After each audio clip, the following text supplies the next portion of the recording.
thinking back. Drop the class, to establish that the magic, it's automatic. Got a mask, who was at it? Living legend, lethal weapon, mastermind, never tried, tell him on. If I am in second, it's after no one. Just give me a second to let them know. I'm the headline, the deadline. I'm ahead time, the rare kind. I'm a living legend, lethal weapon, mastermind, big time.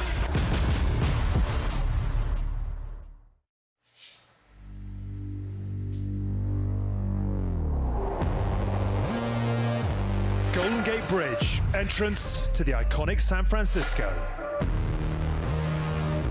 The commercial and cultural center of Northern California.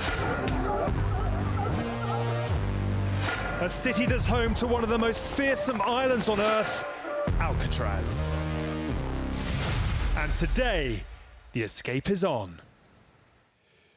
Well, if you like your drama, you are in the right place as the sun begins to rise over San Francisco Bay. And if we learned anything from this event last year, it's that we have all the storylines for another T100 thriller. The San Fran Challenge begins with a leap of faith and never lets up for a cast of athletes who simply don't know the meaning of I quit. This is Marten Van Riel pushing the pace. Carl is absolutely blistering. Rico Bogen is closing the gap. Oh, Carl Smith is putting down the hammer. Marten Van Riel, Carl Smith. Oh my goodness! We are going to need an extra camera angle. The men's 100 settled by millimeters. In the women, an unstoppable force on her way to World Tour domination. How is she so much better on a bike than everyone else around her? I think Taylor Knibb in a league of her own right now. The stride looks good. And yeah, right now, can anyone get close to her? This is the world's best field that Taylor Knibb is just absolutely destroying. She is the best athlete in the world over the T100 distance, and she has completely dominated from start to finish today.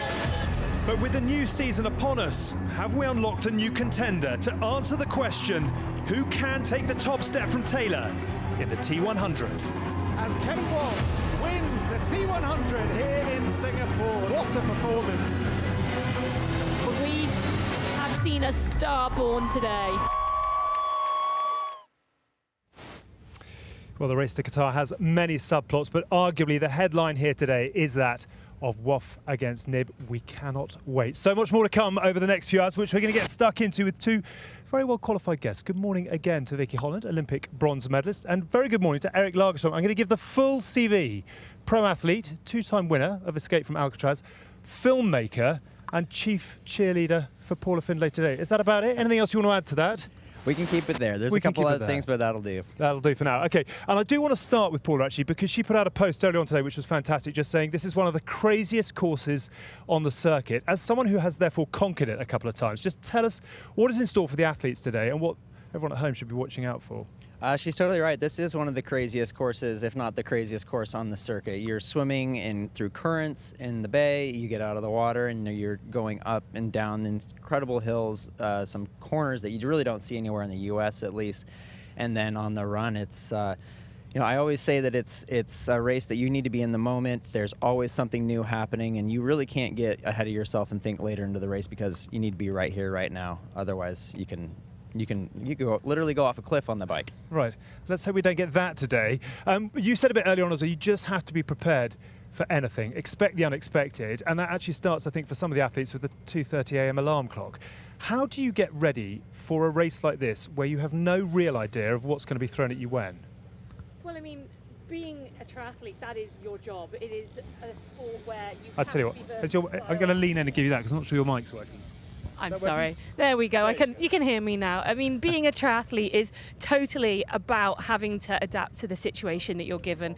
You get things thrown at you that you can't expect at any given circumstance, and that is how you become a good triathlete. An early start, that's just part of it. And, you know, they will not have relished the 2:30 alarm, but as soon as they get going. I'm sure they're up and they're into their processes to get ready for race morning. Beautiful vocals, now that we can hear you. Vicky, thank you very much indeed. I'll tell you what we're going to do, because if you are new to the T100, we're just going to take you through. Is this one working? Am I being told this is working? It is working. It is working. Smooth start. That's what it's all about. We're going to take you through the T100, how it works. So we've got 40 contracted athletes, 20 in the men, 20 in the women. It's a global event, 9 races worldwide. We've got athletes required to race a minimum of 5. There is a cool $7 million in the overall prize pot. All roads, as we said, lead to Qatar for the World Championship final. There are more points available at the showpiece, but today it is the standard 35 for first place, all the way down to 1 point for 20th. A quick look at the women's standings after one event. It was the biggest ever winning margin in T100 history for Kate Waugh. What a performance it was. Lisa Pertra and Lucy Charles-Barkley completing the podium. Hannah Berry, Taylor Spivey with valuable points, as did Ashley Gentle, but I wonder whether she'll want a little bit more today, not only having come 6th in Singapore, but after a disappointing run out here last time in San Francisco as well. But really the headlines in Singapore, all about that lady. As Vicky said in commentary, a star is born as Kate Waugh dominated from start to finish. Huge smiles at the end and high expectations coming into San Fran as well. And we caught up with her a little bit earlier this week. I guess I didn't expect to just enjoy the T100 kind of whole race experience the way I did. I really enjoyed the week I had in Singapore. I really enjoyed like the atmosphere, and yeah, I just couldn't wait to do the next one. And the next one I was originally planning to do would have been London, which is still quite a way away. So I thought it would be nice to just factor another one in. And then obviously San Francisco is just so iconic, and I just really wanted to, I was just really excited by the race course, and obviously the swim location. Alcatraz is quite an intimidating kind of background. So yeah, it's I guess just more intense than I thought it was going to be, but I'm quite excited by that. I think I thrive on challenging courses. So yeah, I think it's going to be interesting. I think it's going to be fun. Yeah, we'll see what happens. We will see what happens. I'm going to re-quote you again when you said a star is born. Today, how much are we going to find out at what trajectory that star is on as far as Kate Waugh is concerned? Yeah, today is a fascinating matchup between Taylor Knibb and Kate Waugh. Kate was so good in Singapore, the biggest winning margin we've ever seen. But when Taylor has raced, no one has ever come close to her. So having those two go head to head today, they know each other exceptionally well, raced against each other in short course racing for a decade now. To see them here today, this is just going to be brilliant. She was obviously absolutely dominant here this time last year in San Francisco, Taylor. Heavy is the head that wears the T100 crown, or is it? What do you expect from Taylor here today? I think she's going to stay in her own space and do her own thing. She's really good at being off the front and racing solo. I think what'll be interesting is if someone's around her the entire time to see how she reacts to that. That'll be kind of unfamiliar territory. And just a quick word on other contenders in the women's race. It's not just about Waugh and Knibb, is it? It's not. We're building that up. We are excited about that. But I do think, as Eric said, there might be other people near the front of this race that we maybe haven't been used to in the T100. Jess Learmonth was off the front of the bike the whole time in Singapore. I expect her to try to do something similar today and maybe go with Taylor if Taylor makes a move. Yeah. And of course, we can't discount people likes of Paula and Ashley Gentle. Those guys are here to compete, and they're not going to let those other girls run away with it. Less than 10 minutes to go until the men's race gets underway. So you're now going to head to commentary. Have a very good day of it. We'll look forward to hearing a little bit more from Vicky as we go. And that leads us on to the men's race, as we said. So let's just quickly take you through the standings off the back of Singapore. It was a fantastic, almost a complete performance from Hayden Wilde, and therefore so disappointing for him and for us as triathlon fans that off the back of his accident in Japan, I'm not sure we'll be seeing him race for quite some time. Leo Bergerac and Marten Van Riel completing the podium in Singapore, and Yuri Kulin, Antonio Benito Lopez, Mika Nut and Rico Bogen all on the start line from the top of the standings.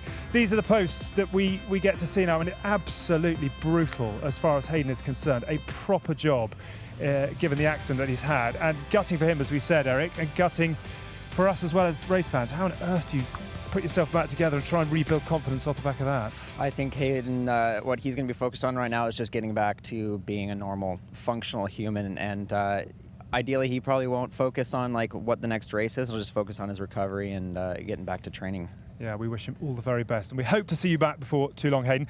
What we are doing is standing right here at the finish line, which last time we were here in San Francisco produced one of the most dramatic finishes I think any of us have ever seen. I never ever get bored of watching this, but just talk us through this as triathlon at its very best.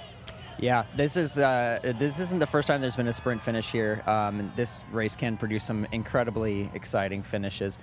This is the nature of the bike course. It's hard to get a lot of separation here. You have to go so hard on the uphills, and then if you're passing people on downhills, these are tight, narrow roads. So I think we'll probably see some guys get off the bike together again, and I don't know, if we can have another day like that, that would be exciting. Interesting, there's a bit more carpet this time than grass, which potentially, Kyle, I should think, will be a little bit favourable as his footing went in that sprint finish. Marten Van Riel, though, won this by 0.03 of a second and then went on to win the overall series as well. Again, do you see him as favourite over the course of the entirety of this year's Triathlon World Series? I think it'd be really hard to count him out, or to you know, is anybody else going to be able to match that same amount of consistency that he had last year? It's hard to come up with a name that would be better, but I think Jelle Gaines is definitely someone we're going to be watching out for. Great moments for the Belgian in Dubai as he lifted not just the tape, but the crown as well. The man who came second, of course, last year was Carl Smith. He was actually our guest in Singapore. A brilliant guest he was, but today, thankfully, he's actually back where he should be out on course. And again, we had a little chat with him earlier this week.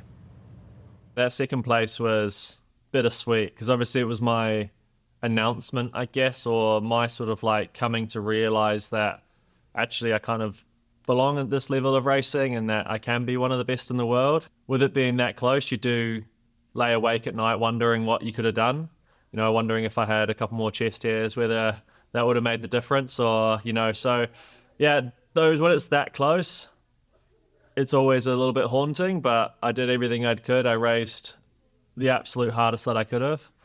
I know I've worked really hard. I know I'm in really good shape, and you know what Marten or Jelle or whoever does, I don't care. Like, you know, I'm going to race as hard as I can go, and if those guys kick my head in, then they kick my head in. But if I, you know, come out on top, then I come out on top. But yeah, one thing's for sure is I'm not going to go down without a fight.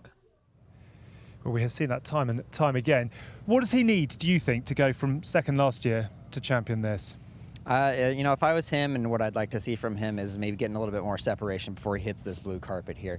It's really hard to go up against those guys who are a little bit fresh out of the ITU short course scene. Like, they're going to have it in the finishing shoot here. So if he can get some separation, you know, with a mile to go, that would, I mean, that's a big ask, but that would be awesome. I just also want to ask you about Jelle Gaines, who didn't have the happiest of days in Singapore because of conditions, but we have seen what he can do in Vegas last year. Do you expect more of that today than what we saw in Asia? Yeah, I think it's a little bit hard to draw any conclusions about what's going to happen here based on what happened in Singapore. Really, these are the two opposite ends of the spectrum in terms of race styles. That's very hot. This has got a lot of hills, and his technical could be freezing cold. So I think Jelle could have a big day here, and yeah, I'm psyched to watch him race. Okay, fantastic.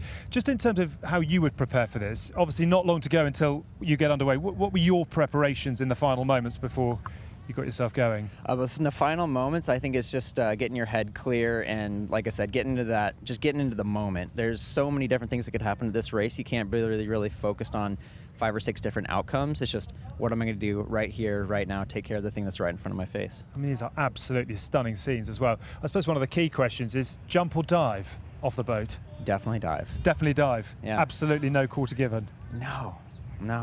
Got to get into it. We've touched obviously on a few of the contenders. Anyone else that you would pick out from the men's race we haven't mentioned? Yeah, I mean, Rico was in the third part of that epic sprint finish last year. I think he's similar to Kyle, going to try to make some moves early. We saw him try to do that last year.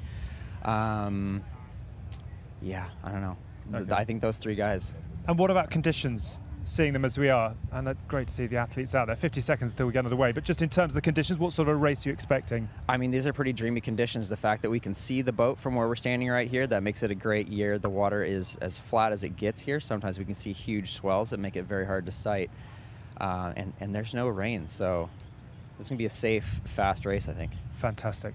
Hold on tight, everybody. This is T100 racing at its very best. We are good to go with the men's event, and we'll hand you over to Matt Smith, your commentator.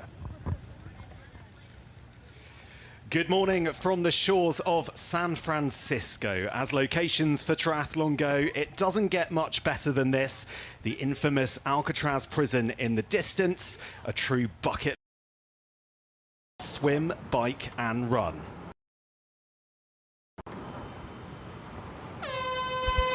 So away we go here in San Francisco. Alongside me for this iconic race is the 2018 World Triathlon Champion and Olympic and Commonwealth Games medalist, Vicky Holland. Vicky, if you could pick commentary box or cold shark-infested waters, what are you picking? It's actually a really difficult question, Matt, because this race is an absolute bucket list race for pretty much any triathlete on the planet.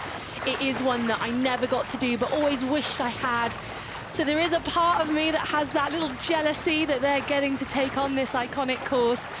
But equally, it is cold in there. It's about 13 degrees Celsius, air temperature around 12. Having just been out there with Alex down at the finish line, it is not warm. So these athletes will not be feeling the warmth that we're feeling in the commentary box right now, that's for sure. Yeah, they certainly won't. And I mean, it's absolutely beautiful out there. That's what I'm seeing. But take us inside the mindset of these athletes, Vicky.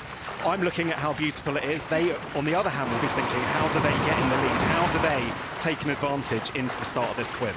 Well, that's right. I mean, we're looking at the beautiful, clear view that we've got there when we were watching behind them back at the sunrise past the boat. It's a stunning day here in San Francisco. Much, much better conditions than we had last year. Last year, it really was quite foggy, very, very cold, even colder than it was today. So it wasn't the greatest conditions last year, but the athletes, that's not going to faze them. Right now, they are all in on this race. They don't care whether the sun has risen or not. What they know they need to do is head towards shore. 2 kilometers straight across the bay, navigating these currents, and that's exactly what they're doing. So at the moment, it looks like we've got Marten Van Riel leading out in front, and then the purple cap you can see is Jamie Riddle of South Africa.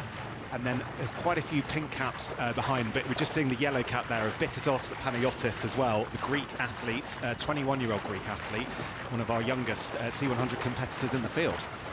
Yeah, I think he might actually be the youngest. I'm not sure we've got anyone quite as young as Panayotis Bitidos racing today. And he's a really exciting athlete. He's here on a wild card, so he's someone who was added to the race within the last month or so and has been doing some really exceptional things in this sort of middle distance racing. He's won his last 5 races in a row. I mean, to make it 6 today would be unbelievable. Unbelievable. And this is by far the strongest field that he will have ever raced in. These guys are the absolute world's best. We're looking at Marten Van Riel, Rico Bogen and Kyle Smith. All of these guys are exceptional, but to put himself right in there at this early stage, that's exactly what he needs to do. My mind is casting back to last year, Vicky, and just thinking about the conditions we had in 2024. It's slightly different this morning, isn't it? And it looks a lot calmer out there. We know that it's obviously much better conditions. This is actually Mark Dubrick we've got eyes on now as well. But I mean, tell me about how the athletes are going to be dealing with this, the currents that we've got in San Francisco. It is a different proposition, isn't it? A very unique proposition. It is the most unique swim course that we have, and it's a very different trajectory the athletes will be taking than they were last year. So last year, due to poor visibility, the boat had to be pulled close to shore, and the athletes swam sort of almost hugging the shoreline as they headed for the swim exit. This year, because we've got great visibility today, as we can see on these pictures, we were able to put the boat in a much more normal position that happens for this Alcatraz event. It's been running for 5 years now. So because we've been able to do that, the athletes are swimming at a more diagonal angle across the currents. And just to touch there on Mark Dubrick, he's actually won this event, the Escape From Alcatraz Triathlon. He's won that. He's an exceptional swimmer, so he knows exactly what he's doing. Very few people have escaped to Alcatraz. Yes, that would be an interesting manoeuvre, wouldn't it? All right, Vicky, talk us through the course map. This is what the athletes are going to be dealing with today. So as we saw, they dived off the boat 2 kilometers, heading straight into shore before a long transition area out onto the bike. They're doing 6 laps of 13.3 kilometers with a hill on the way out and on the hill on the way back on each lap. A lot of climbing, about 1,000 meters in total. Once they head out onto the run, it is flat and fast, albeit mostly on gravel in Crissy Field, before heading back to the finish right here. It truly is an iconic race, and one that we are very, very excited to be watching over the next few hours.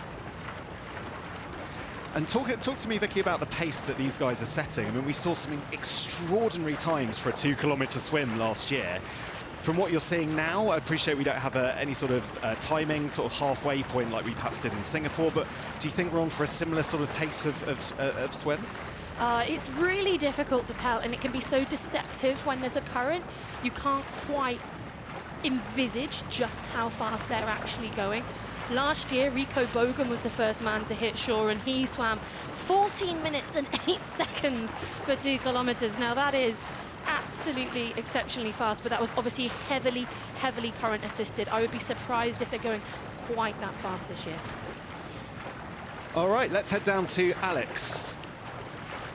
Matt, thank you very much. What stunning scenes there are. We're waiting at the finish line, and we've got a man who's going to be hopefully doing it tomorrow. Brandon Scout, very nice to have you on board. Thank you you. have got a really interesting story, which I think might inspire one or two others who are out there watching on today. Tell us a little bit about the journey you've been on from amateur to pro triathlete. Yeah, so I started a triathlon 4 years ago. I started just because, you know, I was a runner my whole life, and I wanted to kind of try something new, and you know, found the community here in San Francisco, which we have such a great triathlon community here, and did my first race and just got completely hooked, and you know, over the last 4 years have really progressed, and yeah, now am thinking about going pro and taking that leap.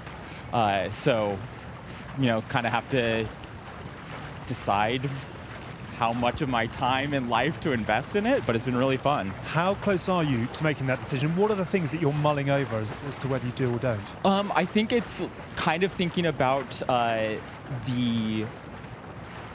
the amount of time and also just like race dynamics. I feel like the amateur race dynamic is very different than the pro race dynamic, and it's also I think get a little lonely as a pro when you're starting out, because the top pros are so much better than you. Right. So both in the race and in the community, I think you're kind of in this interesting middle stage. Okay. As you have progressed and you've got better, where are the elements of your racing that have improved the most? Oh my gosh, my swim this year has really improved. Really? Yeah, and how have you done that? A lot of time in the pool. Yeah, okay. Yeah, and the bike as well? Yeah, so the bike actually is probably my dominant leg right now, and that was surprising because I was a runner, and then, but I also did a lot of powerlifting in the last like 10 years, and I think that translated really well into the bike. Fantastic. And you've been in and around the pros racing today, this week. What have you learned? Who have you been talking to? What have you picked up? Yeah, I think it's been really cool just to see their approach to it. And like a couple days ago, got to talk to Jess Learmonth, and it was so cool just seeing kind of her nonchalantness, but also very focused take on a race. And I always really freak out before a race, and I get very scared, and just seeing how she approaches it, yeah, as this extremely successful triathlete was really like inspiring in just that, oh, it's okay to like let go a little bit, have fun, and you can still have fun at that level and be very successful. Brilliant. Very nice to talk to you. Good luck with all that's to come. Good luck with tomorrow as well, but very nice to chat today. Enjoy, obviously, watching the pros race. I'm sure we'll catch up a little bit later on. And I'm going to hand back to the one, the only, the great Matt Baker. Matt Smith who? Sorry. I'm going to make you a coffee and bring it to a commentary booth now. Oh, Alex, all is forgiven. It's very, very early still. It's just gone 6 a.m. here in San Francisco. A lot of us are staying on British time, so I forgive you, no problem at all. Vicky, I'll just pick up on what Brandon was saying there about the sort of nonchalantness of Jess Learmonth, and how, as amateurs, you get so in your head, don't you, about some of these races, and you really do try, as professionals, to just be, I mean, how easy is it to actually go, it's all good, it's calm? Well, I actually think it very much depends on who you are. I think if some professional athletes are pretty in their own head as well. But I did laugh, and you probably saw me laugh as he spoke about Jess Learmonth and her attitude, because that is just Jess. She has always been really quite relaxed in her attitude. She's almost quite grateful for the life and the career that she has right now, and she wasn't always a professional athlete either. She's someone who started relatively late and worked, you know, a normal job before she started taking up triathlon and excelled through the ranks to become a professional. So yeah, she is very she's got a nice perspective on it, I think, and it is something that we would like to see probably from more people. So Mark Dubrick out in front at the moment on the De Boer swim course. His nickname is Mark the Shark Dubrick, and I mentioned at the top that there are sharks here in the bay. Hopefully none of the athletes get an encounter with them, although I'm told the great whites, the sightings have been very few and far between, but they have happened. Yeah, I was shocked when you told me that fact yesterday. I believe the fables that this is, you know, Great White Circle, the island of Alcatraz, and that's why no one could ever possibly escape. But apparently that's not actually true at all. There's some different types of sharks in there, but not so much the Great Whites. So Mark Dubrick out in front, and he's finished 10th at the 70.3 in St George. He's raced once this year. Is this whereabouts you'd expect to see him at the front? I mean, he's obviously nicknamed the Shark, so you know he's a very strong swimmer. Yeah, I'm not at all surprised to see him up there. We've got some really strong swimmers in this field with Mark Dubrick, Jamie Riddle, Vincent Louis, of course Marten Van Riel, who was leading until recently. So there are some really, really strong swimmers. But Mark Dubrick, known as one of the best swimmers in triathlon, and on top of that, as we said before, is an athlete who has raced here before and won here before, so he will have a bit of an advantage. Whereas we do know that of the athletes who were here in 2024 racing our T100, there are only 7 who've returned here this year, so it is a very new look field for 2024. Most excitingly, we do have those 3 who were in that epic sprint finish down the final chute there. But what the most interesting thing that I've noticed so far is, just like last year, virtually no separation between the entire field at this point.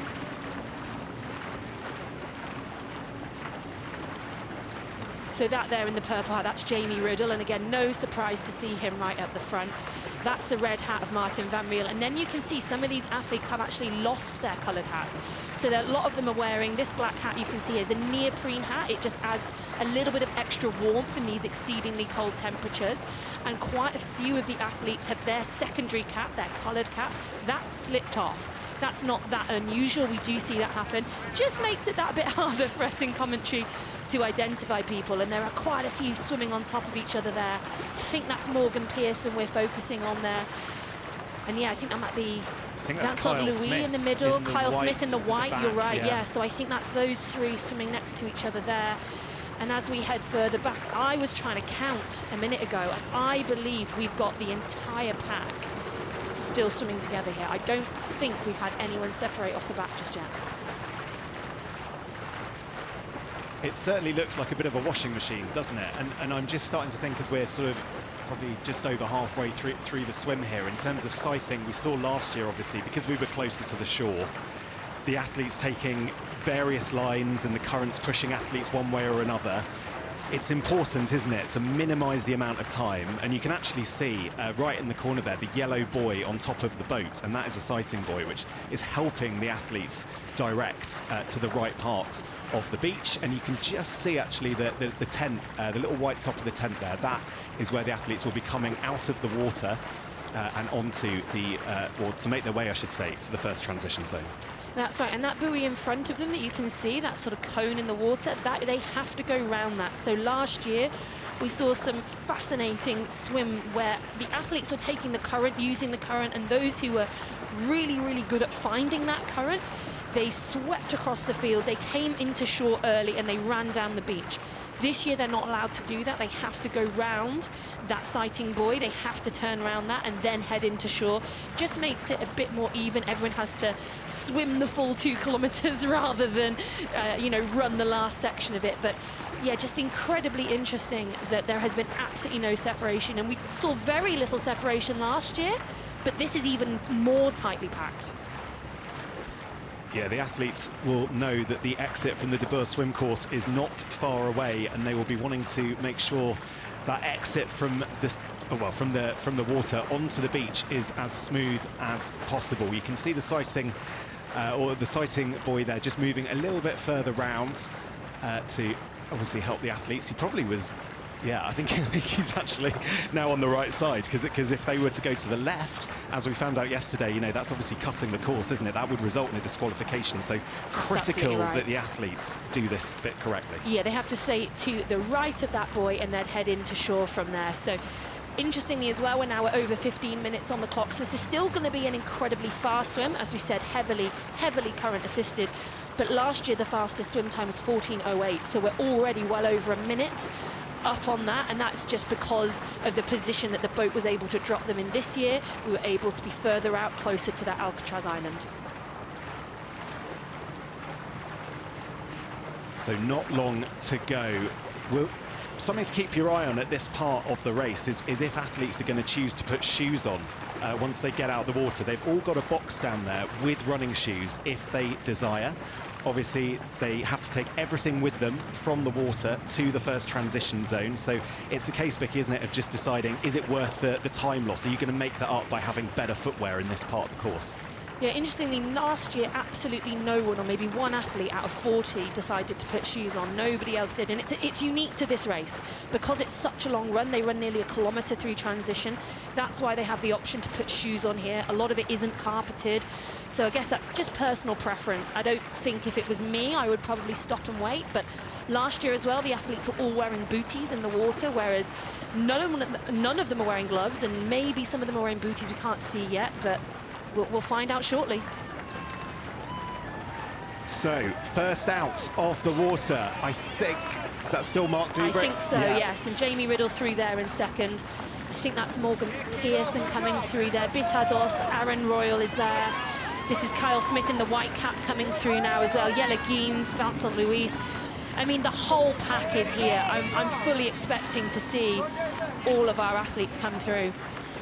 So all of the athletes make their way out of the De Boer swim course onto that bit of blue carpet, and then next up, as I mentioned, it doesn't look like anyone's gone for those running shoes, but they're going to have pretty tough feet because there's a bit of gravel down there. There's all sorts of surfaces as they run 700 meters to this first transition zone, where we're going to pick them up in a short while, and it does look absolutely beautiful down there. Not that many of the athletes are going to be thinking about the scenery around them, but San Francisco this morning looking absolutely stunning.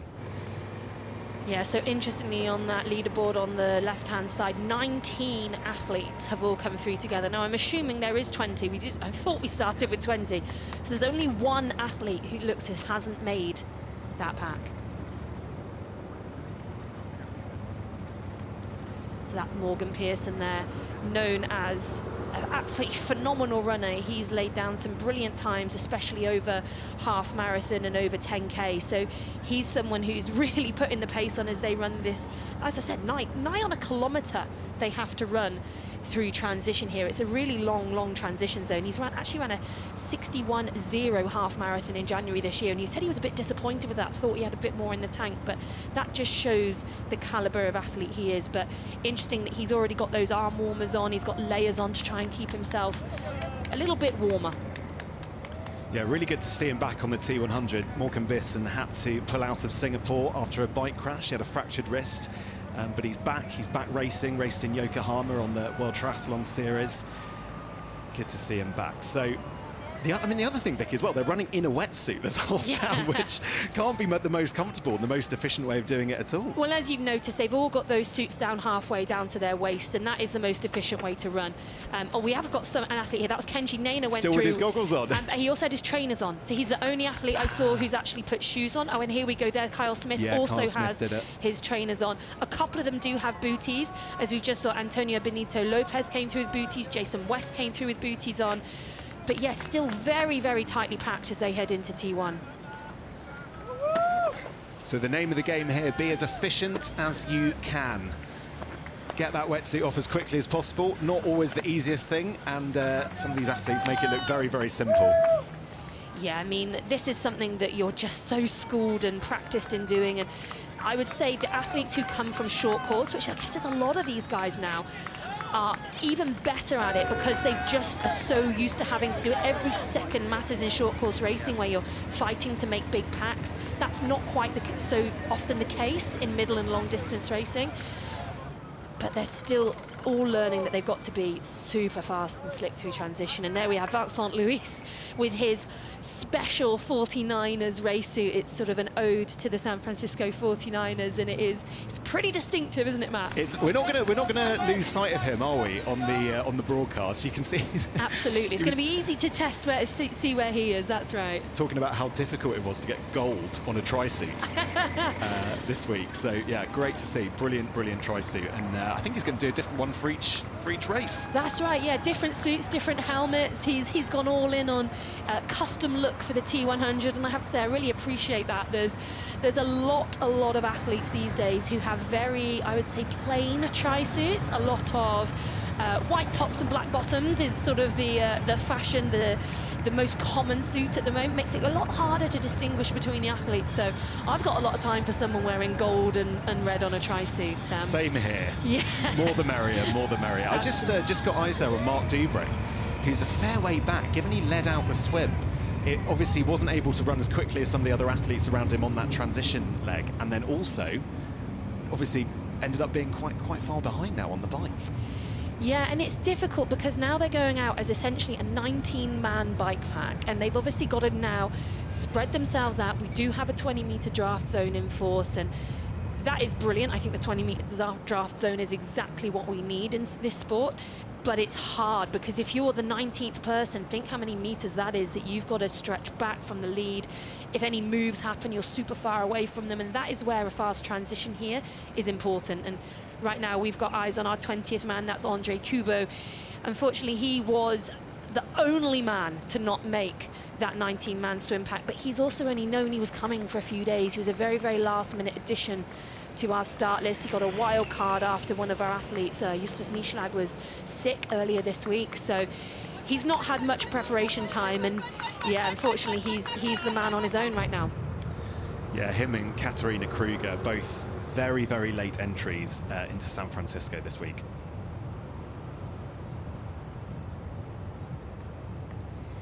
So that's Nicholas Mann there at the rear of this group at the moment. So it's going to be fascinating to see how they do start to spread out. And it's where someone like Morgan Pearson had such an advantage by being first on the bike. Marten Van Riel was hot on his heels as well. And those two have a real advantage as it heads into the first sort of more technical section and up the first hill that we will see quite soon. All the athletes seem pretty well behaved with the 20-meter drafting rule, although you can just start to see as we get near the front of the pack the red light flashing on the Race Ranger at the back of the bikes. This is what we use on the T100 to determine the distance an athlete is behind another athlete. Once it goes flashing red, you've not got long to overtake and make your move. That's right. We've just seen at the front there, that blue figure, that is Rico Bogen.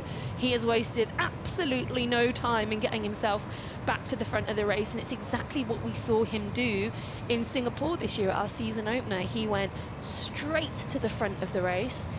He took the race on, he got himself a lead, and he just sort of struggled to hold it together on the run and really deliver at one of his top performances. But it's interesting to see he's obviously got a lot of confidence in his riding at the moment, and we've seen him race like this several times this year, and on the T100 he's done it as well. This is his new method. He goes to the front, he goes hard, he says, hey, if you want to come with me, then good luck.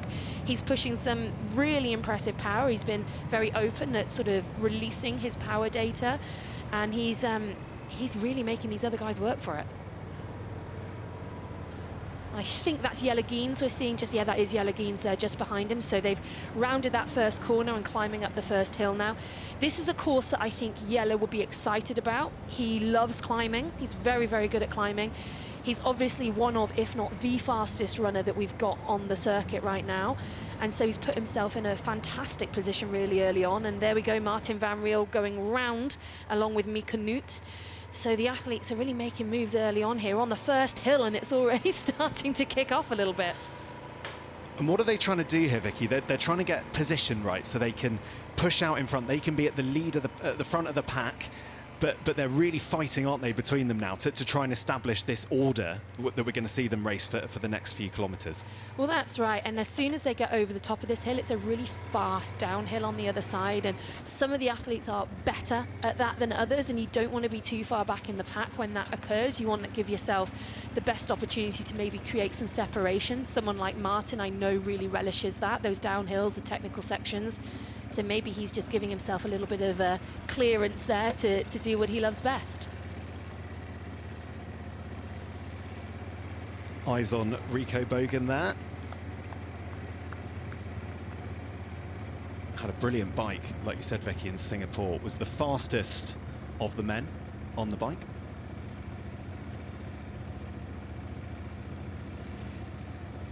Yeah, that's right. He's changed coach over the winter. He's now working with Philip Seip and has been working with him, I think, just over this winter, and seems to have made a real step change in his riding. He was always a strong cyclist, but it feels like this year he's really moved on a level, and he's shown that in Singapore and again here today. He's already at the front too. Another look at Vincent Luis in the back of his tri-suit for the 18. I know, what so a good. look. I mean, it's so good. Yeah, it's just fantastic. His 49er suit there, and 89 on the back, for those wondering, that's his birth year.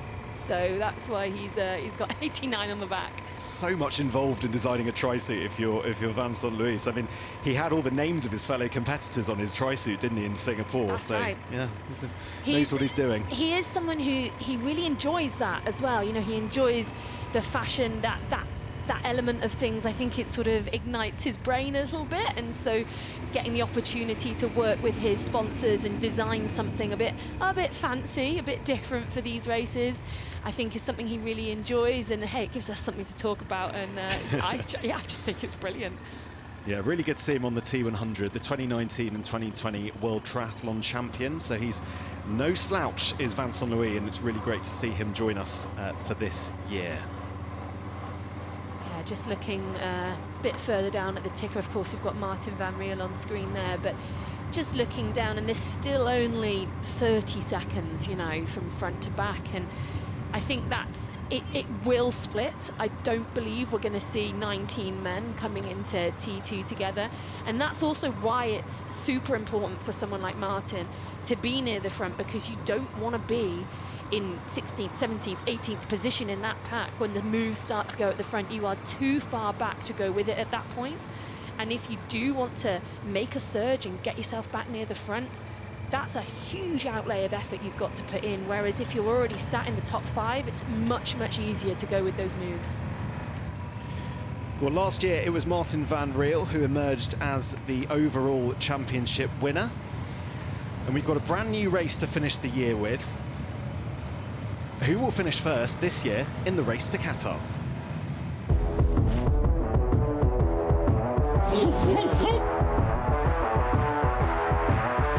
have a race on our hands.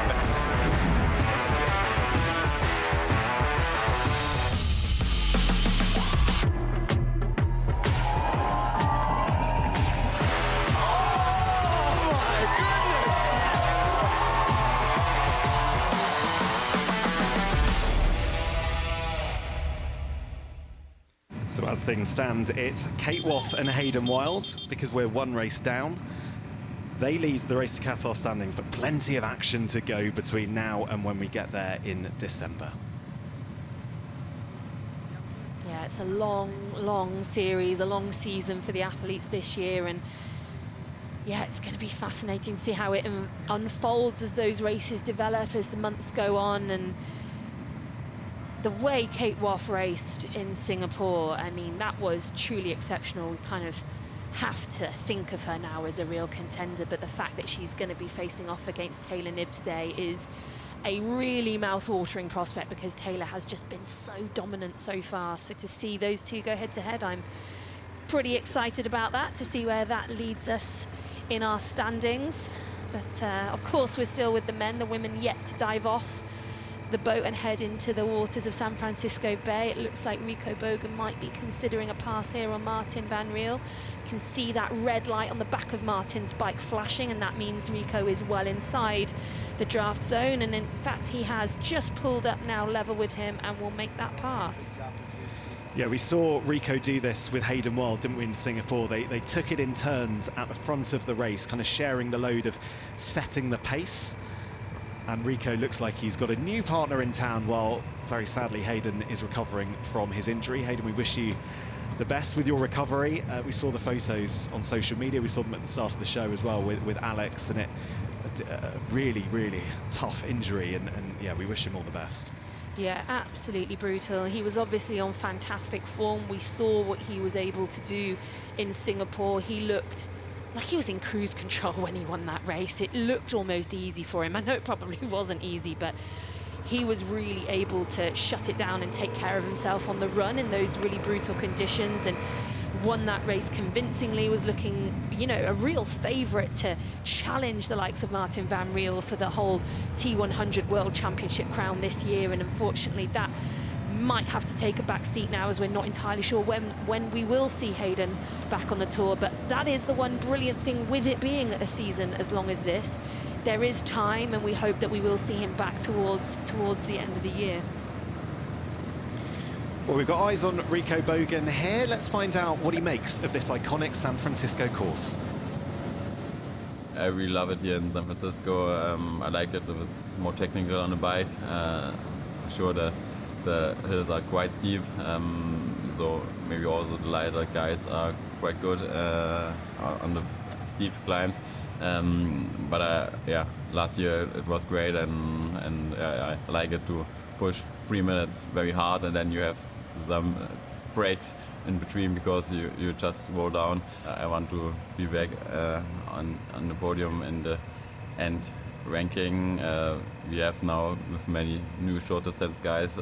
I think it's even more difficult or competitive field. So it gets more difficult, but yeah, we know that it's a long season, and last year we saw that in the end I got from 9th to 3rd place, so it's very important that the last races are very good. Many athletes are good in the first half of the season, and then in the end they get a little bit tired. So yeah, I think T100, it's important to see the whole season and have many good results, and that's the goal for the season. Sounds like an athlete who's using a bit of experience there, Vicky, to just kind of go, it's all right, we're only one race in. He had a difficult run, didn't he, in Singapore? He was neck and neck with Hayden as he made it through the second transition zone, but Hayden absolutely blew him away, and then he finished much further down the pack. So just feeling his way into the season bit by bit, race by race, seems smart in order to get to the end in good shape. Yeah, for one of our youngest athletes, that's an incredibly mature attitude, and it's the only attitude really you've got to take.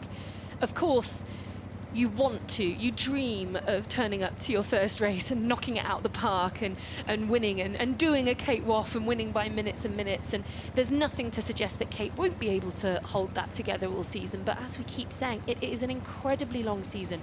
Our final race in Qatar is in December. So there is so much opportunity and so much time for athletes to build through the series. They need to include 5 series races to score overall.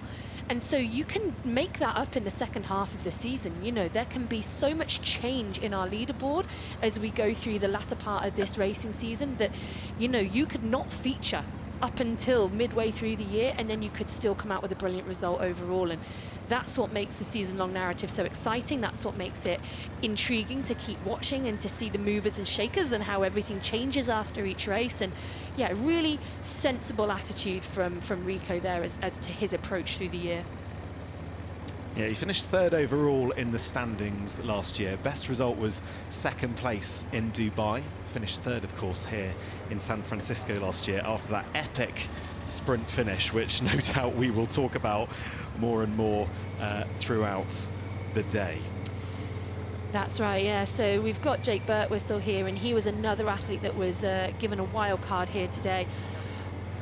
He's an athlete who, again, has come from short course racing and has just moved himself across to this distance now. And he said all along his aim was to get wild cards and to get himself into the T100. And so he's been doing a bit of middle distance racing and hoping that he would, you know, get himself to this point, and he has done.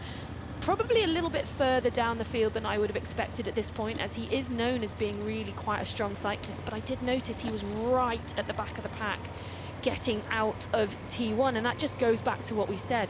It's so hard to go with the moves if you're not near the front of that pack when things start happening. And you know, we're not very far into this race so far, and he's already sort of a minute down. And what a shot that is as they come over the top of this hill, and you can just see the Golden Gate Bridge peeking out there. That is a beautiful and iconic image, and we didn't get as much of that last year with the fog. Didn't get any of it last year. No, I mean, last year did not play ball, so already we're one-upping last year in terms of the conditions and the weather. So first look at the athletes going downhill, and you can see how quick they're going.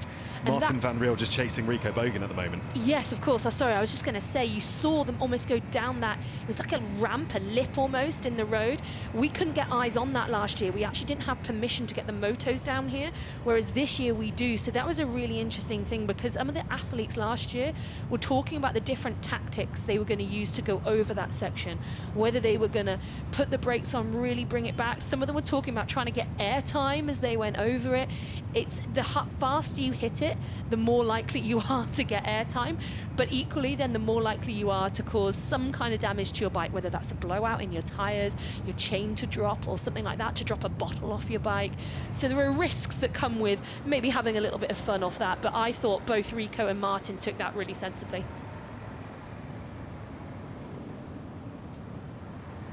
So that's Rico and Marten still at the front. And you can see, I mean, it's generally, I think these roads are in pretty good shape, but there's things like speed bumps. There's obviously the cat eyes in the middle. You know, there are obstacles, and you can see here that the sun is right in the eyes of the athletes. Really important to have your wits about you, isn't it? So you're not caught out on a little ridge or bump. Yeah, this is exactly as you said there. Marten went round a speed bump there, avoided that, but this is probably the hardest time of the day to race because of where the sun's at, and it's just starting to rise. As we go later and later, of course, that sun will be higher in the sky. It won't affect them in the same way, but right now they are riding directly into the sunlight.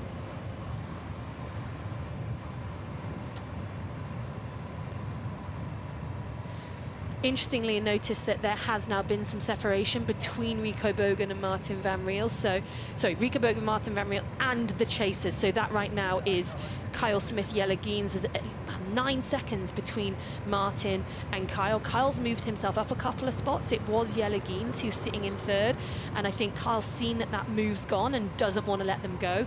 But interestingly, look at who it is. Look at who those 3 guys are. It positions 1, 2, and 3 right now. They are our podium guys from last year. They put on an absolute show for us in San Francisco. And as the crowds are out already, I mean, it's only, just gone 6 o'clock in the morning and 6:37 in the morning, and the crowds are already out cheering. That's fantastic. But we've always talked about, we would just wish we could have a race like last year, and already the 3 guys are bringing it to us. It's teeing it up very nicely, isn't it? Right, Vicky, let's just go a little bit deeper into this bike course and just have a look at the elevation changes, which as we mentioned, this is a tough course, isn't it? It's a really tough course. So as you can see, there's a big climb in the red section there on the first lap, and then as they come down that, they do the U-turn, and then they go back up the same climb the other side. So that's why there's 2 climbs per lap. We're going to be focusing on the section in red and the section in purple. So that is up the first climb, and then as they come down that climb on the way back to end the lap. And we're going to be timing the athletes, and we're going to be seeing who's got the fastest sectors of the day on both climb and descent.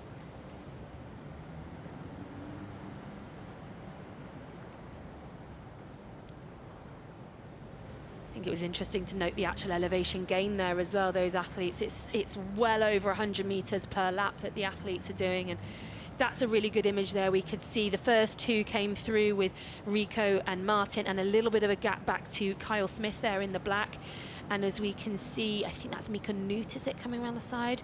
So those three are now beginning to separate themselves again, and then there's another little gap back to, this is sixth. I said, no, that's me Canute there, I apologise. So Bitados, I apologise, it was Bitados who was in that front little chasing group. So a little bit of separation going on there. I knew that we would get that at some point. It has happened early.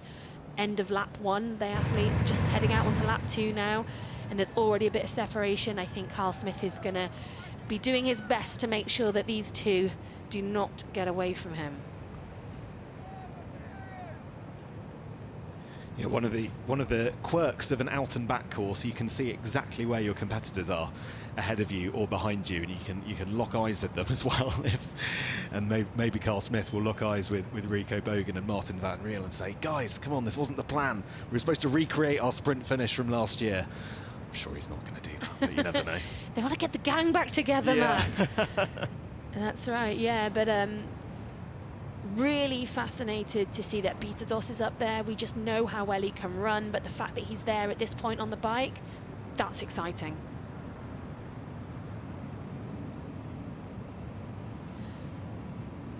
We've got those heart rate percentages on the side of the screen, so they have been used, the athletes give us data to work on, so we're not just guessing, you know, these are heart rate data, these are based off heart rate data we've been given by the athletes themselves. And according to that, you can see that Bitados is already riding at about 96% of his heart rate. So's Yuri Kulan, so's Justin Riale. They're working at really, really high percentage of heart rate. And if you're interested in all this data, as I am, the QR code down there on the bottom right of the screen, if you scan that, you'll be taken to our t100.com/live screen, and that will give you all the data you can ask for. You can deep dive. Get a bit nerdy. That's exactly it. Like we are in the commentary box. Go for the box. split screen. Have the screen up in front of you. Get your laptop or your iPad next to you and nerd out on all the details that you possibly can. Very good. All right, first look then at Kenji Nina, who was another wild card that we've had here. Grew up in Western Australia, started triathlon at the tender age of 13, and he's a bit of a stalwart, isn't he, of the short course community? Yeah, that's right. Kenji has Japanese heritage and actually moved to Japan, fully immersed himself in the language, spoke a bit of Japanese before he went there, but now is completely fluent and really sort of immersed himself in that to change his nationality from Australian to Japanese, and has raced under the Japanese flag now for several years, made it to the Olympics to race for Japan. And this year, I actually spoke to him a couple of days ago, he's really trying to step up to this distance now. This is what he wants to do, and he still wants to keep his hand in with other things. He's talking about racing, you know, really super sprint races as well, and he even considered putting in a full distance this year, although he said he's possibly taking that out of his schedule now. So he's making a bid to become the most versatile man in triathlon, racing across everything from super sprint to full distance. I mean, that must be incredibly hard to train for. It's hard to train for one distance, let alone trying to hit all of those distances across the season. I think it's fascinating that there are some athletes who seem to be able to do that, and there are some athletes who are total specialists, and I just think so much depends on your physiology. Taylor Knibb is another athlete that we've known who can do everything from the super short distance. She was part of a silver medal winning Olympic mixed relay team, you know, where you race for under 20 minutes, all the way through to racing full distance. You know, she can do the whole range of it and do it well. So back to the front, and that looks like Bitados overtaking so. Marten Van Riel and Rico Bogen to seize the initiative. Yeah, that's interesting, because that means that they have sort of come back together a little bit now, whereas they were separated. You know, our sort of leaderboard hasn't quite caught up yet. They've obviously not gone over another timing map for us to update yet, but really interesting that that move's been made and he's gone straight to the front there.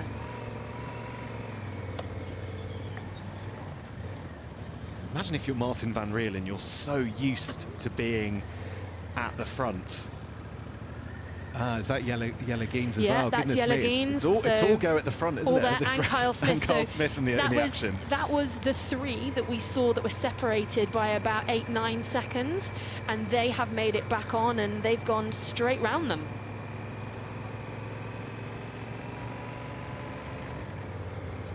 So while these guys at the front keep changing places, keep us guessing, we're going to turn our attention to the women's race, which is about to get underway out in the bay. And you can see there the boat just in front of Alcatraz in the backdrop, looking absolutely spectacular. Yeah, I know, another stunning image. We are being spoilt with those images today. As you can see them tentatively eking themselves out onto that ledge. It's not a wide ledge, and it's also very narrow, each spot that they've got, much narrower than they would have at a normal race. So really unique, this start, in just for so many reasons.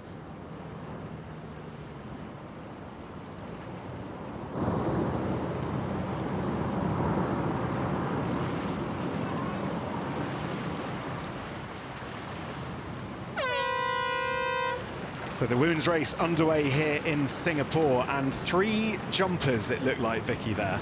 You know, I actually thought this in the men's race. There was only 1 jumper in the men's race, whereas we saw probably about 40% of the field last year jump. Similarly, in the women's race last year, it was probably close to 50% of the women jumped in last year. Not so this year. And first thing to note is that white cap, that is Jess Learmonth, and she had a really good start. I noticed that she was really keen, B of the bang. She was diving into the water, and she's really pushing the pace here, and she will have been watching what happened in the men's race. They have a screen on the boat. They were able to see what was going on. They will have seen that there was very, very little separation in that men's race. That's absolutely not the race scenario that Jess Learmonth will want, that she will want to play into her hands. And as a result, she's gone out really hard from the gun. And we can see right on her feet there, that is the purple cap of Victoria Lopez. And wild card here today, but another of our exceptional swimmers. And right behind her, I think, the sun's blinding me a little bit, but I think that is the red cap of Taylor Knibb as well. So all 3 of those athletes there leading that side. And on the other side, yellow cap, who would it be but Kate Waugh, riding high, clearly on the confidence that she's got from that race in Singapore. I've heard her say since she didn't think her swimming was particularly good towards the back end of last season. She was worried about where her swimming was at, so she's worked really hard on it. Found the swim in Singapore actually relatively comfortable, and you know, you can see that she's confident here. She's gone straight to the front of that side. She'll see that it's Jess Learmonth and Victoria Lopez coming across now, and I wouldn't be surprised to see her just kind of settle in behind Jess. Yeah, they've sort of converged, haven't they? Absolutely. Yeah, exactly, to try and make this as easy as possible as we make our way on this debut swim course out here in San Francisco. So out in front, Jess Learmonth leads this women's race. Yeah, I'll be fascinated to see as we start to pan back at some point whether they are going to be able to make a separation, because they just couldn't do it in the men's race. As we saw, 19 of the 20 men came out. There we go, brilliant image. We can see that we have already lost, I think, 3 athletes are clearly off the back and 2 just dangling. This is what Jess is known for in short course racing. She's done it for years, and now of course she stepped up into T100, the 100k distance. She puts the pressure on early and makes you have to work extremely hard for it. She knows the other athletes have a bit of an advantage on this kind of course because of the current, because of the nature of it, but she's not giving it to them easily. She's making them work for it too.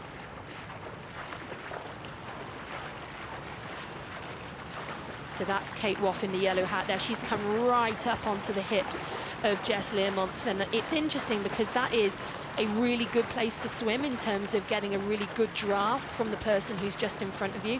But there's always a toss-up between getting too close and then impeding that athlete, because if you start slowing them down, it doesn't help you either. So it's a really interesting dynamic. You've got to find the sweet spot on their hip that helps you, but also doesn't drag them back too much, because Kate will also want this break to go to. In this sort of open water swimming, when we've got the currents as strong as they are here in San Francisco, is the drafting still as much of a factor as it is in other forms of swim? Probably not quite so much, no, because the current is essentially pushing them all together, so it's not making the difference that it normally would. But it's just a skill that you have to have in racing in triathlon, full stop. You have to be good at knowing where to sit, at being able to sit on feet. You have to be able to just tap away at the feet. And you can see that's athlete, I think it says 49. Yes, of course, Holly Lawrence, our returning athlete, Holly Lawrence, who's just come back from pregnancy. She's sitting in about 4th place there, just in front of Taylor Knibb now. You have to be able to sit right on someone's feet, and tapping someone's feet shouldn't be seen as a really bad thing to do in triathlon. A lot of athletes now absolutely hate it if they get touched in any way. But unfortunately, that is part of the sport. And actually just sitting where you can just tap on someone's feet every few strokes, you just know that you're right there where you need to be. That is where you're supposed to be. That is, if you do that, you're doing it right. Whereas if you're the person whose feet are being touched, it can be a bit annoying. You don't really want someone tapping on your feet. And there is a difference, of course, between tapping on someone's feet and bashing them on the calves and dragging them back. That's completely different. But just a little bit of tapping on the feet, that just shows that you've put yourself in the perfect position. You're getting the maximum amount of draft. And we've only got one boy right at the end of this course by the beach, but I guess when you're making turns and that sort of stuff, it can really condense, can't it? It can really concertina. Yeah, I think the stronger swimmers much prefer courses that have got corners because it means it stretches out. Again, that's something that Jessica Learmonth has done repeatedly in her career. Got herself to the turn buoy first, accelerated out of the turn buoy, and as the group behind her has had to thin out to get around that turn buoy, she's managed to make separation, make gaps appear, and that is what she's known as doing. She's done it time and time again. She doesn't have the opportunity to do that in this race. It's all one straight line, and again, that's something that benefits the swimmers who aren't perhaps quite as strong as her. And from this angle here, we can see now there's 5 athletes there that are just off the back and another couple who are sort of struggling to live with the pace. And again, that is a testament to the strength of Jess Learmonth, that we weren't able to see that in the men's race. We didn't see any separation, whereas she is managing to make that happen here in the women's race. From a sighting perspective, the athletes were told about the Palace of Fine Arts building. That's that dome just that you can see in the distance on the shore. That is what they are aiming for. And especially in this open water, I mean, the chop doesn't look too bad today, certainly compared perhaps with what it was like last year, but you've got to be sighting in the right direction, haven't you? Yeah, absolutely. And what's interesting there, just looking at that chase pack, that is the pink hat of Ashley Gentle. So she is one of the athletes who hasn't been able to go with the front pace. Her swim has come on leaps and bounds since she moved up to the T100 distance. And she did a really strong swim in Singapore, actually, but this has shown that she's not quite where she wants to be today. I know the really cold water isn't something that she particularly enjoys, and it's a very, very long race still to come.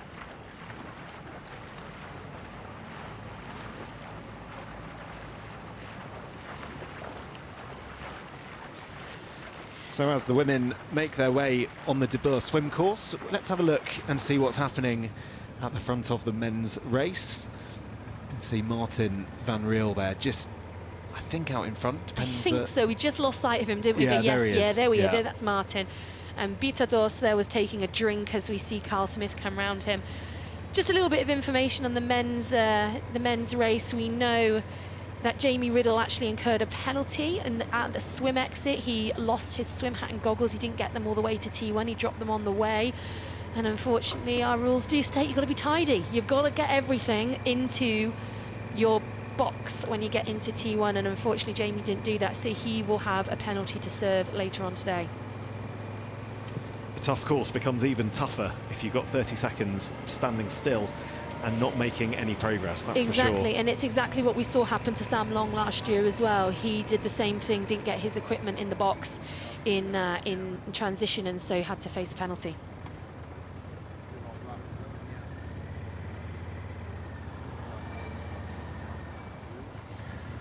And confirmation there, yeah, of that penalty for the young South African, Jamie Riddle. It's interesting, Vicky, that the lead is changing and the positions are changing a lot. And I compare it with Singapore. We had that definitely at the front, didn't we, with Hayden Wild and Rico Bogen. But it feels like this hasn't quite naturally fit yet, has it, into its path? Yeah, so very interestingly, Carl Smith is carrying that bottle in his mouth. Now, makes me think that something has broken on his bike. He doesn't seem to have somewhere to rack it, so let's go and see if we can work out what's going on here. So that's Yelageen's going round, and oh, there we go. So I think that's actually a nutrition hydration pack. He's got his bottle. What does he do with his bottle now? He can only discard the bottle in an appropriate littering zone, so he may now have to hold on to that bottle until he finds a spot to drop it off. That is not ideal, is it? I mean, he had it in his mouth, didn't he? He was carrying it in his mouth there. You can see he's got it in his hand. He's probably going to try and finish off as much of that bottle as he can, so that when he does come to the next aid station, the littering zone, he can drop that bottle off and not have lost nutrition on the way. So it does look like it was his bottle cage, and this is that lip again. There we go, just saw him bounce over there. Rico coming up behind him.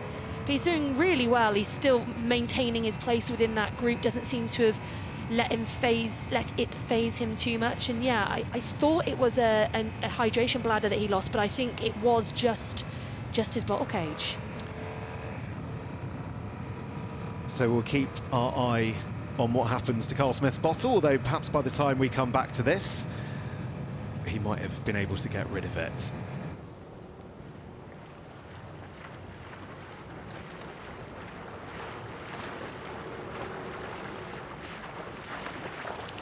So back to the De Boer swim course, the Golden Gate Bridge here in San Francisco. In the background, as swims go, this doesn't really get much better, does it? It's pretty good, isn't it? I mean, just look at them swimming there with the Golden Gate in the background. Just really epic to see that. And it does, to go back to the first question I think you asked me when I sat in the commentary box today, it does make me a little bit jealous. I would love to get in there and to complete this race. But I was just trying to count the number of athletes there, and I think there are 8 who are solidly in that front pack, with one just a couple of meters off the back and another couple more. And those athletes, they're not far off. They're going to still come out of the water within 15 seconds, 20 seconds perhaps of the very front of the race. So that's still not a particularly big gap there. So that's Holly Lawrence there, coming right up on the side of Jessica Learmonth. And what a return she's making to racing. You know, not even 8 months since the birth of her daughter Poppy. Hasn't been seen since the first ever T100 race in Miami at the beginning of last year, where she did deliver a podium performance. And she is back racing, and back racing with intent. You know, putting herself right up here early on in the race it's brilliant to see.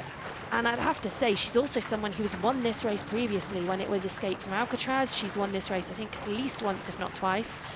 So she, again, understands how to race here. Yeah, she won it in 2016, which feels like a long time ago, but a lot has changed for Holly Lawrence since then. It's very good to see her back and joining us on the T100. The last time she was with us, she finished 3rd, of course, in Miami at the start of last year.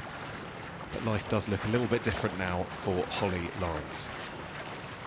There we go. That is the blue capper, Julie Daron. So she is still in that pack as well. And she's an athlete who was exceptional when she stepped into the T100 late on last season. She raced 3 races, 2nd in each race, finished 3rd overall in the World Triathlon T100 Series. And this year, she didn't kick off as well as we probably expected from her. What we saw last season was just of such a high standard. We thought she might be the person to come up this year and challenge Taylor Knibb. But in Singapore, she just didn't seem to have quite such a good day. I know she's been back in China training with her coach since then, and has done a small race over in China as well. And I think she feels that she maybe has turned a bit of a corner now, and that maybe this is her time to shine again. So a great start from her. Swim, if she does have a weakness, it is the swim, and she's right where she needs to be.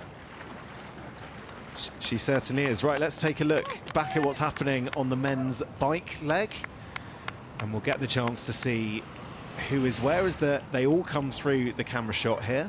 Kyle came through without holding that bottle, which indicates that he has been through a littering zone, a feed station. He has been able to drop it off.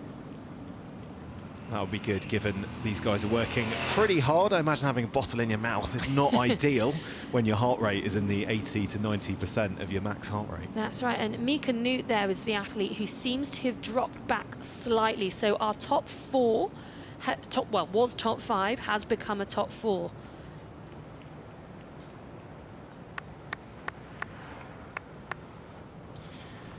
So back to the debord swim. And we are almost at the end of this part of the race for the women.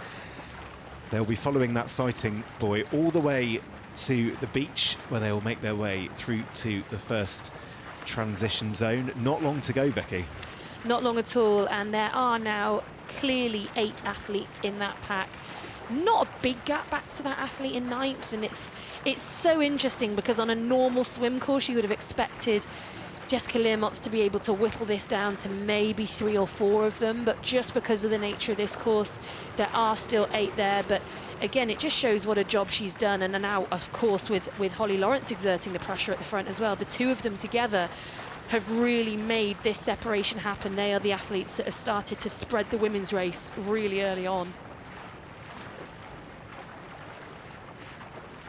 Interestingly, I can't see the purple hat of Victoria Lopez anymore, so she was right up there. So either her purple hat has flipped off, which we know happens quite a lot. She might be one of the athletes who's got a different colour underneath, because obviously now we can see 2 yellow hats, whereas we know we've only got 1 yellow hat in the race, being Kate Waugh. Is that a thermal hat or something underneath? Yes, it might well be. So that's essentially what the athletes do. They wear all these neoprenes, these thermal hats underneath. Some of them just opt for 2 normal swim caps. So I wouldn't be surprised to notice that if one of those athletes was Victoria Lopez. Taylor Knibb still in this group as well. She's wearing that red hat. So the red hat of Taylor Knibb and the yellow hat, sorry, the blue hat of Julie Duron are still hanging on to the back of that pack. So some big contenders in this pack, and it's gonna heat up as soon as we hit onto the bike, I'm sure. Yes, the battle between Kate Waugh and Taylor Knibb definitely in good shape at the moment, because both of them are in a really, really good position as we come out of this part of the race. I think it's probably going to be Kate Waugh who's going to be first out the water here. Yeah, that's a really smart move by Kate. She sort of led at the very beginning, settled herself into 2nd and 3rd, and then moved along. That's actually, I think that is Victoria Lopez who's at the front there. So I think it's actually, so she has got a yellow hat underneath her purple one, which is where it's become a bit confusing. So there we go, Victoria Lopez through first, Jessie Learmonth in 2nd, Kate Waugh in 3rd, Holly Lawrence coming through in 4th. That is Taylor Spivey in 5th. Losing track now, they'll go, and then of course right at the back of the group there we've got Taylor Knibb and Julie Duron. So sorry, I missed one of the girls come through there, but we'll get the graphic up in a second. It's fast and it's furious. Marta Sanchez, of course. I apologise, Marta. She's made that pack as well. And the next 2 athletes to come through were really, really close as well. So we are not missing much. Hannah DeVay there. Also just 9 seconds behind Taylor Knibb. So that's a really good start for her. And our wild card athlete, who's only been notified of this 4 days before the race starts. She only arrived 48 hours or just over 48 hours before the race. Katarina Kruger, great start from her too. Incredible swim from her. Yeah, you're right. She has not had long to prepare for this at all. She was only racing last Sunday as well in Crickgal. So she is, yeah, goodness me. Yeah, that's a dream start. You know, you get given this opportunity that you possibly weren't expecting. Last minute, you've got to make a decision whether you're going to take it, and you think, well, this is the biggest stage in the world. I'm going to go. I'm going to give it a shot. And then you come out the water and you can see right in front of you Taylor Knibb and Julie Duron. I mean, exceptional. So that's Holly Lawrence leading the way there with Victoria Lopez on her feet. A little bit of a gap back to Kate Waugh, still got her hat on. But as with the men, we saw the same. They all take their suits, their wetsuits down to their waist. That just makes it that bit easier to function. You don't really want to take it all the way off, because then you've got to run with it in your arms. And it's, like I said, it's nearly a kilometre run these girls have got to run all the way into transition. So this is absolutely the most efficient way to do it. Just get that suit down to your waist. Use the time on this long straightaway to get your hat and goggles off into your hand. So as soon as you hit T1, they go into the box, wetsuit all the way down, that goes into the box, helmet on, go, go, go. And really, really important to not get a penalty here. Obviously, Jamie Riddle getting a penalty for discarded swim cap and goggles before entering the transition area. So really, really important to be tidy and to make sure you take with you everything that you've got. Interesting there, quite a few trainers. Yeah, We can see Kate Waugh and Julie Duron. Yeah. Interesting. So 2 of our potentially best runners. Victoria Lopez seems to have trainers on there as well. I think it might have been Victoria. Taylor Spivey just behind, she's in Yeah, trainers. that's it. So there are a few athletes there, and of course here you've got, that's Katarina Kruger, so she's got her booties on. So the athletes who've got booties on, they've got that bit of protection from any gravel, grit, anything that might be on the road. But if you've got the booties on, you probably don't want to take them off, put trainers on. That's just going to cost you too much time. Yeah, different for this year. You don't have to wear booties, you don't have to wear gloves for this year on the T100 here in San Francisco. So Holly Lawrence taking off her Jess wetsuit. Sorry, Jess, beg your pardon. Very Jess. similar suits though. Yes. Exactly the same suit pretty much. And there we go, Kate Waugh, and that is Taylor Spivey taking off her trainers. So she's got to make sure those go in the box as well, even if you wear those just in that short section through transition. Taylor Knibb getting that wetsuit into the box, and it looks like Kate Waugh is going to be our first athlete. Rapid transition, goodness me. Yeah, first athlete out onto the bike. And Taylor Knibb taking time on there. socks. Yeah. She looks like she's composing herself. Just saw her take a quick look to see who's already ahead of her there and who was already on their bikes.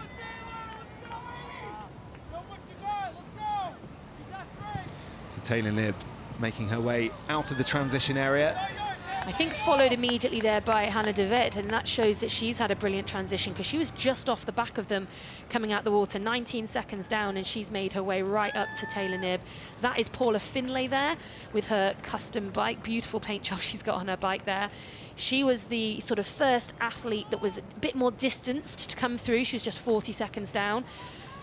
But she's an athlete that will, I think, relish this bike course. She's going to do really well, especially on the hills. I know Eric, her husband, earlier was talking about how she's not a risk taker. She's not a daredevil. She maybe doesn't like the downhills and the technical sections quite as much. But she's an exceptionally strong athlete. She's won the Canadian Time Trial Championships, I think, 3 times. She's raced for Canada, at the UCI Time Trial World Championships twice. So she knows what she's doing on a bike, and I think if she's feeling it, we could see something pretty special from her out there today. Yeah, Ash Gentle, we just had eyes on there. She quite a way back now in terms of time, still in that transition area. Yeah. So that is Taylor Knibb that you can just see on your screen now. And this is sort of where we expect Taylor to go to work, so to speak. We know what she does. We know what to expect from her. We fully expect her to start moving up as she goes through. She's currently in 7th position, going past Victoria Lopez there. But as she moves her way up the pack there, I don't think it's going to take too long before she hits right to the front of the pack. When you've got the sort of power she's got on the bike, you can take your time in that transition zone, can't you? Make sure everything's in order, your socks are on, and you're good to go. That's it. She was one of the athletes that did stop to put the socks on. Some of them are wearing these calf sleeves, as you can see. They were wearing those underneath their wetsuits, so they didn't have to stop and put them on in transition. And they take a very long time to put on. They're very tight, they're hard work. Can't really put them on in transition. Whereas the socks, you absolutely can. And she's got those socks on now. That means she won't have to do that in T2. Whereas some of the other athletes who might want to run wearing socks to sort of save their feet from the blisters that occur often in triathlon racing, she won't have to do that, so she will likely be quicker in T2. 18-kilometre run to come, of course, which is a good distance to do without socks. I'm not sure I would fancy that. I can't imagine it. I mean, my feet get ripped to pieces on a 5-kilometre race often if I've not got socks on, so to try and run 18 kilometres without them, I think would be a mess. You wouldn't be walking, would you, the week after, I don't think. It's just so hard because it takes so long to heal, especially with the job that we do as triathletes. You know, you're back in the water the next day or the day after, and with a wound, you know, sores that you get on your feet, it's not just blisters, it's almost you get like holes rubbed into your feet. They don't heal when you go into the water frequently, and so you're going back in the water for an hour and a half routinely, day in, day out after the race. It just takes so long for them to heal, and if you have got another race coming up quite soon, as we know a lot of these guys will be racing in Vancouver in just 2 weeks' time, they might still have sores on their feet in Vancouver that they incur today. So sometimes you've got to be a bit strategic about taking the 5 seconds to get your socks on, I think.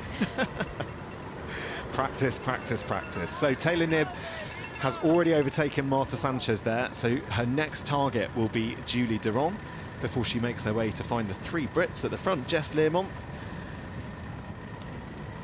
Holly Lawrence and Kate Waugh, all at the pointy end of this race. Yeah, that's right. I think that's Julie Duron.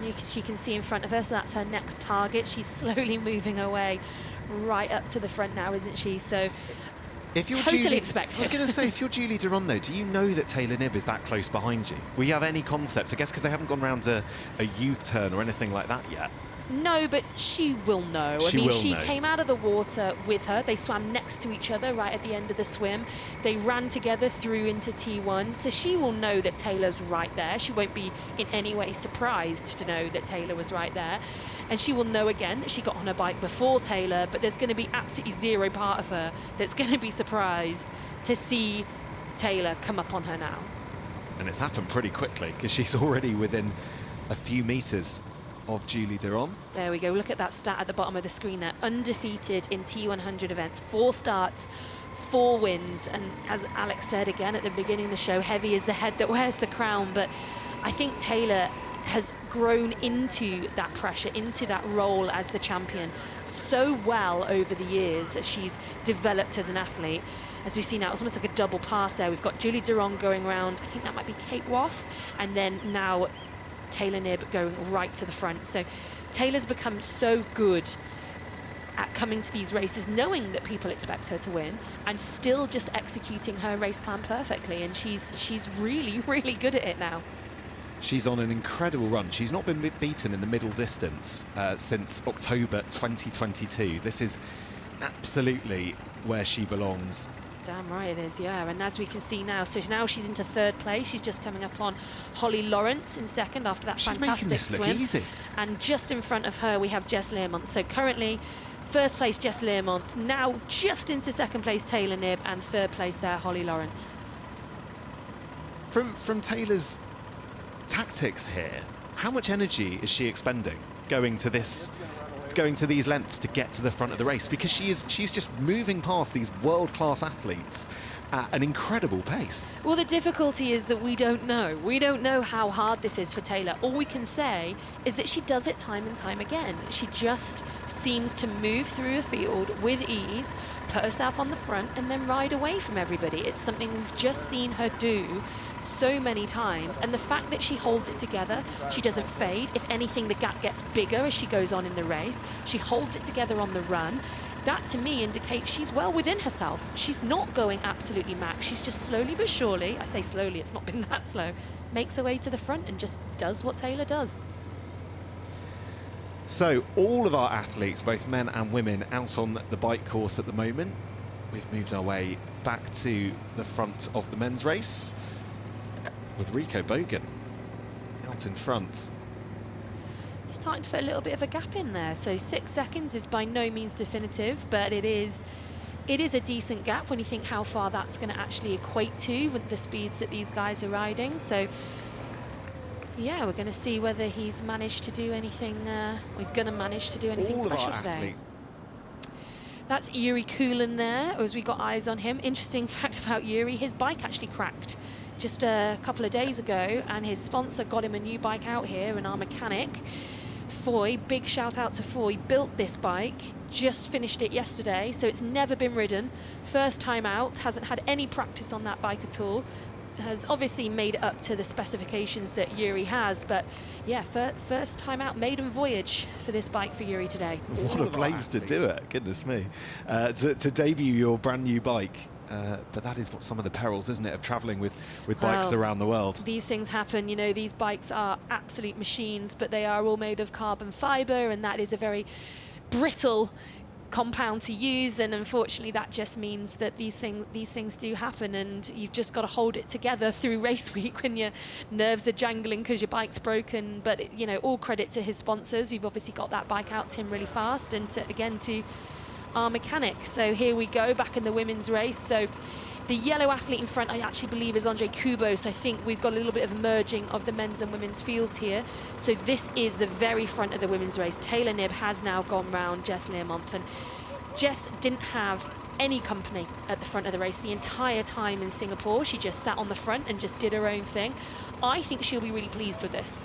I think she now knows she's going to have her work cut out for her, yes, to go with Taylor Knibb, but I think she might try and take that opportunity to see what she can do.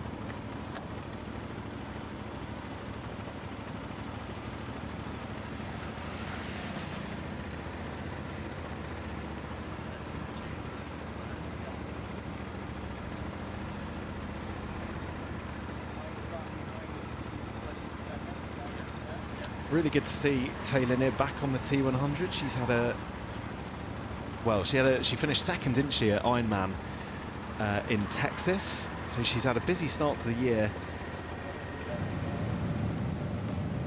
And we'll make our way back to the men's race. Oh, I love it when we can get these images and see the Golden Gate Bridge in the background. I just don't think I'm ever going to get sick of it, especially because last year I was just so disappointed that we didn't get that.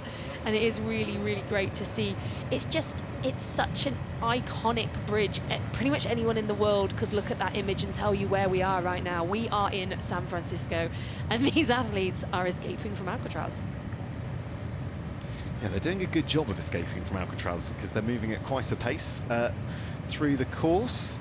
Rico has extended his lead since we were last with him just a couple of minutes ago, so it does look like this is the time he's decided to make a move at just under halfway through the bike. He's now got 20 seconds on that pack behind him, the likes of Kyle Smith, Jelle Geens, Marten Van Riel, Jamie Riddle into that pack as well. Of course, we've not mentioned him so far, Yuri Kulen and Bitados. And then Mika Nut, who was sort of in the pack, out of the pack, and then back in the pack again. So he seems to have made himself back in there as well. And then after that, we've got that minute gap back to Aaron Royal. Well, if you like what you're seeing here in San Francisco, you want to get involved with us on the T100 this year. There are still plenty of opportunities. This is the moment we waited for. Everything you want is right here. Foot on the gas, ain't no slowing down. Aiming for greatness, no settling. Kick down the doors, they won't let me in. Taking no wealth, yeah, I gotta win. Watch me kick down the doors, they won't let me in. Running the game now. Foot on the gas, can slow down. No. Yeah, I gotta win. Watch me kick down the doors, they won't let me in. Watch the game change, yeah. And you can scan the QR code on your screen if you want to find out more about upcoming races. London, the French Riviera, Lake Las Vegas, all still with options to compete this year. Vicky, come on, your expert opinion. If someone hasn't started training for a T100, could they do it? Could they get to Vegas? Absolutely, there is plenty of time. Of course there is. That is the beauty of triathlon. Like, it's for everybody. There's something for everybody. Get out there, get training, get some people around you, friends to motivate you, clubs and groups to join. And let's see you all at the T100.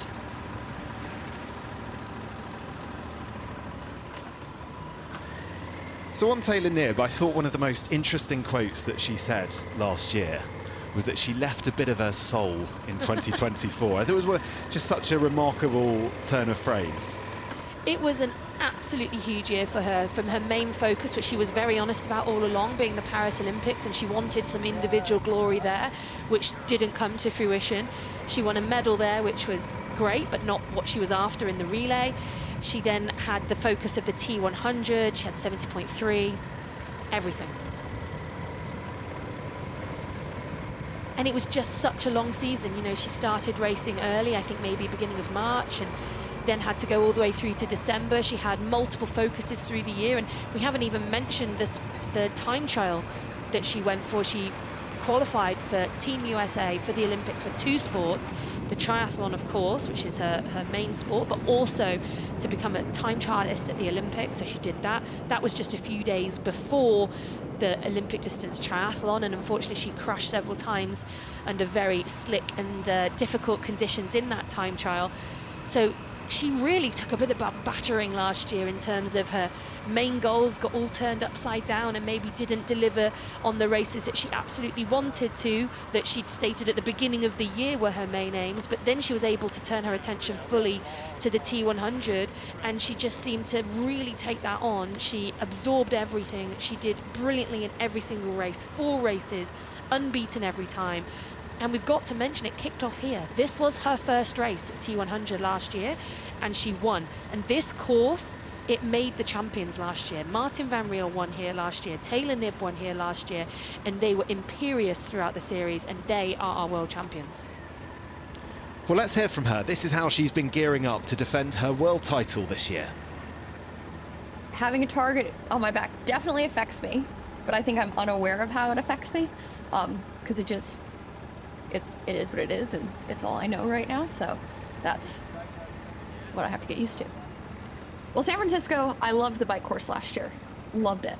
And then it's also really easy travel from me, which is important to me, at least. And so I also just love racing in the United States. It's just, there's a home feel, and people will, even this week, people have commented about like, oh, it's so American, and the United States is fairly regionalized, so it's different in San Francisco from where I grew up or where I live now, but still it's like there's some amenities that are just here.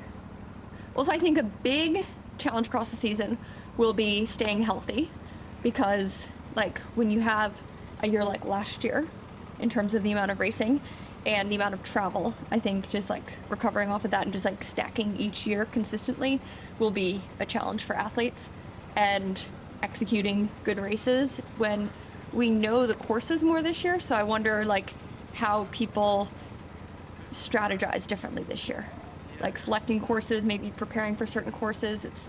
There's going to be different tactics, and we'll have to see how it goes. It's kind of ominous that Taylor's thinking about tactics of courses she's already raced, given she won every single T100 race that she took part in last year. If she's thinking how can she better exploit the course and how can she perform better on these courses at this stage, goodness me, the others are probably quaking in their boots, aren't they? Taylor's always said she's a real student of the sport. She studies every race, she re-watches races, she knows every inch of the course before she does it. She knows what her competitors can and will do. And she also always wants to learn and to be better than she's been before. And I think what she's really recognizing is the new additions we've got this year, the strength of our fields this year, the new hotshot contracts, the wild cards that are coming in.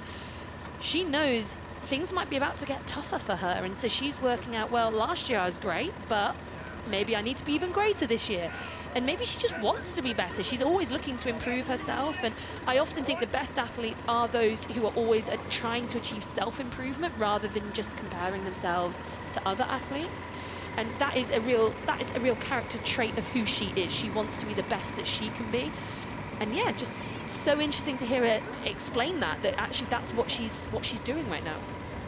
And I guess when I mean, last year was an incredible year for Taylor Knibb. Let's not make any bones about that. It's more the fact that perhaps, yeah, the Olympic disappointment will probably be weighing on her mind. It wasn't a perfect year. I get the impression Taylor Knibb, at the sort of level she operates, she wants perfect. Yeah. And it's tough as an athlete to achieve perfect. She's pretty close, but maybe that just gives her a little bit more motivation for this year to work even harder, or to achieve the things perhaps she wasn't able to do in 24. Well, I think it's a character trait of most triathletes, most elite athletes, full stop, that you are perfectionists. You want to So you're always unhappy. Absolutely. I mean, you can win a race and pick it apart afterwards and say, oh, well, this wasn't great, or maybe if this person hadn't crashed, then this could have happened and I wouldn't have won, or, you can do that to yourself. And I think Taylor is the ultimate perfectionist, and we hear her in her interviews, she talks about how things weren't perfect and this didn't go well and I wasn't happy with this, but I still managed to rally and win. And again, that is the sign of a true champion, who can do that when not everything is perfect. And gosh, I fear the day where everything is perfect for Taylor Knibb.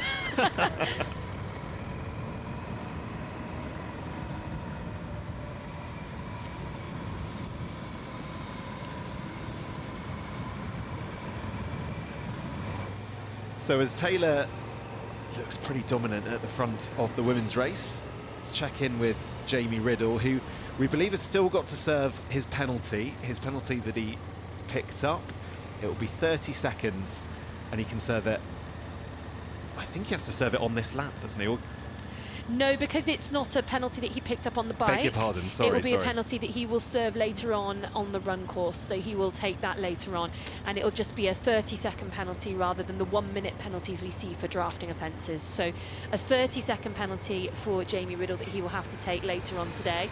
But right now, putting in a fantastic account of himself, another athlete who is a wild card. We've got a stack of wild card athletes here today, which just makes it really exciting because there are a lot of athletes we've not seen together before, and we can't quite predict exactly what's going to happen, and that makes it really interesting for us sat here in the commentary box. But Jamie Riddle, another really interesting athlete, a young athlete. He's only 25 years old, South African, based in Stellenbosch, and has stepped up this year into long distance racing. He's already completed full distance racing this year, as well as racing over middle distance, and got himself that wild card here for the T100. And he raced at the Olympics last year, and that was sort of one lifelong dream ticked off for him, and now he's setting about achieving other things. And you know, he's an athlete who talks a lot about how grateful he is for the opportunities he's got, and he knows that he is he refers to himself as being a grateful, lucky, privileged athlete, but he works incredibly hard too and wants to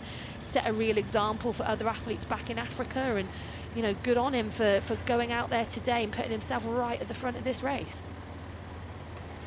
He's got a brilliant YouTube channel as well. I mean, he's 80,000 followers on Instagram.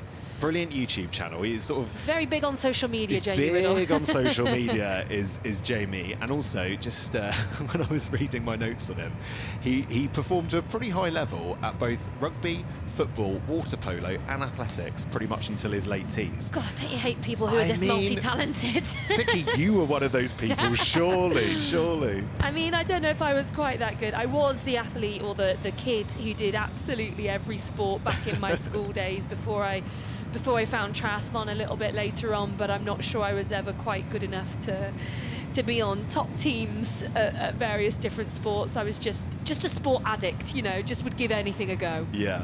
Always out the house, always asking mum and dad for a lift. Oh yeah, my mum was my taxi driver for many a year, as I'm sure many parents can relate to of sporty, active kids. They are grateful, even if they don't maybe show it at the time. Absolutely. So back with Rico Bogen here, and his gap has now gone out to over 30 seconds, we believe, to Jamie Riddle, Kyle Smith, Jelle Geens behind him. So he's really starting to extend that gap now. You can see there the positions gained.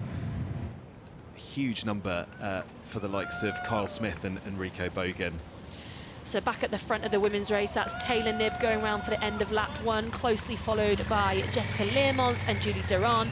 And here in 4th place, that is Kate Waugh. So intriguing. We are 1 lap down out of 6, and we have 4 athletes clear away at the front. Taylor Knibb has not quite gone away on her own just yet. She's not having it entirely in the Taylor Knibb way so far. I mean, we're so early on in this race. Let's not discount what might come further down the road, but really exciting to see her have a bit of company. It really is. And I just, if you're Kate Waugh there sitting in 4th, you're kind of quite content there, aren't you? The others are setting the pace, but by all means. And we just see Holly Lawrence. And Marta Sanchez, that is, as well, So for athletes 5 and 6, they're still in really good position. But yeah, going back to what you said, Kate Waugh, I think, will be very content with that position right now. She'll know that if it comes down to a run battle, it could be really interesting between herself and especially Julie Duran. And, you know, we don't know how Taylor Knibb is running yet this year. We've not seen how she's racing. She's only raced once, I think, over full Ironman distance. So very hard to know how she's going to do over this distance today, when it comes specifically to the run, that is. So yeah, I think, wouldn't it be fantastic if we saw these athletes come off the bike together? Let's have a run battle. We haven't seen that very much in the women's racing. Let's inject some excitement. I wonder if Taylor would quite enjoy it as well. Yeah, sorry, Taylor, I don't mean to. As long as she comes out at the front at the end, I'm sure she might enjoy the thrill of racing some of her fellow competitors. So that's Jelle Geens there on screen and Kyle Smith just in front of him. And incidentally, for those of you who might have been wondering, we have heard that Kyle Smith is not going to be penalised for his bottle cage flinging off his bike. Of course, that's a mechanical issue. There was no intention behind that at all. It wasn't like he dropped a water bottle or something outside of the littering zone. So no, with that, he will not be penalised, which I think pretty much everyone in the world can agree is as it should be.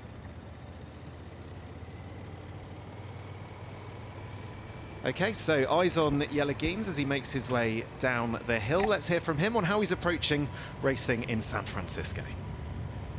I think I've proven in the past that I'm quite good at sprint finish, especially after a hard race. And it was a very exciting race to watch last year, and the three-person sprint was super exciting. And yeah, it might be possible. I think then it's more like, I think, a mental barrier as well you have to go through during that sprint. And just don't think about the pain that your brain is telling you have, and just try to go through that wall. And I think they all three did it last year. And if it comes to that, I back myself for a sprint. For Las Vegas, I was, well, I knew it was a one-off situation that I really had to benefit from if I wanted to start this year as a contracted athlete. So I put quite a bit of pressure on myself there, and which is the same now. I put quite a bit of pressure on myself, but I feel quite confident because training has been going really well, and there is maybe a bit more pressure from the outside, I guess. People picking me more for the win than of course before Las Vegas. But it's something that I seem to be okay with dealing with. I mean, before his DNF that he had in Singapore, he was on a tremendous run of races, winning in Geelong. He also won in Topor at the end of 2024, of course winning in Las Vegas on the T100. Remarkable athlete, good friends with Marten Van Riel as well, so we got a little bit of a glimpse into that battle and what it might be like in Las Vegas. But my goodness me, we'd love to see Jelle Geens versus Marten Van Riel in 2025 T100, wouldn't we? Oh, I think this season in a lot of ways was built up as that, you know, Marten potentially has slightly more raw bike power, whereas Jelle has a little bit of an edge on the run. Jelle had such a fantastic run of races at the back end of 2024, and even the beginning of 2025 he opened with a win as well and looked fantastic in doing so in that race. And I know he was desperately disappointed in Singapore. I think he suffered with some stomach cramps on that day, so he's definitely back for revenge today. But just to touch on some really upsetting, disappointing news, you'll see there on the pylon on the left hand side of our screen at the very bottom there, Panagiotis Bitados has unfortunately DNF'd from this race, and I know there were a lot of people, myself included, who were incredibly excited by his addition into this field today, and I really thought he could be right up there and put in a really surprisingly, well, not surprising if you've been following him, but potentially a bit of an upset there today. We thought he might be on for a podium result, so we don't know exactly what's happened to him, but he has officially DNF'd today's race. Yeah, such a shame. He was on an incredible run of results. He was on a six-win spree. And I mean, I guess a DNF doesn't really count as not a win. So next time, hopefully he joins us on the T100. He'll go for 7. Yeah, I hope we see him again soon, because he is a really exciting young athlete, an exciting prospect, and someone who possibly could have challenged the man here on screen, Jelle Geens, who I think on paper is probably our best runner in the field. And the way that Panagiotis Bitados has been racing recently, he was probably the one athlete who might have been able to go with Jelle, should it come to that on the run. And so, yeah, that was a prospect that was pretty exciting to me. So, yeah, very disappointed for Panagiotis to not be racing any longer today. 21 years old.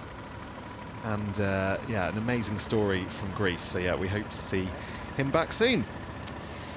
Back with the women's race, we've got Julie Deron on screen there. I mean, what a 2024 this young lady had. She sort of burst onto the screen, not out of nowhere, but from not someone who was pegged to do anything at the Olympic Games. Came out with a silver medal, and it was absolutely brilliant silver medal she earned there, and then from that point on really committed herself to the T100 with 3 second places, and she's been really strong pretty much every time we've seen her. And Singapore, like I said, didn't quite go to plan for her, but she really seems to be back on form today. Well, let's get some insight from Julie Duron's camp. Alex is down with her mum. I am indeed, Matt. Thank you very much. Indeed, yes, Marianne is alongside. Interesting to hear you say, Vicky, about the 2024 for Julie. It looks like it could be quite a good day today as well. Conditions here, just to give you a quick update, almost perfect. Very, very improved on what we had here last time around. And Julie seems to be doing exactly what she needs to. Marianne, how pleased are you with the performance of your daughter so far? Well, I guess she's doing a good job at the moment. I saw her at the third place. I guess that's a good start. And the day is a little bit longer than it was before this time, and I guess she will improve, I hope. Okay, and she's obviously flown in from China. She had a month or two there, I think you were saying, in Shanghai as well. How have her preparations been, and what were her expectations coming into today? Well, I guess she wants to show a good race, and better one than in Singapore. She wasn't very pleased there, but I guess she's very, very motivated to show what she did the last 6 months. Fantastic. And you were saying you haven't actually seen her since Singapore, but you've obviously flown out here to San Francisco, and now you are with her all the way up to Vancouver as well. So T100 bringing families together, which is great to hear. Yeah, that's really nice to see her for about 2 weeks now and be together with her, because after that I guess she will go to San Moritz again and train there, and we stay in Zurich.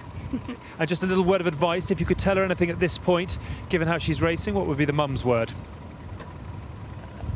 You have to repeat. What advice would you give her now for the rest of the race? Oh, I said it before, I'm just a mom, but I would say, go for it, Tiger. Go for it, Tiger. Wise words indeed. Lovely to see you. Thank you for your time. Well done, Marianne.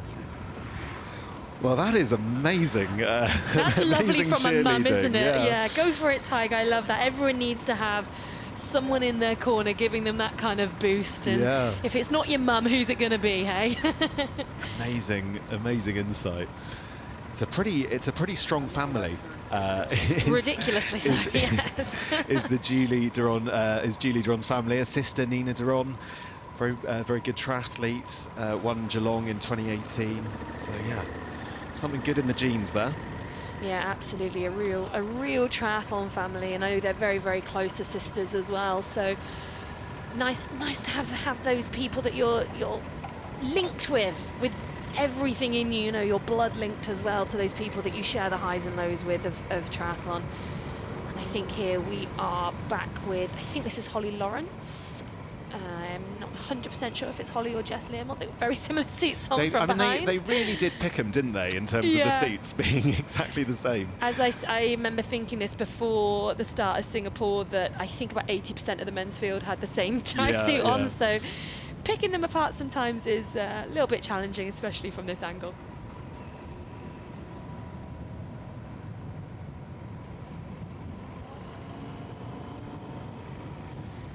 So this is the faster sort of sweeping, I wouldn't quite go as far as say technical, but sort of sweeping bends as they go down the hill. There we go, on screen there, Jess Learmont, it's just popped up, so it is Jess that we're watching here.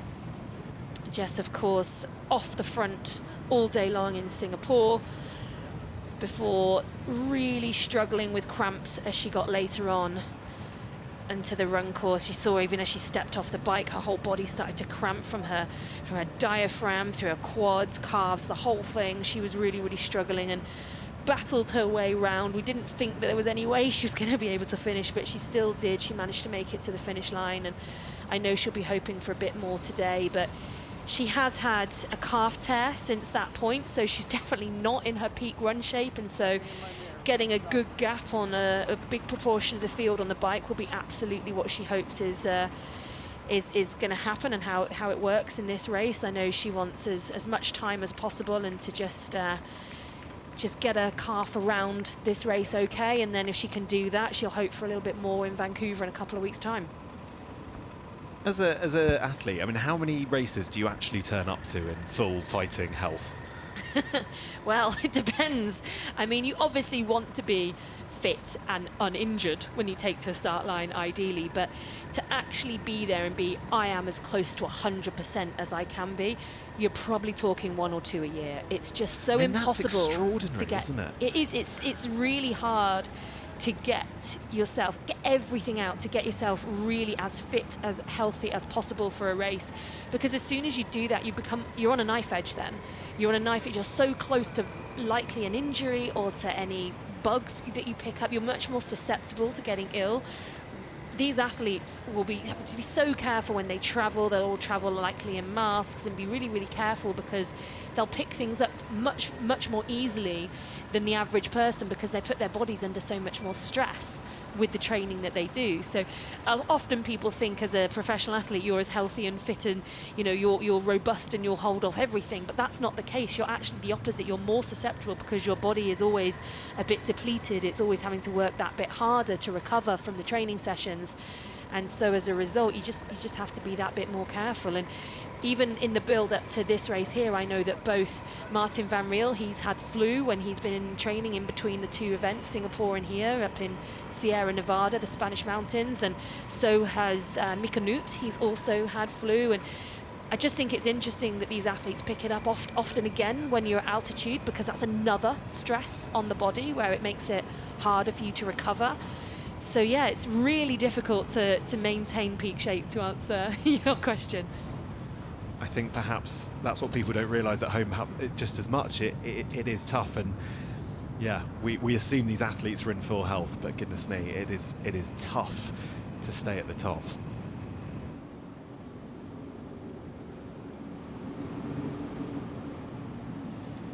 So here we are, the T100 in San Francisco. Not a cloud in the sky. We can't stress how different these conditions are to 2024. We've been treated to a beautiful, beautiful day here in California. That's right. Just go back in our archive and watch last year's race. I mean, it was utterly epic, the racing we saw last year, the best sprint finish we've ever seen. But unfortunately, the weather did not play ball, and we were not getting the images that we are getting right now. So it is absolutely beautiful to see this. When we were looking at the shots there of Jess Learmonth, I sort of thought Taylor Knibb had drawn out a bit of a lead. It was 6, it's now up to 8. She's just starting to move out of sight at a lot of the parts of the course from the likes of Julie Duron and Jess Learmonth. That's right. She's just starting to get a bit of separation there, and we know what Taylor will do. She'll just keep pushing here, and now it's up to the others. It's up to Julie, it's up to Jess as to whether they can go with it. I mean, it might simply be that it's out of the realms of where they can go to, with the power that they can push. No one knows exactly what it is that Taylor Knibb can push on the bike. She's relatively quiet and secretive with her data, but she is pushing some big watts these days. And as you can see that graphic there on the side of the screen, Taylor Knibb fastest out on course, currently riding an average of 37.5 kilometers, 0.5 I should say, kilometers per hour. And that's very fast when we consider the topography of this course. You know, this is not a flat course. We can see that right now. Taylor is not in her aero bars. She's riding uphill, and it's nowhere near, I mean, you can't even really tell how uphill it is, but the fact that she's sort of bouncing around a little bit, she's definitely riding quite hard uphill, so that will affect her average speed overall. So not a course where we're going to see the athletes averaging over 40 kilometers per hour for the women. So to still be going 37, that's pretty impressive. Couple of shouts there for Rico Bogen out on the course, and interesting just to look at these timing splits here from the men's side of the race. Marten Van Riel 41 seconds behind Rico Bogen out in front. Well, what's interesting is it appears to be Jamie Riddle who's sort of gone solo up into second place there. So Rico Bogen's lead had got out to about 37, 38 seconds at one point. Jamie Riddle sort of pinged himself off the front of that pack and is going solo, and he's got that gap down to 29 seconds for him. And then we've got the 4-5 athletes sort of all riding together there with Jelle Geens, Marten Van Riel, Kyle Smith and Yuri Kulin, and Mika Knibb, who again was with those athletes, has sort of yo-yoed off the back. But as I mentioned, he is an athlete who has not been in the best of health. He's had this flu that seems to have been going around some of the athletes, especially those based up in Sierra Nevada. And Martin, I know, had his flu a bit earlier, so he said he's had time to recover, and whilst he's maybe not had the best training block, he's actually recovered and is healthy. Mika has unfortunately only just recovering from the flu now, so it's a bit hit and miss. We're not sure exactly what we're going to see from Mika today.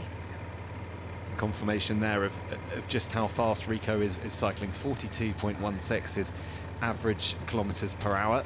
Jamie Riddle not far behind, 41.79.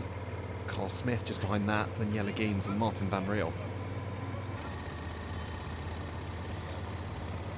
There he is, that sort of depiction of the South African flag on his sleeve there. It makes it a bit easier to spot him. He's got the standard black and white uniform that most of our men have on, but he's got a little bit of differentiation. And there goes Taylor Knibb, I think, coming down the other side of the road. So the two races passing each other there.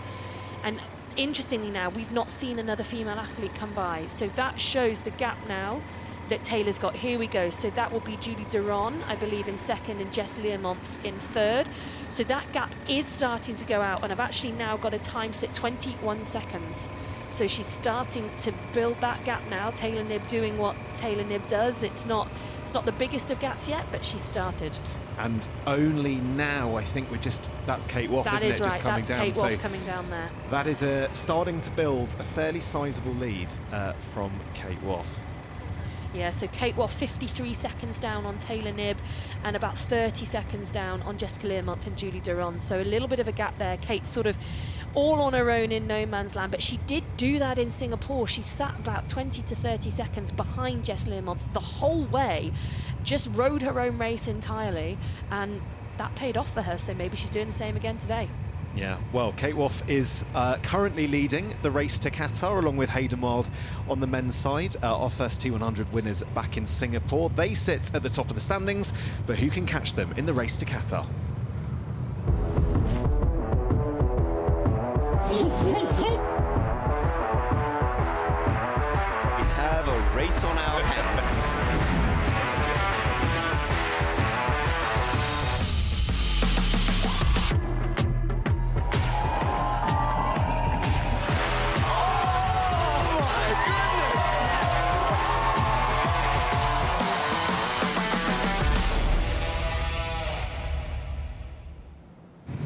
So a brand new race in Qatar at the end of the season. We look forward to that. A lot of racing, though, to go between now and then.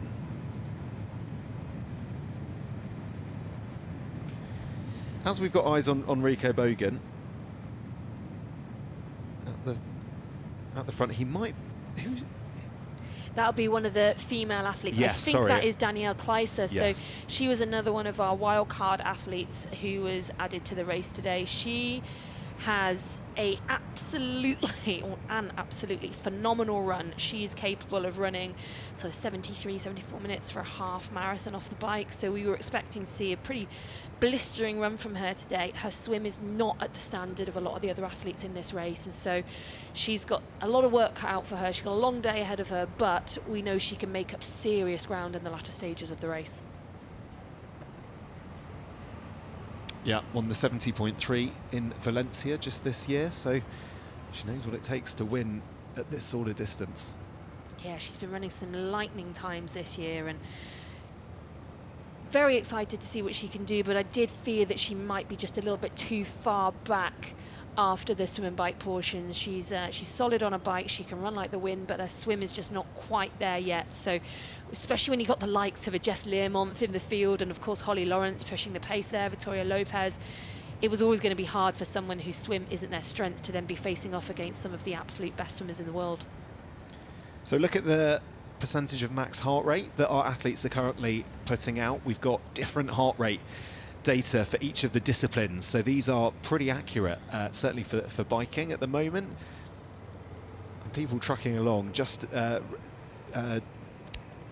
Riale there is pushing hard. He's in the red zone. He really is pushing hard. He's our hometown athlete, actually. He was born and raised just 30 minutes outside of San Francisco, now lives in Las Vegas, but he qualified as one of the contenders for today's race. So our contender series is essentially athletes' best 5 scores over the last 12 months, and if you're in the top 3 athletes who are not a contracted athlete, then you get an opportunity for a wild card. So that's how he qualified here, and I know he's very excited to race on this course that is really special to him, because he first stepped foot on this course at just 3 years old when his dad competed. And he ran down the finish chute with his dad. So it's a race he's spoken about meaning a lot to him, tried to get into the pro race a few years ago, couldn't get in, and now he's here doing it. So eyes on the women's race. You can see the lead that Taylor Knibb has built. That's right, so we're up to 23 seconds now. Hasn't really stretched out since we last had eyes on that, and there we go, Kate Waugh coming through on her own. But as I said, this is exactly what she did in Singapore. She will just be riding her own power, her own pace, to her own comfort zone, and just seeing what she can do. She's still right up there in 4th place, and a decent gap building now behind her. Behind her, we've got Holly Lawrence and Marta Sanchez, a full minute and 10 seconds, or just under a minute and 10 seconds behind her. So yeah, still in a very strong position for our series leader right now. I mean, she said she's got a lot to learn at this distance, which I find quite interesting, quite an interesting admission from her, because clearly she knew enough about it to win.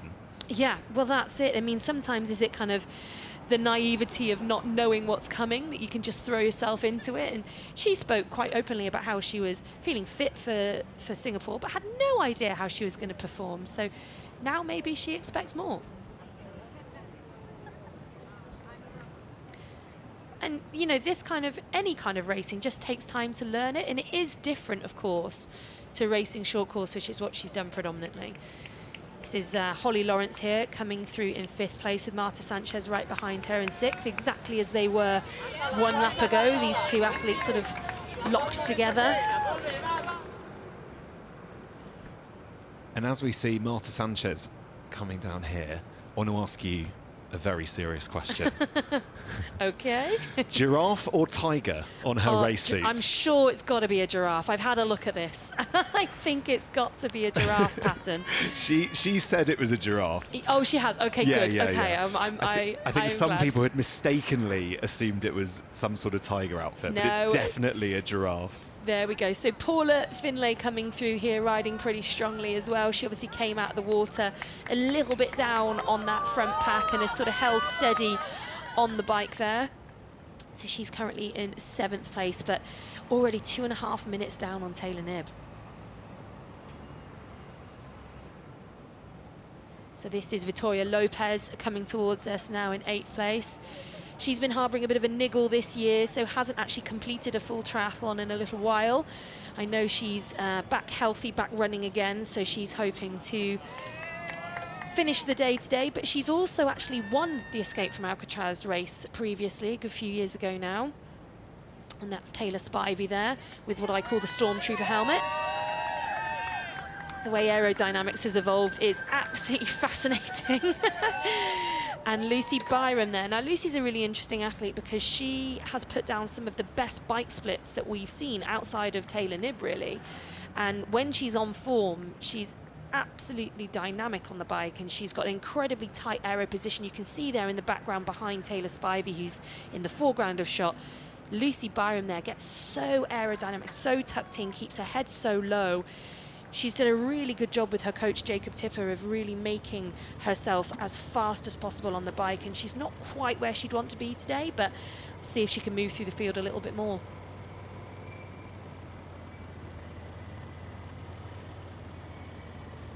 So 1 minute 25, the gap at the moment between Marten Van Riel and Rico Bogen at the front. Yeah, that gap's gone out a little bit now, and it's worth noting that the athlete who's just behind Marten Van Riel, Yuri Kulin, as we've been confirmed, he has a drafting penalty, so he will have to serve that on this lap, at the end of this lap. That'll be a 1 minute drafting penalty for Yuri Kulin.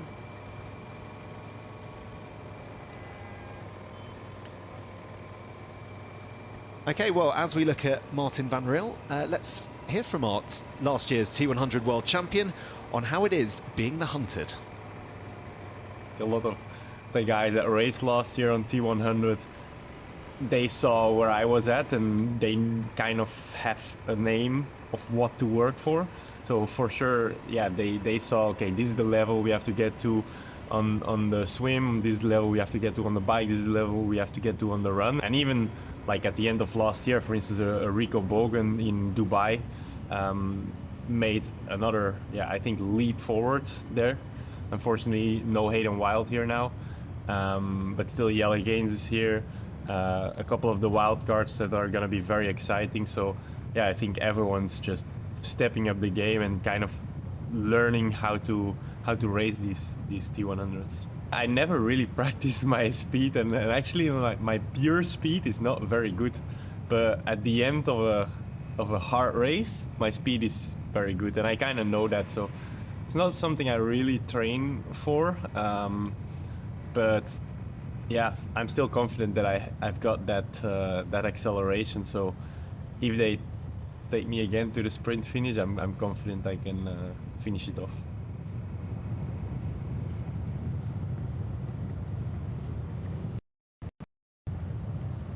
So there we go. We told you we would look at the sectors and tell you what's been going on. And so on the climb sectors, the fastest athlete so far is Jelle Gaines, followed by Marten Van Riel.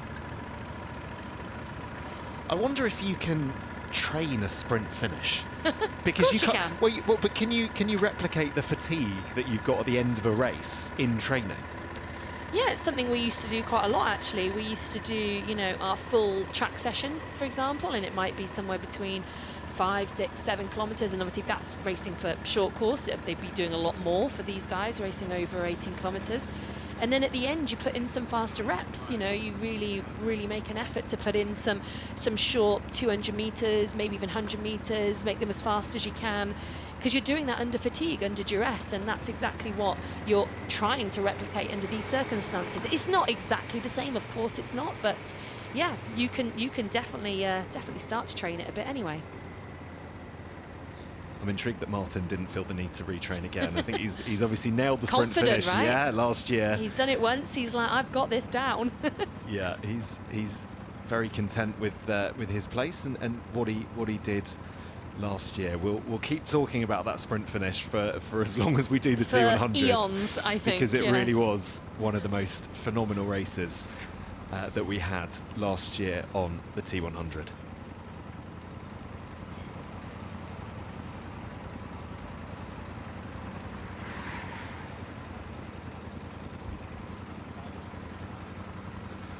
I mean, how conscious is Taylor Knibb right now of pulling out a significant lead?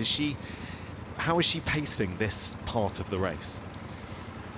Before I answer you, I'm just going to very quickly address the fact that we are now doing the sectors, the climb sectors for the women. So obviously we saw that Jelle Gaines has had the fastest climb sector on the men's side, and unsurprising to anybody, I think, Taylor Knibb has the fastest on the women's side. She's gone a full 8 seconds faster than Julie Deron and another few seconds faster than Jess Learmont. So yeah, our fastest rider on course is also our fastest climber. Again, not a total surprise, and I don't think anybody will be too surprised to hear that.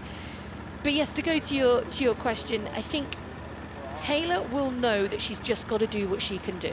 She has to just ride her race and get as much time as she can and then hold it together and run strong. And I think she will know that she can run well, but she'll also know that she won't want Julie Deron, Kate Waugh, those people to be too close to her coming off the bike. She maybe want a nice little buffer before she gets there, but there's only so much she can do about that, so she's just got to keep riding her own race.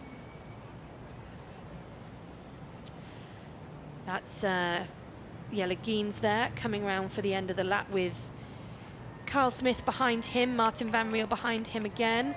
And this should be where we see Yuri Kulin have to pull off, because he's at the back of this pack, I believe. He'll have to take his penalty anytime now. So he's having a look around. This is Yuri coming around now. And that is Daniel Kleister sort of stuck in the women's pack. And there we go. Yuri is into the penalty tent. So the 1 minute will begin. And this must feel like an absolute eternity. Absolutely. It's come up on the screen as 3. I believe it is just the 1 minute he will have to serve. It used to be 3, but we have that rule changed from midway through last season. But yeah, it will feel like a very, very long minute, especially when he was exactly where he wanted to be. At times, Yuri hasn't quite been able to stick with the pace on the bike. I mean, of course, Singapore in 2024, he was imperious on the bike, and that's really where he won the race. But since that point, he's not maybe had that many races where he's come off right at the front, and He was in a super strong position today, but at some point he's obviously just overcooked it a little bit, got too close into that drafting zone and not passed in time or not dropped back in time. And so now he has the agonizing minute wait. And gosh, doesn't it feel like a long time even as we're watching him? Yeah, I don't know he'll actually drop back that many places. I think maybe Mick and Newt will obviously overtake him, but just by the looks of the times, it'll be Justin Riale who will still slot in front of. So position-wise, he hasn't lost too much, but time-wise, he has. Yeah, and it's the advantage you have of being in a group like he was in. It's so much more motivating and easy to ride when you know you're in the top 6 in the race and you're just riding right from the front. So it's now he's got to ride solo, and that's a much different challenge.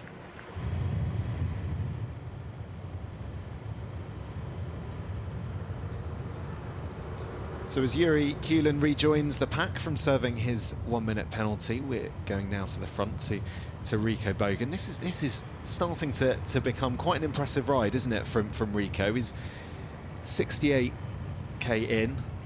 It's sort of becoming his trademark. Yeah. He's done this in all the races he's done so far this year. We saw him do it in T100 in Singapore, of course. I think it's really interesting that he's still going for the same tactics, even though so far he hasn't been able to deliver the run that he would want and would need to then pull off a really good result in the race. So that tells me either he's got a lot more confidence in his run than he's been able to, show in those races so far, or he's just so determined to blow this race apart that he's sort of like, it doesn't matter. It doesn't matter how I run. I will blow this race apart and I will show what I can do on the bike. But I suspect, knowing the caliber of runner that Rico is, we've seen what he can do. We saw his brilliant performance here last year. We saw what he did in Dubai, which for me was even more impressive, where he finished second and held on to Marten Van Riel really close until the end on that race as well. I think he knows that his run is still in there. It's still ready to come out. He's still ready to unleash that. And maybe he's hoping that today's the day, because he's on the last lap and he's got nigh on a minute gap on the first chaser, which of course is Jamie Riddle, and over a minute and a half on the likes of Jelle Geens. So yeah, maybe today is Rico's day. And I wonder as well, as he makes his way through the season, obviously Singapore was phenomenal in the swim and also on the bike, but the run was tricky for him. I wonder if throughout the season that run form will come, it will start to get up to where we know he can run. Well, it's interesting because he's made a step change in his cycling this year. He was, as I said earlier, always a really strong cyclist, but he was never riding off the front of these races, not with the caliber of athletes that we've got in there, the likes of Marten Van Riel and Kyle Smith. He was never going off the front on his own. He's obviously made a change over the winter in his coaching. He's made that's resulted in a change in how he's now riding in the races. But sometimes that costs you, and sometimes that means that another area of your racing starts to fall back a little bit, and it takes a bit of time before the whole rounded package comes back together again. So maybe that's happening. Maybe the focus has been shifted a little bit to turn him into a real Uber biker. Or perhaps, as I said earlier, he just hasn't quite managed to show on the day what he feels he's doing in training with his running. And yeah, it will be incredibly interesting to see what kind of Rico shows up when he puts his run shoes on. I can't wait for this run.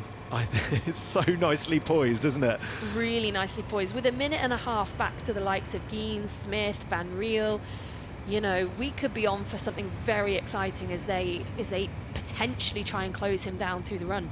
Yeah, I mean, you're talking six very, very good athletes, all in with a chance here of doing something special on the run. So do not go anywhere. This is very, very exciting. And the one good thing for Yuri Kulin about getting that penalty is that he does only have 1 lap left to ride. So he took that penalty at the end of lap 5. There's only 6 laps on the bike, so the men here are now on the last lap. So he doesn't have to do, 3/4 of the course on his own. It's only 1 lap, and he can set out on that run at his own pace. He ran really well in Singapore this year. I think he's about the 2nd fastest runner on course in Singapore. So Yuri will be charging, I am sure, trying to chomp down on that gap that some of those guys in front of him have now got.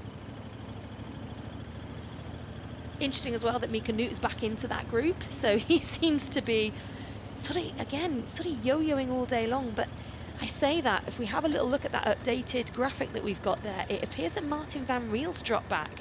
He is 20 seconds now behind Geens and Smith, whereas they were riding all in a line when we saw them come through for the end of lap 5. They were all together, and here we are just a couple of kilometres later, and it appears that Marten Van Riel has dropped 20 odd seconds there. So that's interesting. Makes me question whether something's happened mechanically for him, or whether he's just decided that pace is a little bit too hot and he needs to back it off a little bit.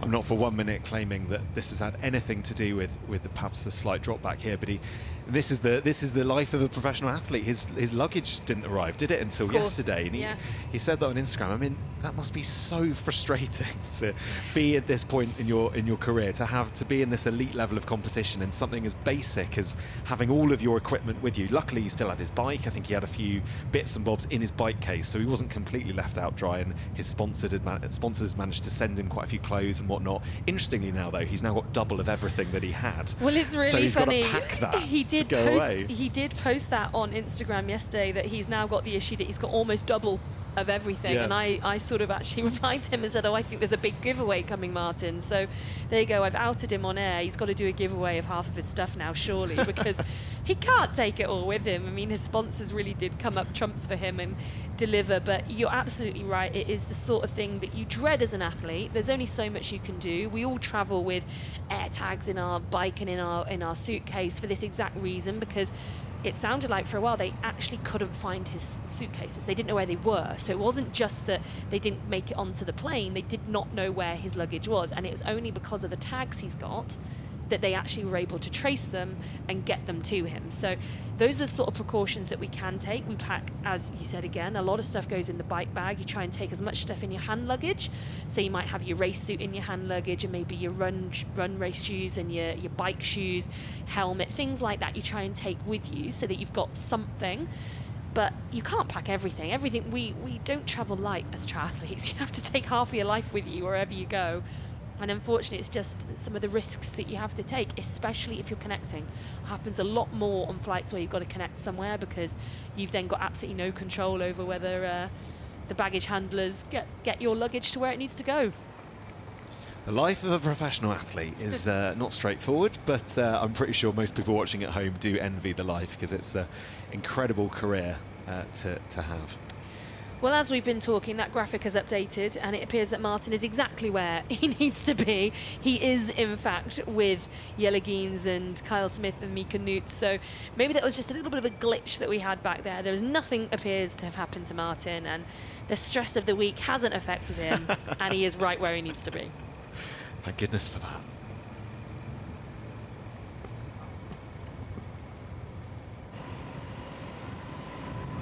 So back to the front of the women's race. Started 45 minutes or so behind the men, so we're a lot further back in this, just over halfway though, 44 kilometres. And Taylor Knibb still out in front.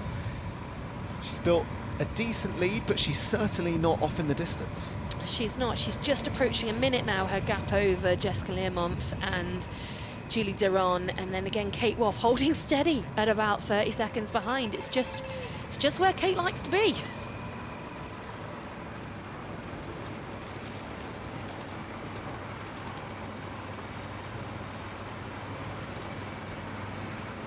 So a bit of a new feature we're doing this year is we're looking at a bit of analysis on various positions, and this is comparing Taylor Knibb here back from when we very first saw her race for the PTO at the Collins Cup in 2021, and she actually raced on a road bike, and you can see the difference. I mean, of course she's now racing a different bike, she's on a TT bike, but her position has evolved immensely over the last 4 years. She's not even particularly aero on that road bike there.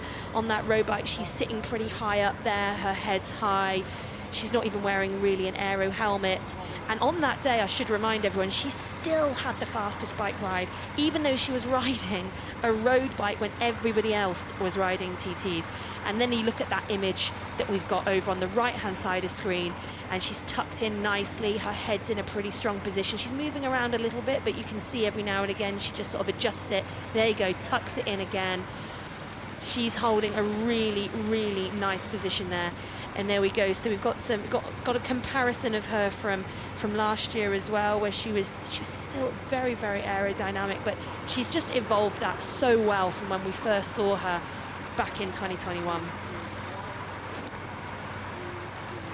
And I was listening to an interview that Kate Waugh did recently where she was talking about the TT position and how, for her, coming from short course, that was a new part of triathlon for her to learn, and how pretty much after every bike session she would spend 15 or 20 minutes just in the TT position at a sort of mid kind of effort, just to get used to that position, because it's so different, isn't it? There are so many athletes, especially those who come across from short course, who start with a position that isn't particularly aggressive, is not particularly aerodynamic, because it is so hard to get into that position. It's uncomfortable. It's uncomfortable on your shoulders, on your arms, it's uncomfortable on your neck to hold it down. It's very hard, and you have to be really disciplined to hold that position, and it's a skill that these athletes really hone in on, and it's something that, as we just addressed there, Taylor Knibb has done exceptionally well. But when you compare her position directly to Kate Waugh's position, Kate is still not there. But that's no surprise. She's only been on a TT bike for a couple of months. She started riding on it about 6-7 weeks before Singapore, rode almost exclusively on the turbo trainer, as she said, practiced in aero position, but not as much as maybe these other athletes who are used to it have done.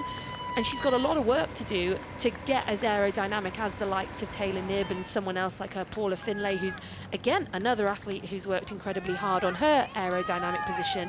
And she, again, evolved hers about 3-4 years ago now and is now super aero on the bike. So it's just an evolution, and it takes time. Some athletes can just dial in straight away and it doesn't affect them. They can run well off it, they can still produce power, they're not at an injury risk. But for a lot of athletes, that is a consideration. If you go too aggressive in your position too soon, you can't push the power, you do risk injuries, and it's just really uncomfortable to try and run off it. And that a visual representation of the gap that Taylor Knibb has built up over Jess Learmonth and Julie Duron. And you can just see there Kate Waugh just coming around the corner in the background. So these four athletes nicely poised at this point in the race. Yeah, that's right. And the gap back to pretty much everyone else in the field is going out quite a lot now. So we've got Jess Learmonth and Julie Duron there. So I think they've brought back a little bit of a time on Taylor Knibb. Taylor Knibb had just under a minute, but that downhill section appears to be where these two have caught up a little bit of time on Taylor Knibb. They brought it back down to 50-odd seconds. Kate Waugh at 1.5 minutes still, as we see these athletes are going to pass now. Kate Waugh coming towards us. But then further down, it's another 1.5 minutes before we get back to Marta Sanchez and Holly Lawrence. And it appears that Paula Finlay is going to join those two at any second now. So Paula Finlay, the mover on the field at the moment, could be up to as high as 5th place pretty soon.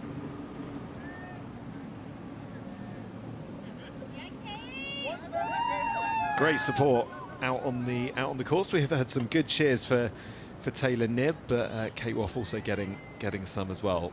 Good to see the people of San Francisco out and enjoying the T100. And a lot of these will likely be competing tomorrow as the sort of mass participation Escape from Alcatraz happens. The absolutely iconic event where there's 700 of them that will dive off that boat and head to shore. So many of them are coming out today to support our pro athletes. I think as an amateur triathlon, Escape from Alcatraz is kind of one of the most intimidating. Jumping into those currents. But we're all mad. Yeah. Triathletes are just wired a bit differently, and especially once you get into it and you get the bug and you think, oh, that's a cool race, oh, that's an iconic one. Oh, and I'd fancy a bit of that. So yeah, I think we're all just a bit bonkers. Well, if you're an amateur triathlete at home perhaps, or you're just very, very keen to see the data of what these guys are putting out, see their splits, see their heart rate data, you can scan your QR code there. That will take you to t100triathlon.com/live, where you can do a deep dive and find out in more detail exactly what these guys are doing, because it is so impressive to us mere mortals. I say us, not you, Vicky. You're not a mere mortal. Oh, I'm a mere mortal now. I'm retired.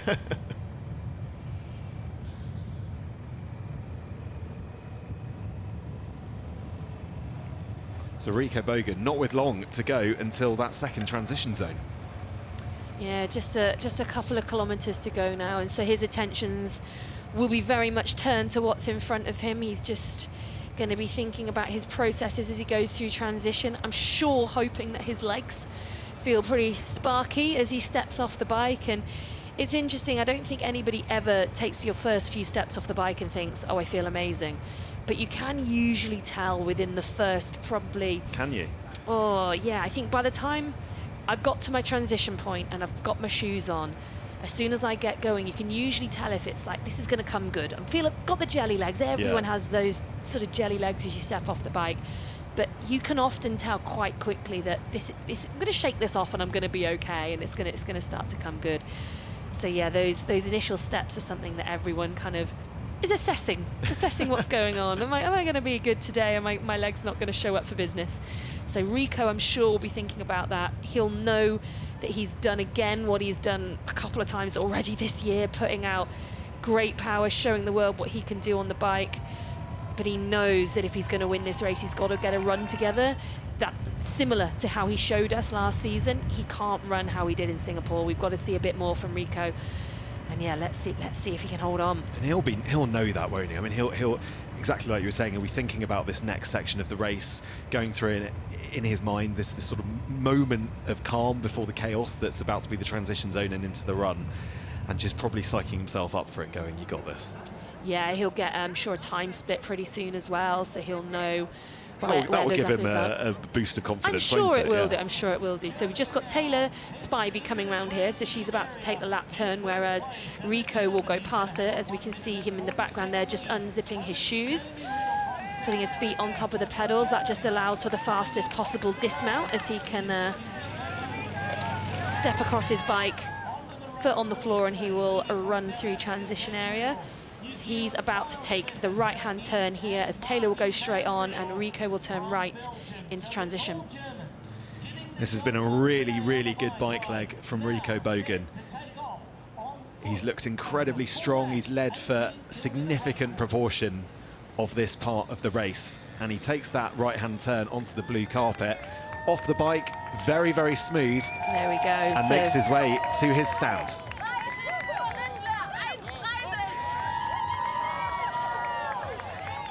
Really good support here in San Francisco.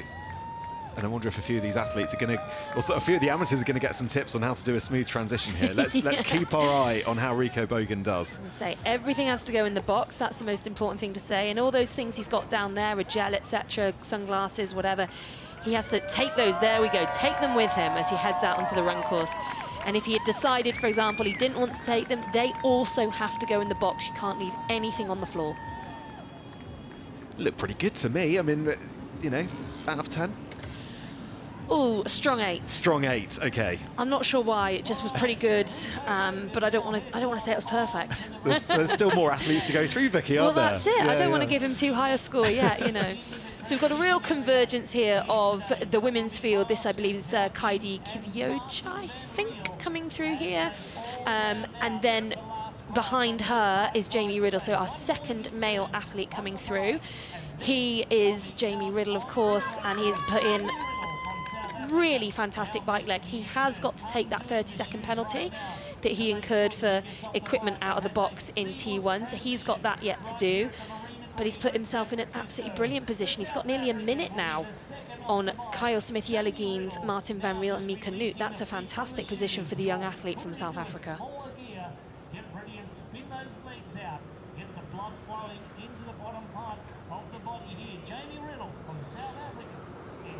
So Jamie Riddle takes his foot out of his shoe, and again another nice and smooth dismount off the bike.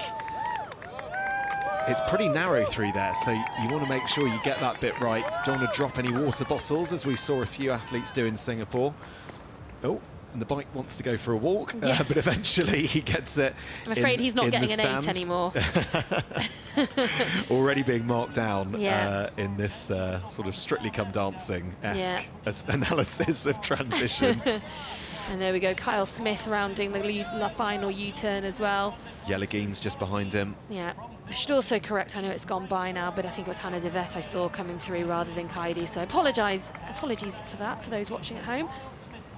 So Jamie Riddle makes his way out onto the run course. He's going to try and chase down Rico Bogen. Yeah, he's just asking there, he just called across to have a penalty, so I think he knows now that he's got one. he can take it on any lap on the run course, whereas on the bike, they must take the penalty on the lap that they incur it. On the run course, it's a bit different. You can choose when you want to take it. And we saw last year, didn't we, Sam Long choosing to do it on the second lap rather than the first lap, gives you a bit of a chance to reset. Yeah, it's a tactical decision, you know, where you take it on the run. The reason they don't allow that on the bike is because it's such an advantage to continue to sit in the line of athletes and take your penalty right at the end. So had Yuri Kulin had that opportunity, he would have stayed in this bike pack the entire ride and then taken his minute at the end, which actually might be a nice little advantage before you head out onto the run. You've had a minute to stand there, shake your legs out, and then wait and go. That's the reason we make the athletes take their penalty on the lap they incur it, whereas on the run there isn't that same advantage. You know, that's much more of a personal tactical decision. Will I be better taking it at the beginning or in the middle, maybe right before a sprint finish perhaps? That's where you've got to decide on the run. So those 4 athletes are now out on the run as well, and the next athlete we will see will be, there he is, Yuri Kulin. Yeah, Yuri has already served his penalty, so this is his true position as he starts to unclip and make his way down. That's right, no one else in sight yet coming up behind him, so he did hold strong in that position. Yeah, it was Justin Riale, wasn't it? Last time we looked. Yeah. So we'll get eyes on him, I'm sure, soon So to he see should how be- he's done. That's right, he should be our next athlete coming through. Look out for the yellow suit of Justin Riale. Yuri Kulin just not entirely sure where he needed to go there, it seemed, but nope, you've got to go all the way up to the end, Yuri, and all the way back down again. Oh, and the bike is, again, has a mind of its own. But this is fatigue, isn't it? You've just come off an 80-kilometre bike. I mean... Well, that's right, and the bikes, actually, they're probably better off going around there on them. And I know they can't because they're in transition, but it's harder to direct them with your hand than it is to actually ride around those sort of things. So yeah, another athlete there choosing to put socks on. As I said, if it was me, absolutely 100%, I'd be stopping and putting socks on. But I know there are athletes who just don't seem to struggle, don't seem to have that problem, and seem to be able to just get out there, bosh out the distance, and not struggle with the sores or blisters on their feet. Here we go, Justin Riale there. As we said earlier, hometown boy. This has been a race I know he's been incredibly excited to take part in. There we go. having a good time. Don't we like to see that? Even after 80k hard on a bike, still got time to fist pump. I mean, he's such an interesting athlete. He balances sort of semi-pro triathlon with being working for a tech company here in California. So he's I mean, I don't know how he has any time for any other interests apart from triathlon. He must be the only athlete we've got who works full-time as well as races as a professional. It's so rare.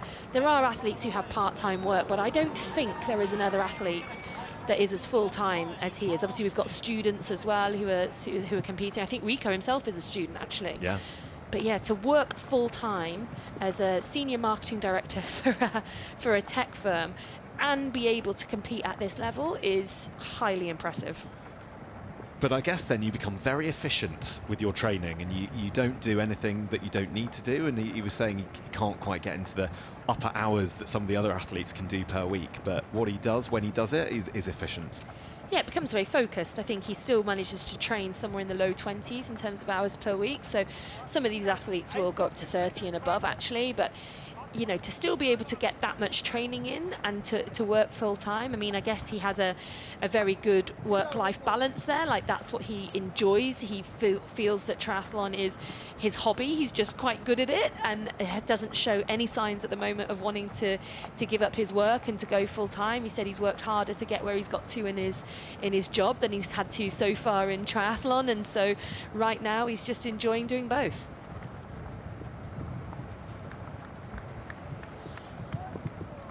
Rico looking pretty smooth there. We'll get our first time checks relatively soon to see if those chasers have managed to make any inroads on him, but looking pretty smooth at the moment.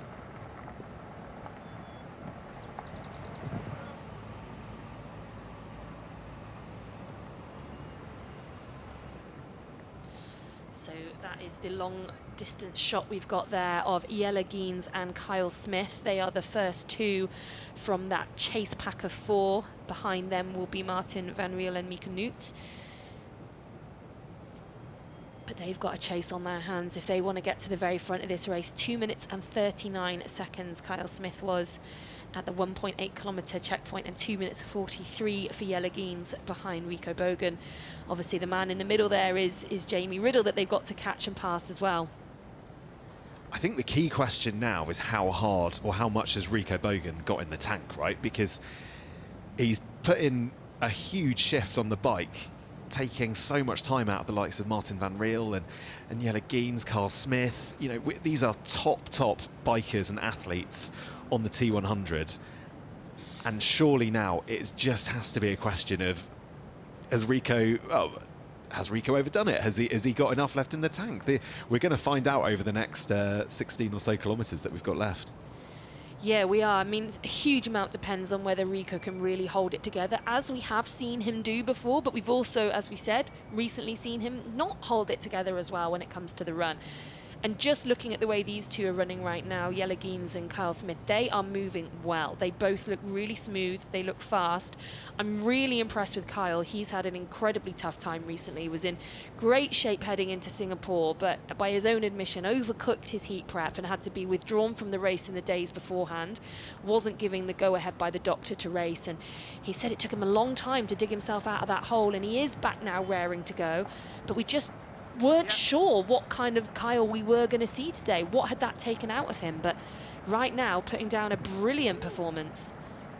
Yeah, that was Jamie Riddle, who you just saw going past. This is an interesting course, this, because we've got a lot of the public. You know, you've just got people running down the left.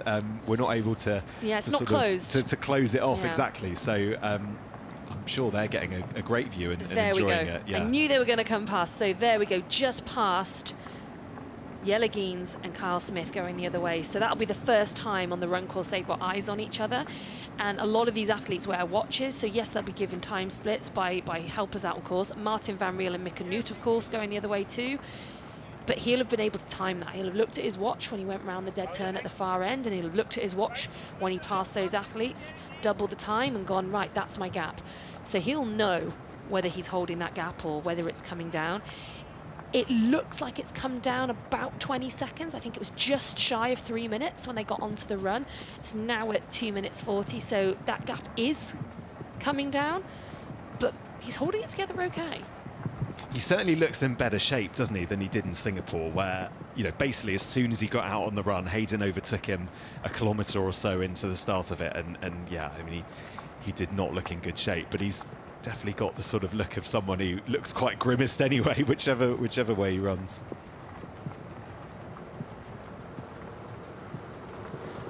Well, the incentive's pretty high for Rico Bogen right now, isn't it? Look, oh, again, just got to pause for these shots. The Golden Gate Bridge doing what the Golden Gate Bridge does. Just stunning.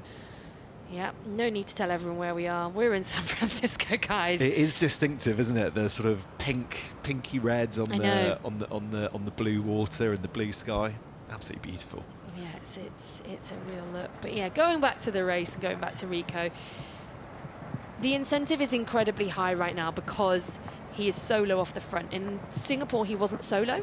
He had company, and Hayden put the pressure on him straight away on the run. He ran with Hayden for a small period of time and then wasn't able to maintain that pace, and slowly but surely slipped his way back through the field. And once he got halfway through that run, it was sort of game over for Rico a little bit, and he was holding on really at the end, wasn't he, to get into that top 10. Today's a bit different. He's not got the same really unique conditions that we had in Singapore with that heat and humidity, and we know he prefers slightly cooler races anyway. But he's also completely solo out front, and so that incentive to just keep pushing and hold it together is really high, and that does wonders for you being able to convince your legs that they can do more than maybe they want to do.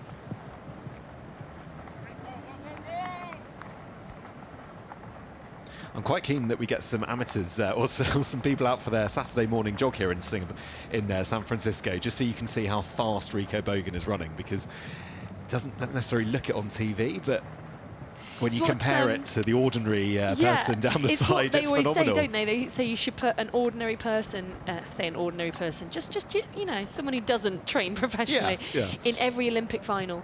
Just for comparison, just so we can all see actually how good these people are. Because the problem is, the better you get at something, the easier you can make it look. And it might not appear that you're running particularly fast, but actually everyone is really, really impressive. I think that was Jason West just heading in the opposite direction. Again, one of our contracted athletes who had to miss the Singapore race because he was awaiting the birth of his first child, Maverick. So he was not in Singapore and is back racing on home soil in San Francisco. Give me a cap. All right, well, just like last season, across the year, athletes are going to be competing to become the T100 World Champion, but who will finish first in the race to Qatar? We have a race on our hands.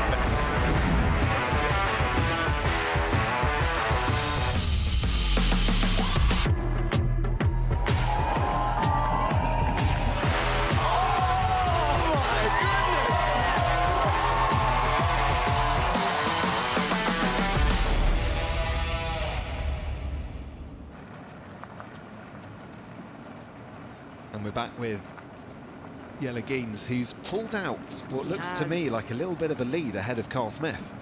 Yeah, I mean, we were talking about how brilliantly Carl was doing to run with Jelle, but Jelle is, for my money anyway, the best runner in the series that we've got this year. And when he's been on form over the last 6 months, we've seen exceptional racing from Jelle when no one could get close to him. And he is running back as we know that Jelle can run today. He did not have the day he wanted in Singapore. We mentioned it earlier. He suffered with some stomach problems on that day and wasn't actually able to even finish the race. But right now, he is moving well. He is trying to make some ground back on Rico Bogen. We'll get a time check soon when he goes over the next timing map to see whether he's starting to do that. But for my money, he's certainly moving faster than Rico was when we saw Rico.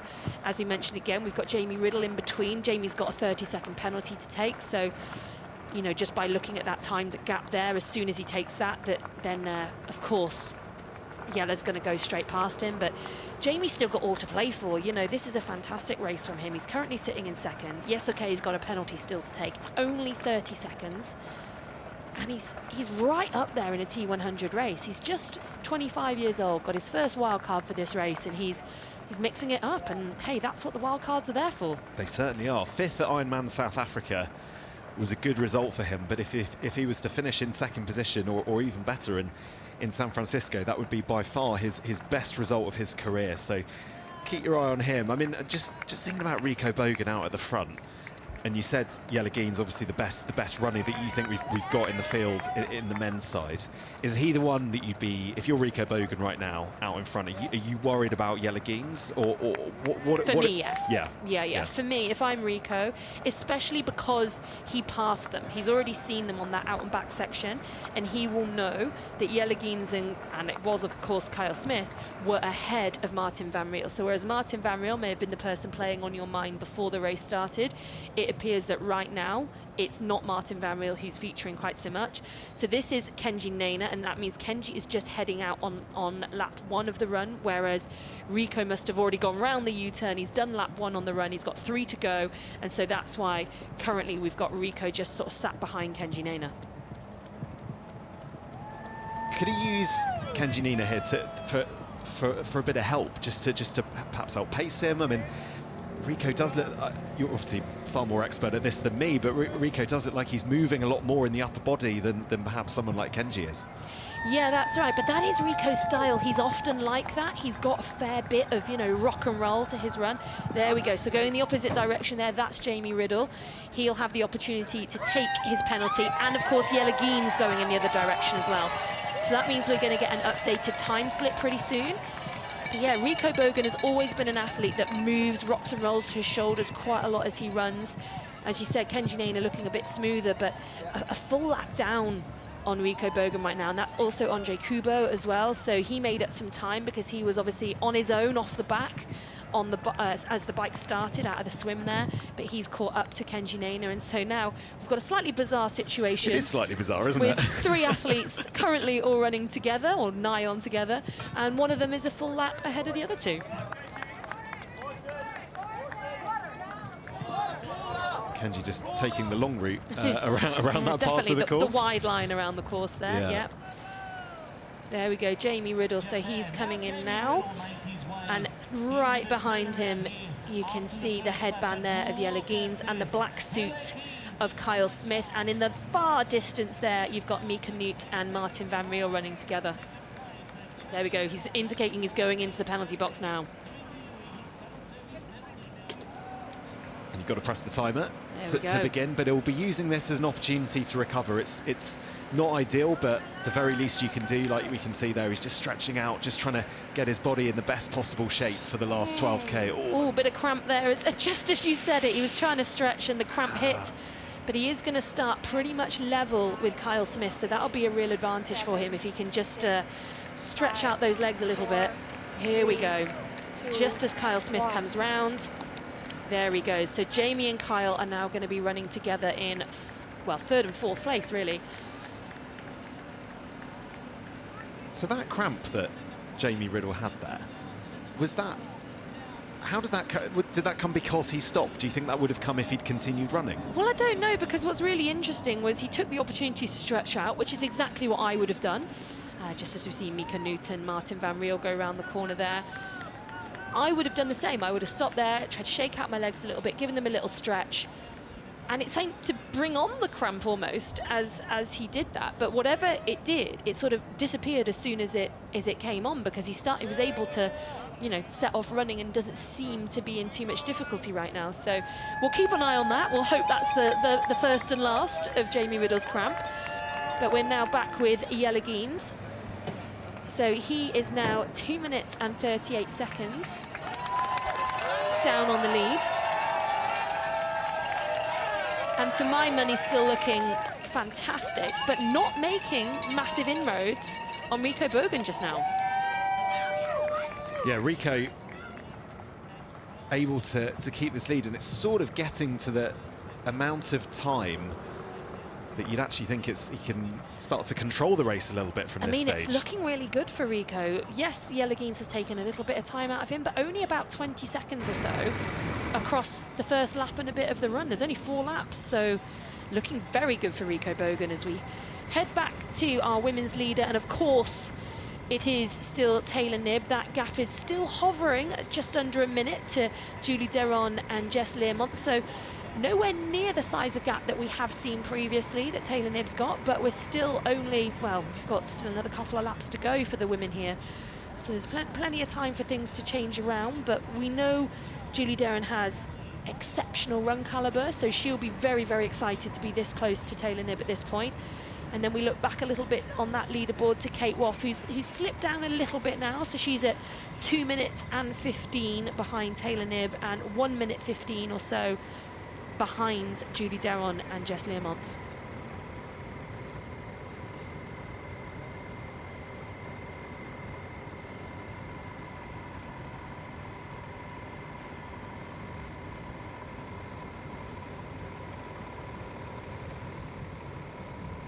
So we can see here the distances that we've got in terms of time just between each group. Taylor Knibb obviously 57 seconds out in front at the moment, but yeah, Julie Deron and Jess Learmont, as you were saying, Vicky, just in that second pack.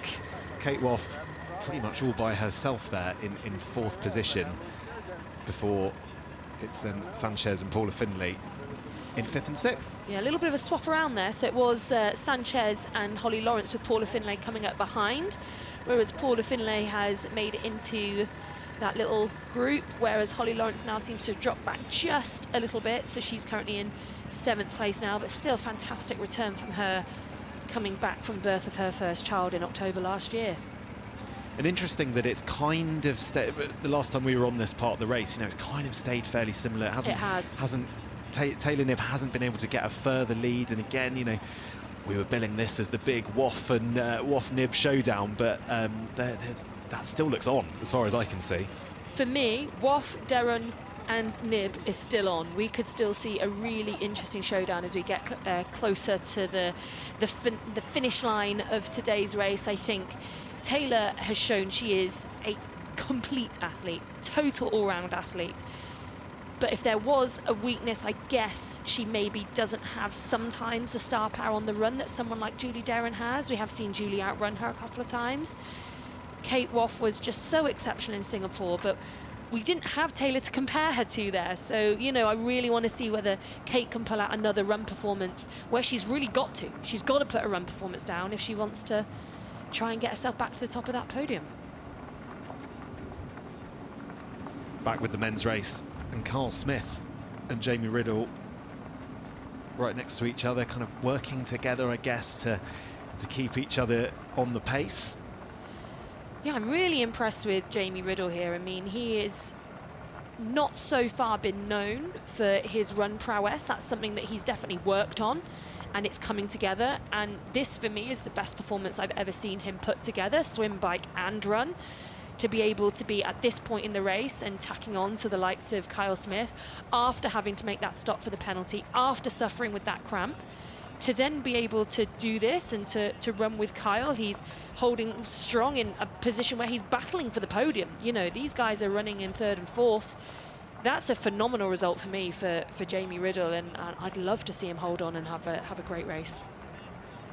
I think some athletes, you know, when you're picking your distances and where you just click with a certain distance, and you know, Jamie is 25 years old, so he if he wanted to, he still feels like he's got a lot he could offer the short course side of triathlon, but yeah, potentially, and we've sort of seen it with Panagiotis Bitidos, the Greek athlete, only 21 years old, so very, very young to be doing this distance in triathlon. But if you find this is the distance that works for you, you should probably go in for this distance, shouldn't you?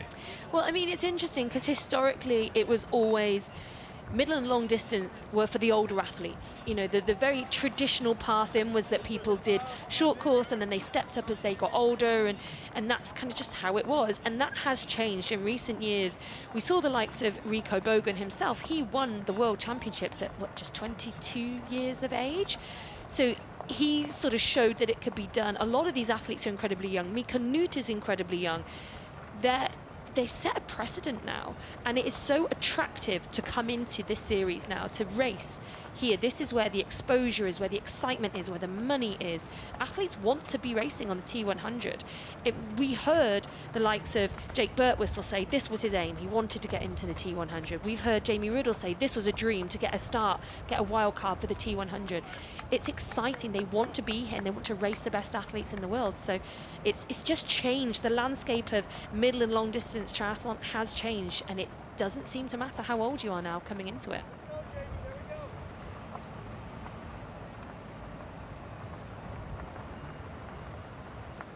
Might be time just to have a little word on this course, the run course, and obviously a gravel surface, for not for all of it, but for a vast majority of this run course. That's what the athletes are going to be running on. What was your experience of running on gravel? Is it something you enjoyed? I prefer tarmac, if I'm honest with you. I mean, it depends what kind of athlete you are. It's a bit more forgiving on the body, but it's not as fast. So because those little bits of gravel and grit underneath your feet do move around, you don't sort of spring off them in quite the same way as you might do on the harder, flatter surfaces. So it's a bit different to the normal run courses we see that do tend to be out on the roads, but it is flat. And that does make it a bit quicker, obviously, than some of those courses that we see. So after an incredibly brutal bike course with all those hills that we saw, over 1,000 meters of total elevation through the course, they now hit this run course, and I'm sure a bit of flat running will be very, very welcome for them.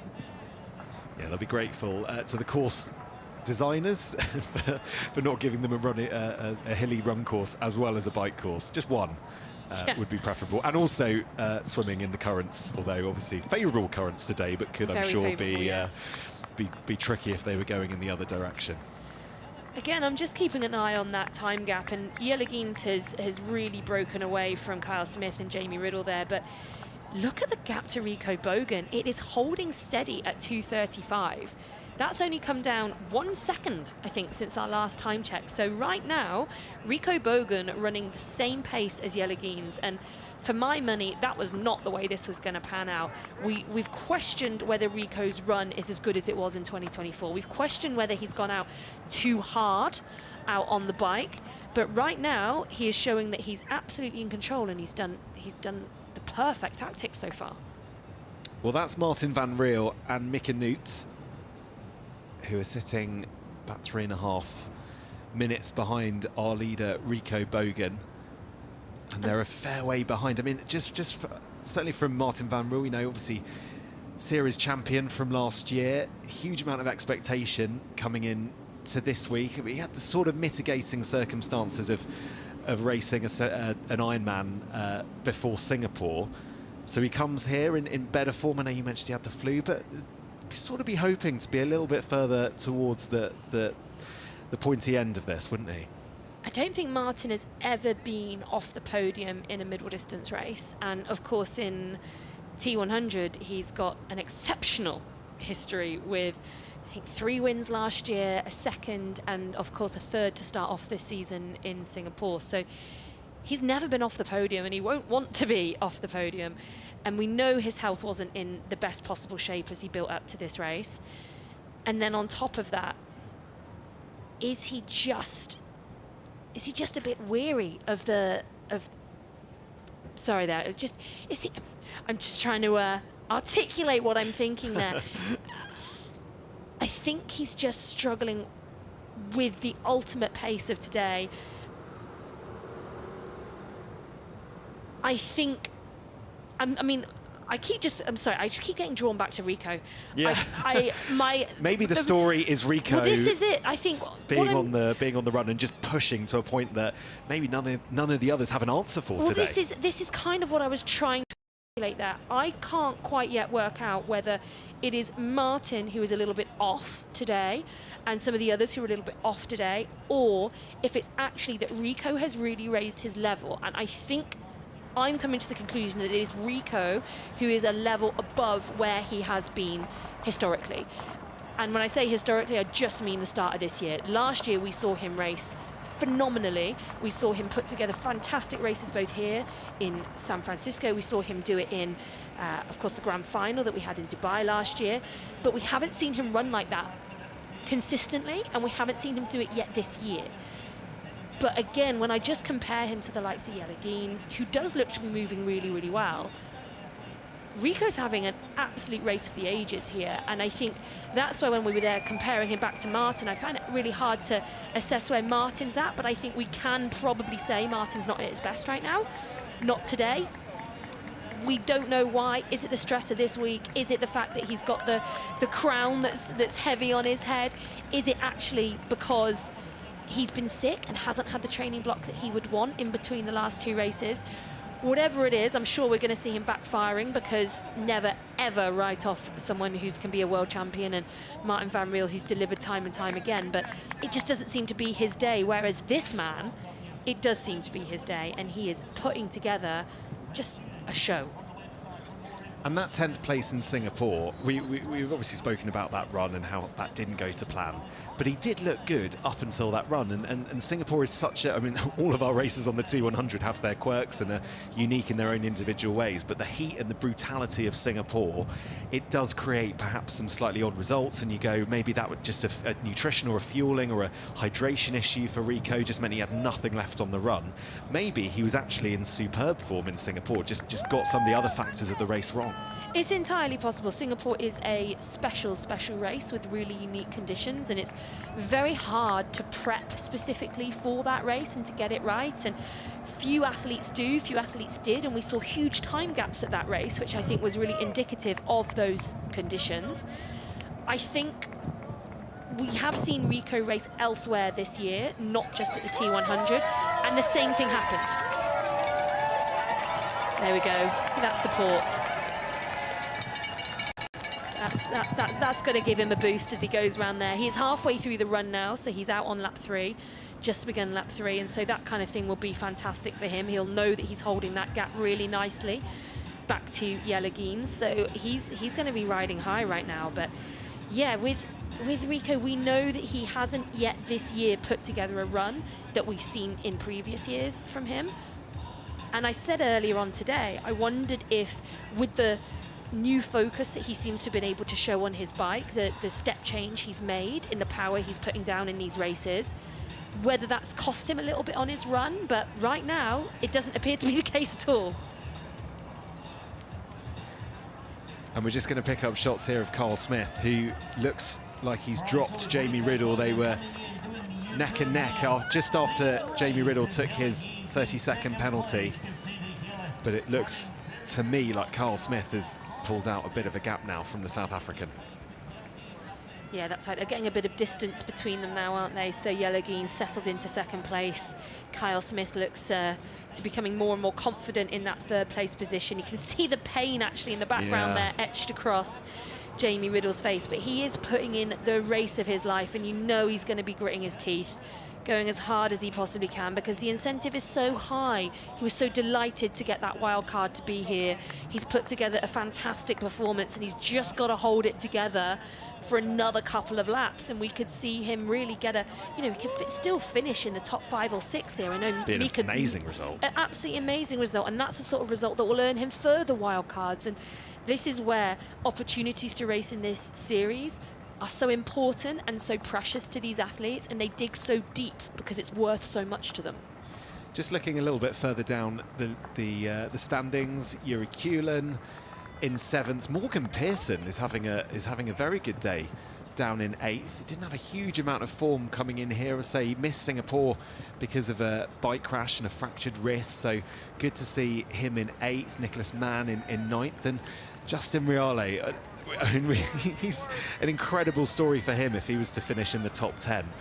Yeah, he's been very, very honest about the fact that his run is not at the standard of his swim and his bike, and so he knew that he was likely to lose places when it came to the run, and for him now he's just trying his very best to hold on to as many of those spots as he can and try and keep himself in that top half of the field. But yeah, when you were talking about Morgan Pearson there, we actually had a graphic come up on the side of the screen that showed that he's running a very, very similar pace to the front of the race. So Rico and Yellow are running exactly the same pace, 3 minute 15 per K.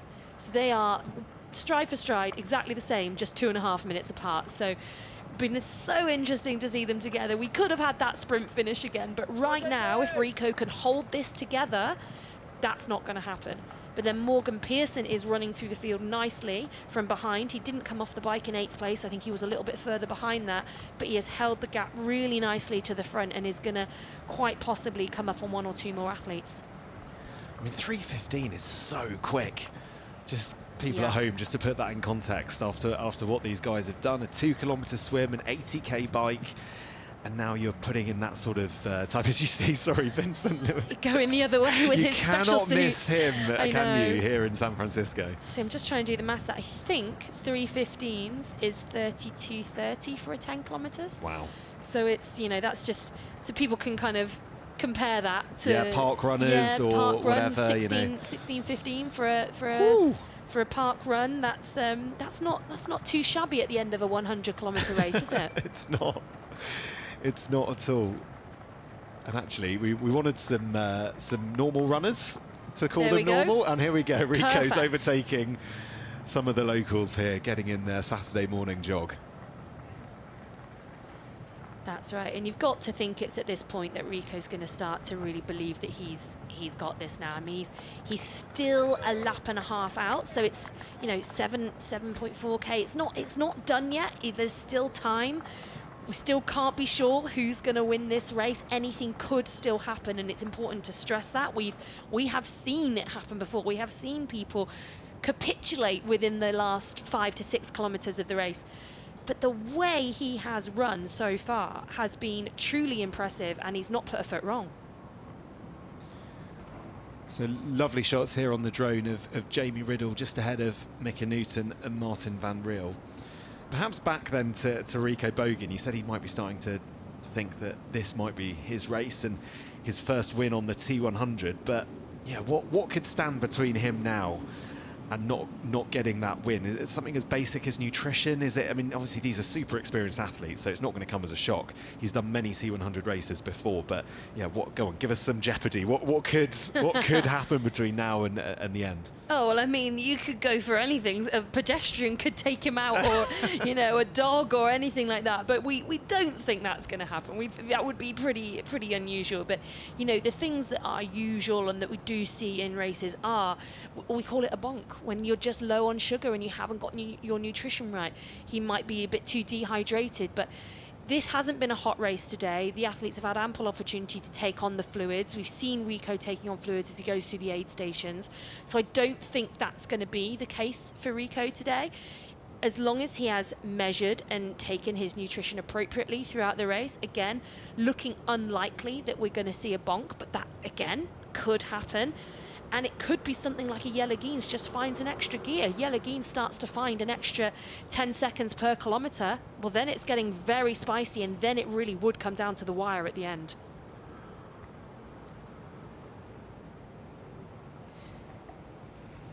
So there we go. We've got the three athletes still on screen. Mika Newt and Marten Van Riel have just gone past Jamie Riddle. So Jamie Riddle now got another couple of athletes to try and tack onto the back of. And that's really helpful for Jamie Riddle. He is starting to slide back a little bit, but having those athletes there will help him. So as the men make their way onto the last few laps of the run course, Taylor Knibb is on the final lap of the bike course. So the women's race started about 45 minutes behind the men. And we'll get some timings, I'm sure, soon to get an idea of exactly how far Taylor Knibb is out in front. And again, it hasn't really changed, has it? Moved. A whole lot. Moved. I think that's been the case for the last, 30, 40 kilometres. Yeah, it's been really interesting that Taylor got that gap. She stretched it out to a minute over the period of maybe a lap and a half from when she did break away from Julie Duron and Jess Learmonth, and we can see them coming through here to finish their lap.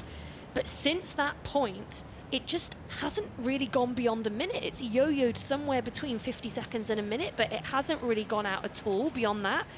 We can see the gap back to Kate Waugh has started to stretch a bit, so she's a further 2 minutes behind now, 2 minutes and 51 behind the lead, and I'm sure that will update as we see her come down to complete the lap.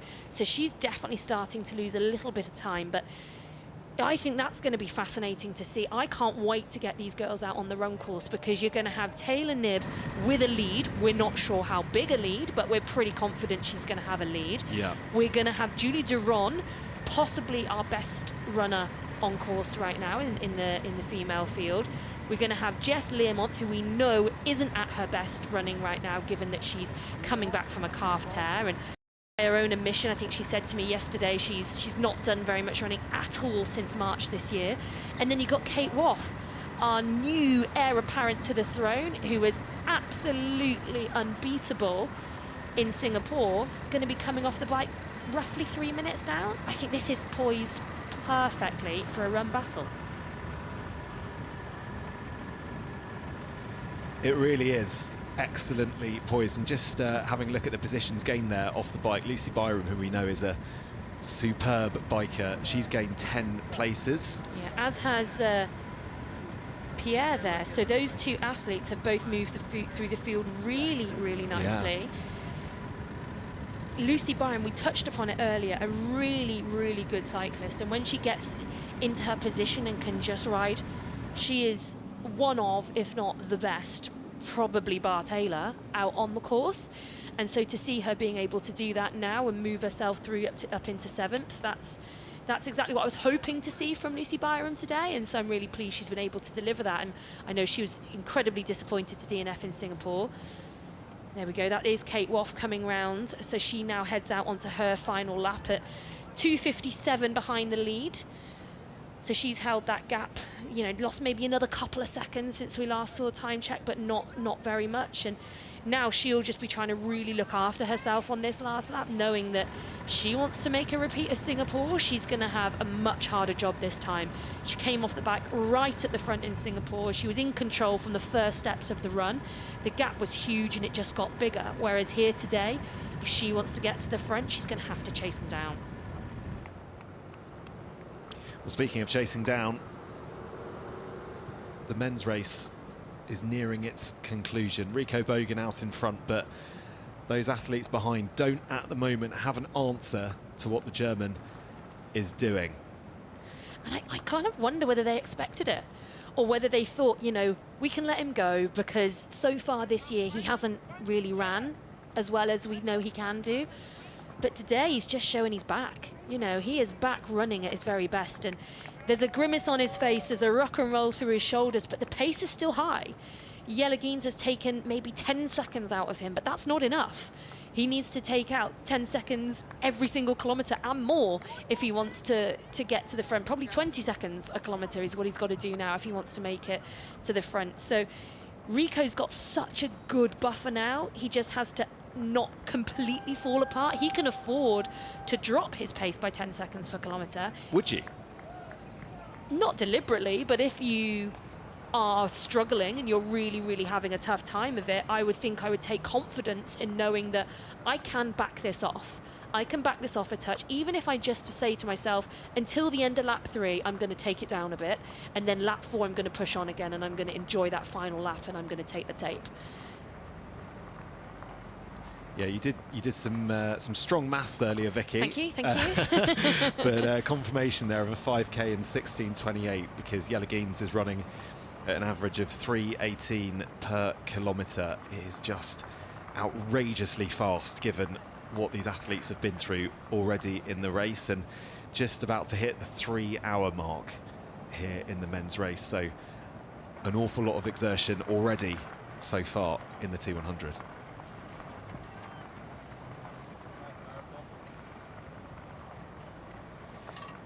Comparing the running styles of Yelagines and Rico Bogen, I mean, they're completely different. So different. Even I can tell that they're completely different, Vicky. But yeah, give us a bit of a rundown of what Rico is doing here. Rico has so much more movement through his shoulders. I've said it before, but his stride is still going okay. He looks a bit more heavy now as he lands through the feet, and I think that is just a testament to the fact that he's starting to slow a little bit. But still pretty smooth. Everything's moving like straight forward. You don't want to see too much hip movement. You get a lot of hip drop when people start to get tired, and that doesn't seem to really be happening. So he's moving along nicely, but when you compare it to Jelle is so smooth. He is, for me, the epitome of what a runner looks like. And it just, everything is moving so smoothly when we look at Jelle. There's, I mean, when we do go back to Jelle, we'll have another little look at his run style. But yeah, Jelle for me is the epitome of what a runner looks like. And it's even more impressive that you can have that form and that good technique after doing what these guys have already done. Very much so, yeah, because this is where the technique can fall apart. And there we go, Rico Bogen just gone round that lap turn there, so he is now onto his final lap. He is just 4.5 kilometers away from taking his first ever T100 victory, and he will know that he is in sniffing distance now of taking the tape. He was agonizingly close last year, was 3rd place in that epic sprint finish, but perhaps not talked about as much because really right at the end there it did come down to Kyle and to Marten Van Riel, but he was right there to the death. He was 2nd, of course, in Dubai at the grand final last year, but he is looking now like he's going to take his first ever T100 win and do it in such great style too. Yeah, Carl Smith was talking about growing chest hair and trying to practice his sort of pushing forward to try and overtake, because it was centimetres last year. It really was an incredible finale and finish to the men's race, but we're not going to get that this year, I don't think. Certainly not in the same way that we had last year. You never want to say it's over till it's over, and I would say that Rico, there we go, just as I said that there is Yelagines going in the opposite direction. Jelle got a much faster cadence, I would say, as well than than Rico Bogen Different has. height as well. Different height. Rico's a tall guy. Yellow is not one of the tall guys on circuit. So, you know, there we go. Yellow coming towards us. He's got a really smooth arm carriage. His shoulders are a bit lower, much less rock and roll. Yeah, feet land beautifully underneath him. I could watch Yellow run all day. He's a very, very smooth runner. Yeah, fantastic to watch. And looks in much, much better shape than he did, obviously, with the DNF in Singapore on the run with those stomach cramps. It really felt for him. It looked in a lot of pain when he stopped. Obviously, you have to be in significant pain to stop a race. Yeah. And so good to see that we're getting the best of Jelle Geens today. Just as I was saying, just starting to see a little bit of rock and roll there. Not too much. And when I say rock and roll, what I mean is that sort of shoulder sideways movement up and down. You know, you've got, yeah, imagine you're sort of stirring a mixing pot when you're running. That's sort of that motion that your arms start to do. But he's still looking pretty smooth. Just a little bit more motion than we maybe were seeing earlier on from Jelle. But he's got that gap down to 2 minutes and 20 seconds. He's going to have to put in a Herculean effort if he wants to bring that down and take the tape. But I think, on balance, he's going to be delighted with today. Coming back from a DNF is hard on a day when you were hyped up. People were talking about you as the person who was going to come in and win that race. And then to suffer the problems that he did in Singapore is heartbreaking. You know, the athletes put so much into these races. Everybody hates to have a bad race, but nothing hurts more than not being able to finish. So to take that pain, put it into another training block, and to turn up here and take a podium result, I think he'll be delighted.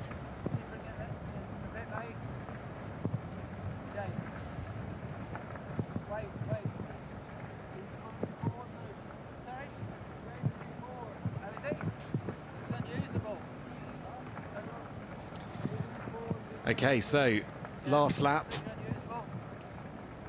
We're well into it at this point. Yeah, 3.5 kilometers left to go for Rico Bogen, and he's got to hold it together now. Yeah. He's just starting to look maybe as though he's struggling a little bit. I mean, he's held it together up until this point so well. He's been running the same pace as Jelle Geens for the vast majority of this run. He's just started to slow up a little bit. There we go. We've got Marten Van Riel and Mika Noot running shoulder to shoulder, and this is interesting because this is for the final slot now. This is for the final podium position. So these two are going to have to duke it out all the way to the line. Marten Van Riel, we spoke about maybe not having his best ever day, but again, he seems to somehow manage to find his way to get onto the podium or get close to the podium. You know, I don't know how it happens because Kyle there was running ahead of them in 3rd place. They've gone past Kyle Smith. So that's what was happened here. It's Carl that seems to have dropped back. Martin and Mika are holding strong. We've got a battle for the podium, guys. Yeah, we might get a sprint finish, but we might. It won't necessarily be for the 1st place, but we might get a sprint finish. And Jamie Riddle there, that was really interesting. Still tacked in there. He's actually gone back past Kyle Smith. So Jamie Riddle now moved himself back up into 5th place. He was down in 6th, now gone up into 5th. So Kyle seems to have struggled a little bit in the last couple of kilometers. We didn't see what happened. We know he's had to battle back from those problems he had with the heat exhaustion, having overdone his heat preparation for Singapore, and it hasn't been easy for him to do that. Is that what's happened? Have we just seen his body say, you've done really well, mate, but that's enough. I need you to pack it in now. You know, just take it back a bit. Has he had an incident? Has something happened? We don't know. But right now it's made the race really interesting because we've got 4 athletes all running within about 10 to 15 seconds who are battling for that final podium spot. Yeah, all we know is that he had a heat injury prepping for Singapore, so I'm sure he's obviously wasn't able to do Singapore. That will then impact the training after Singapore. It's been 2 months, but you know, that's still going to have an impact, isn't it? He said it took him a long time to get back to normal training. It wasn't as simple as, oh, I missed the race in Singapore, so I started training the next day and put in a really decent block. I don't think it was as straightforward as that. And with that in mind, you've got to wonder then how much time did he lose? Because if he was able to, or unable I should say, to train from a few days before Singapore until a little while after, he potentially lost a couple of weeks there. And whilst yes, we've had what, 7 weeks or so since Singapore, that matters. Losing a couple of weeks, having a what we call like a heat episode, that really matters as well. The strain that can put on your body can take months to heal. It's not necessarily something that you can get over in a day or two, and it's where some of the athletes who really buried themselves in Singapore might have struggled to sort of bounce back in time, but not this guy. We know he went deep in Singapore. We know he did. He was off the front on the bike. He went as hard as he could to stay with Hayden Wilde on the run, dropped back through the ranks, finished up in 10th place, and today he looks set to be our winner. Yeah, he's really built his sort of T100 career. He's trended in the right direction. I mean, he finished 3rd here, of course, last year, but was 12th in Miami, then 7th in London, 7th in Ibiza, 2nd in Dubai. I know obviously he had the 10th place in Singapore, but he's kind of trending in the right direction. He's moving towards the front race by race. And yeah, if he is to get the win here today, that is going to be a hugely impressive and significant win for Rico Bogen in his career. Yeah, look at that graphic we've got there as it stands. So if the athletes are to finish in the positions that they're in right now, that's what would happen to our overall leaderboard in the series. Marten Van Riel, of course, somehow manages to get himself back on top because he is so consistent on a day where we can say today he perhaps isn't at his absolute best.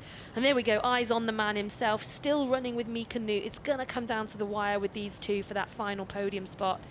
But Rico Bogen would shoot himself up into 2nd position overall, and Yuri Kulin would end up in 3rd if they were to finish in the positions that they are right now. That's where they would sit in the overall standings. But there we go. So that was a move. There's Mika Nut put in a serious injection of pace there.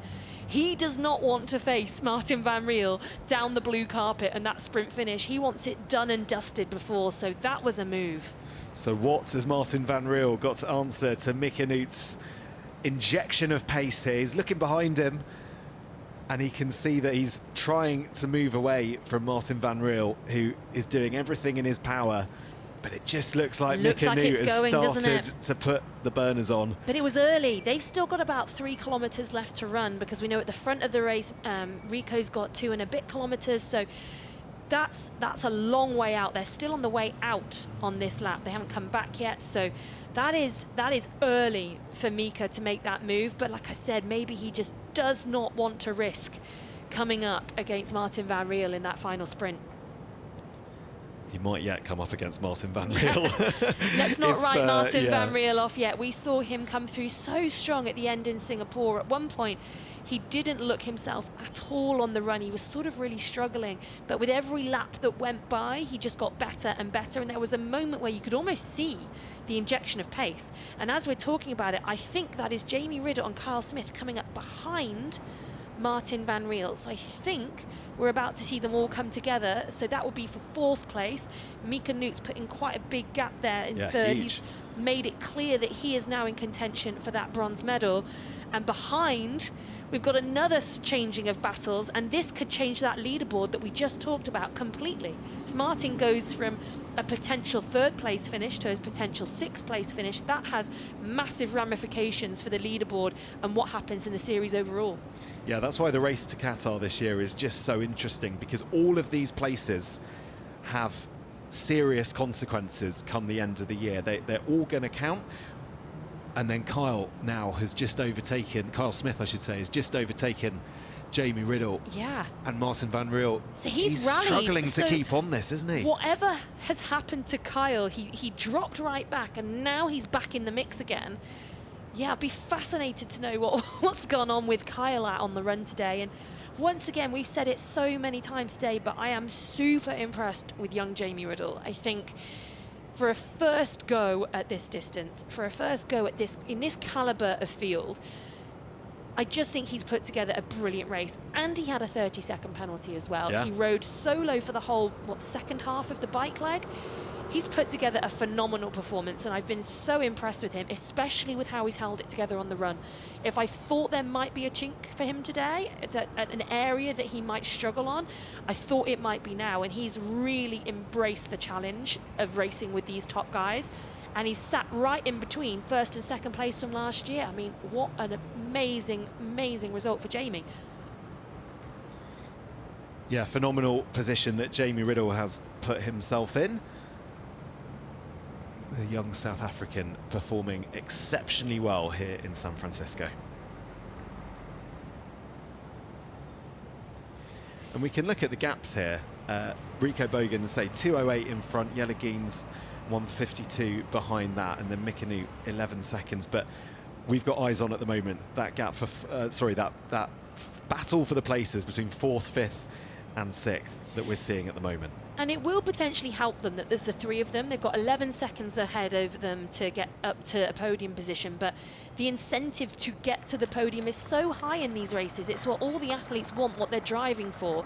So the 3 of them running together will be really helpful, and especially for Marten Van Riel, who was clearly starting to struggle. All he's got to do now, I say all like it's easy, but all he's got to do now is just keep his head down and keep on the back of that pack and see if they can drag him back up. So not long to go for Rico Bogen, just over a kilometre before we go back to watch that finish. We're going to pick up with the women's race, and Taylor Knibb still out in front on her final lap. Yes, she's not got long to go either. Not at all. So she's down on the flat section now within the final 3 kilometres, so she will be coming off the bike soon, probably very similar to the time that we actually see Rico Bogen, very likely now to cross the line as our T100 San Francisco winner. So it's all going to happen at the same time. We can have a little look at that gap now back. It does seem that she's taken a little bit more time out of Julie Deron. That was at 1:18, and it seems like Julie Deron has taken a little bit of time out of Jess Learmonth, who was at 1:34. Yeah, we can't wait for the women's race to put their running shoes on, because I think that's going to be a fascinating run between those athletes right at the front of the race. But our attention for the time being is with the men's race, because Rico Bogen is almost at the end of this 18-kilometre run, so and it's been a tremendous performance. It's been spectacular. He has not yet this year shown the run form that made us believe he could do this today, or that he would do this. So we knew he could, but we didn't think he would. But the run performance he's put together, he's still holding a gap of over 2 minutes to Jelle Geens. That is phenomenal work. And then we look further back in the field, we still got this battle on screen of 4th, 5th and 6th. That's Kyle Smith in the black. Right behind him is Jamie Riddle, and a bit of a gap now back to Marten Van Riel, who's just about to overtake that lapped runner there. So he is going to finish in 6th place today. Not the result Marten Van Riel would want, I'm sure, but today is about this man. He has put together a unbelievable performance across swim, bike and run. He's held it together every step of the way. I think we can firmly say Rico Bogen's run is back. It is back to its best, and he has shown the world today that he's not just an Uber, he's an Uber triathlete. Certainly, because yeah, that bike lead, didn't he, and looked so comfortable on the bike, and that was the ultimate question we asked it, didn't we, in commentary? Has he got enough left in the tank? Has he got enough to finish this run strongly, given the strength of runners behind him? But he's answered those questions and answered them with well, with the biggest answer given. That's he has, and we're yet waiting. He must have got this one now. He's 400 meters left to run, but it's how hard he's worked. He has had a grimace on his face for pretty much the entire run, and we did question whether that meant he was starting to struggle, whether we would see him falter, whether it would mean that Jelle could pounce, Jelle Geens could catch up to him, but there has been no faltering from this man. There we go, one high five, and we might see a smile soon as he realizes just what he's done. I'm fascinated to know when a grimace turns to a smile.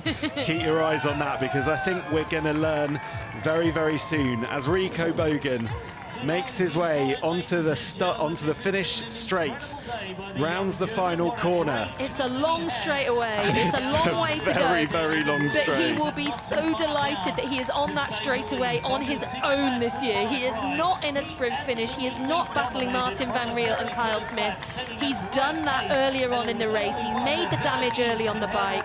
He's now taken the high fives as he deserves. Still grimacing his way down, but he is going to be our T100 San Francisco winner.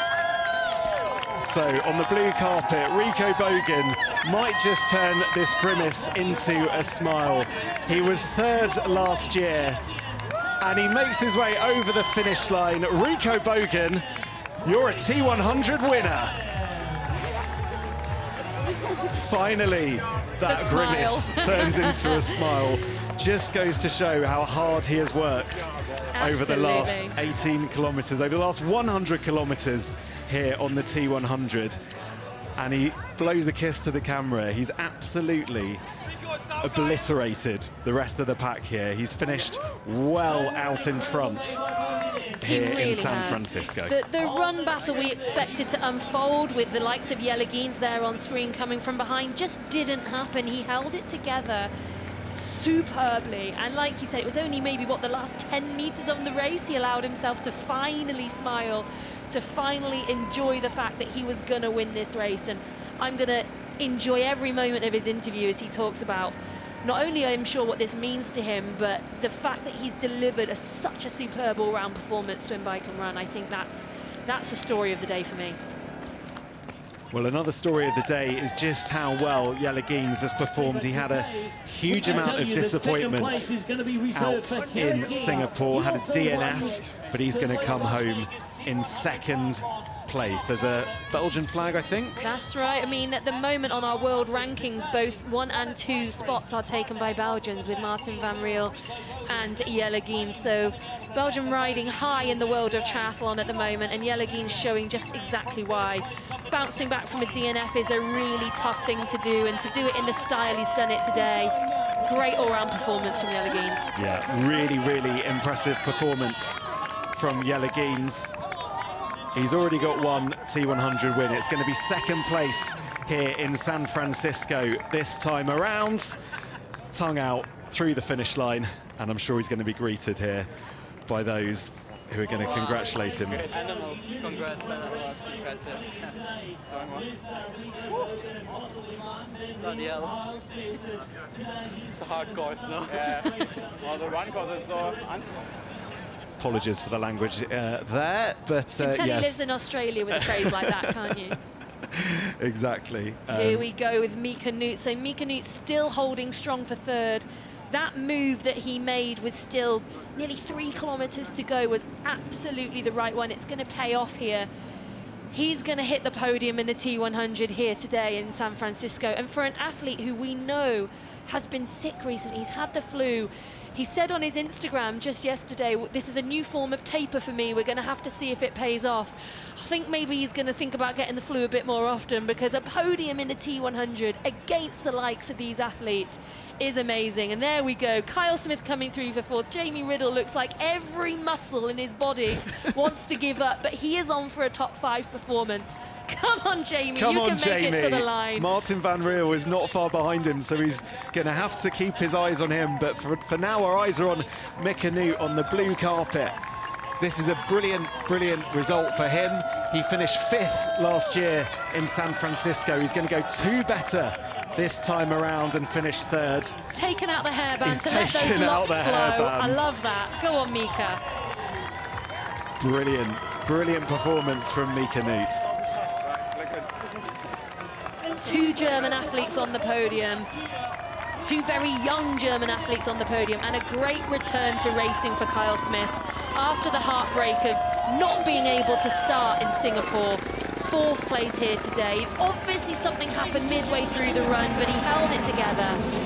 4th place, and a very happy and relieved Jamie Riddle makes it into the top 5. All of a sudden, those cramps that we saw at that final corner seem to have gone away, because he realizes He's on for a tremendous result, the best result, I'm sure, of his career. Jamie Riddle, congratulations. You finished 5th at the San Francisco T100. Our highest placed wildcard finisher of the day. And we had a lot of wildcards here today with some incredibly high caliber. So to come through in 5th place, what a result for the young man. Marten Van Riel gingerly over the line. I'm sure it will be very interesting to hear what he has to say after this race about how that performance was. I mean, it was tight racing there, only a minute separating 3rd place back to 6th place. And at one point, we thought he was going to pull it off again. We thought he was going to be the guy who just got himself back onto the podium like he does time and time again, but it wasn't to be today for our overall champion. So Rico Bogen trying to cool off, and we get to see Yuri Kulin making his way on the blue carpet. He's going to finish 6th here. And he's going to wonder what if, with that 1 minute drafting penalty he got, could have been a different story for him. He could have been in there with the battle for the podium, but he will still, I'm sure, be pleased to battle it out, tough it out, as he had to do totally alone there through the final part of the run, final part of the bike, and the entire run course. Yeah, wasn't able to be here in San Francisco last year after that well, amazing win in Singapore, but obviously took an awful lot out of him. So good to see him here on the T100 here in San Francisco.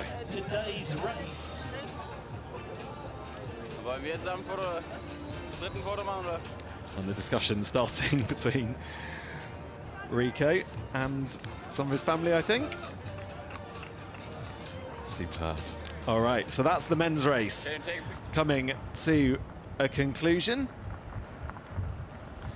So there we go, we're back with the women. After the excitement of the men's finish, we've got a whole run to go for the women to see what's going to happen here. And this one, I am absolutely fascinated to see what happens. Julie Deron out on the bike, we know, out on the run, I should say, of course. We know that she is in 2nd place. She's now only 38 seconds. Wow.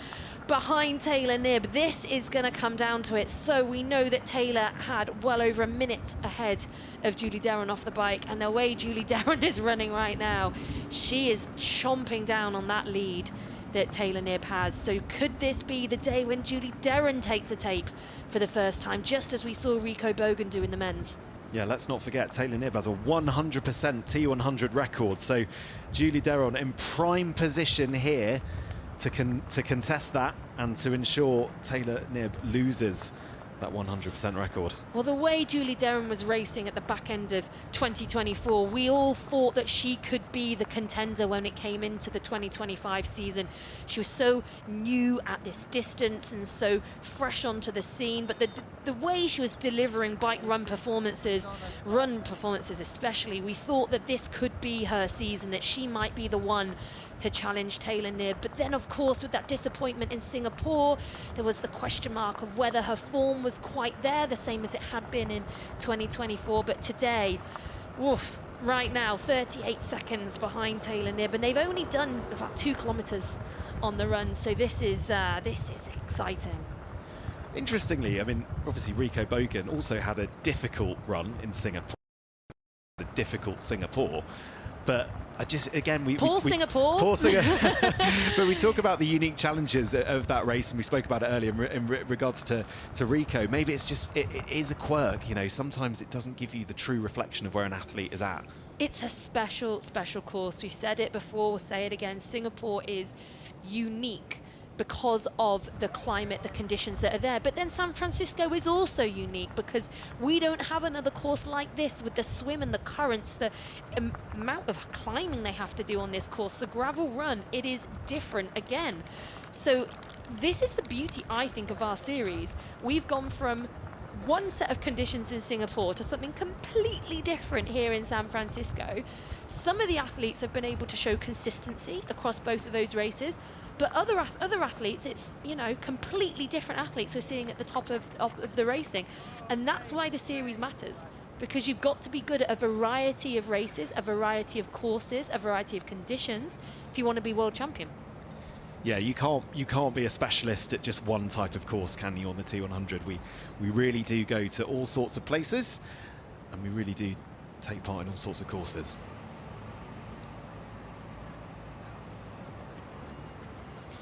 So Taylor Knibb has just gone behind the bushes there, but you can see how close Julie Duron is.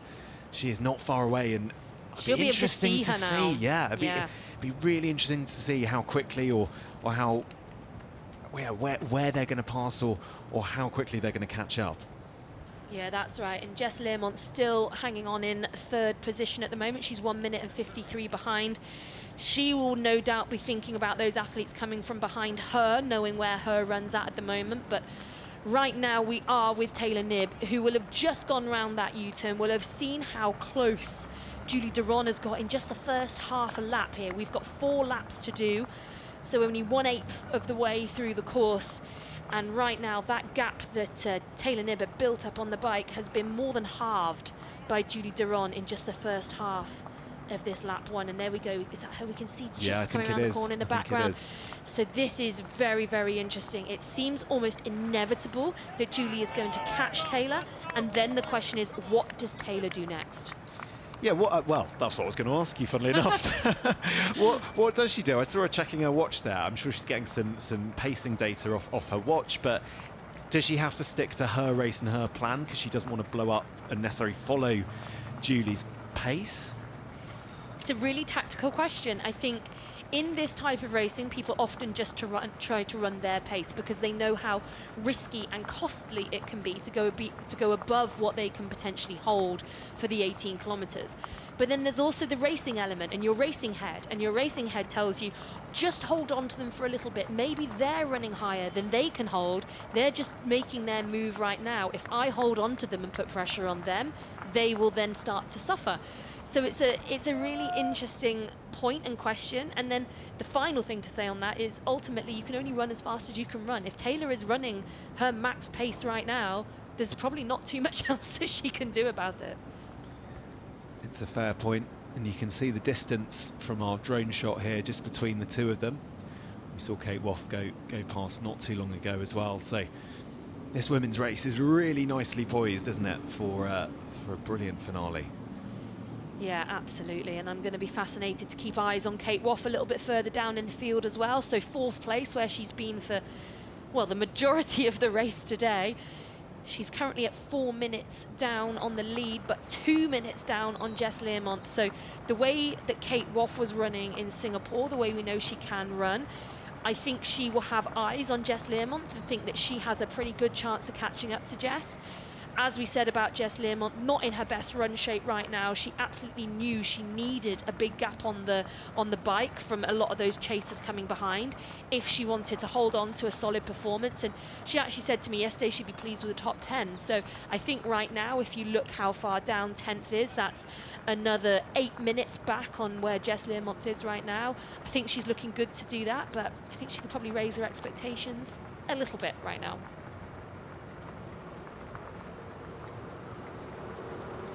It's why these results are so important. It's why Jess Learmont has to keep going, because, you know, when it comes down to the end of the season in that race to Qatar, it's gonna matter a huge amount, isn't it? But I tell you what, we'll come back to that because Julie Duron, the pass is gonna happen. Has happened so quickly. I didn't notice.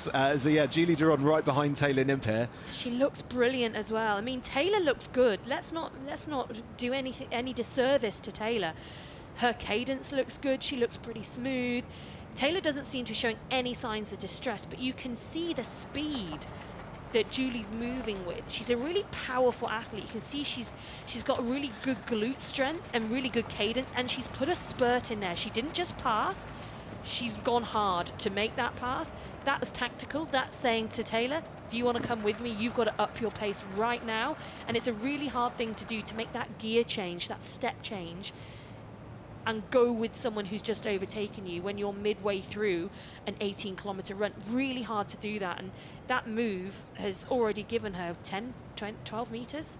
Yeah, goodness me, what does Taylor Knibb have in response to that from Julie Duron? Because that was a move that happened in the blink of an eye. She's now in the lead. Julie Duron here at the T100 in San Francisco. Yeah, Julie put together some blistering run performances when we were here last year. some really impressive runs, and if she can hold it together today like she did last year, woof, that's going to be some performance from Julie Derren, and yeah, we could be on for her first win. And just looking at that timing from Kate Waugh as well, that's come down a bit as well. It was over 4. Now 3:44. Okay, let's get some reaction from the men's race. Let's throw down to Alex, who's with Rico. Amazing. He's just won here in San Francisco, and he's watching the women's race, wondering what's happening and how it's panning out. But first things first, well done you. After all the chaos and drama of last year's finish, today it looked cool, calm and collected. But I imagine the emotions were very different. Talk us through the finish, first of all, when you thought you had it, and then I want to ask you about your family's reaction too. Tell us about the emotions of today, first of all. Yeah, thank you. Yeah, it was quite emotional. Yeah, you with the parents. Some tears of joy in the end. So, and yeah, on the one, I had a good day, and Jelle was not closing too much time.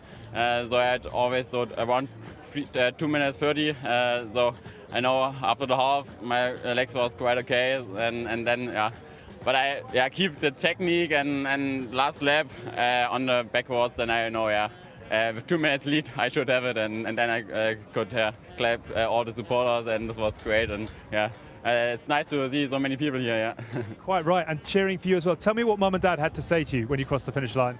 Yeah, they are just happy, and it's cool that they came here all the long travel, and then I could take a win here at home, or take a win. And here, luckily, 2 years ago they were also with me, and now we can celebrate again. Bike, brilliant today, as we would expect, but the run, and you've touched on it already, was really, really impressive. How much work have you been putting in on that? What were the tactics coming in today, and how particularly pleased were you with that element? Yeah, on the bike, first we were in a big group, but I find it quite easy, and then after 3 laps I thought, I have to go, and my legs were great today, and then with 2.5 minutes lead, coming in, not overpacing it at the beginning, so this was the tactic, not overpacing it, have a good technique, and then just let it rolling, and this time. It was so good that I could hold the pace till the end. Tell me about your preparations coming into San Fran as well, because obviously last year you were so close, you were in that grandstand finish as we mentioned. How useful was that in terms of getting ready for this, and what were the elements that you were looking to improve on in order to get you the victory you've achieved? Yeah, last year was great year and great memories. So I know that the course suits me and the conditions are quite well for me. For sure in the heat I have to train more than other people, and with those conditions, I just have to train normal things and not heat preparation. So this suits me more. And then I did a altitude camp for 2.5 weeks, and then I was quite fit now, and I thought let's see how the others are. You never know how the others are, but I know that I'm in good shape. So I tried my best, and finally I was now the third race, which I was first off the bike with 2 or 3 minutes lead, and this time I could hold to the end. It's quite great. Yeah. Fantastic. I'm going to bring Jelle in just a moment. I just want to ask you one more question though. Top step today, and many congratulations for that. But how do you use your performance here today to kick into perhaps a bigger question around the overall series championship?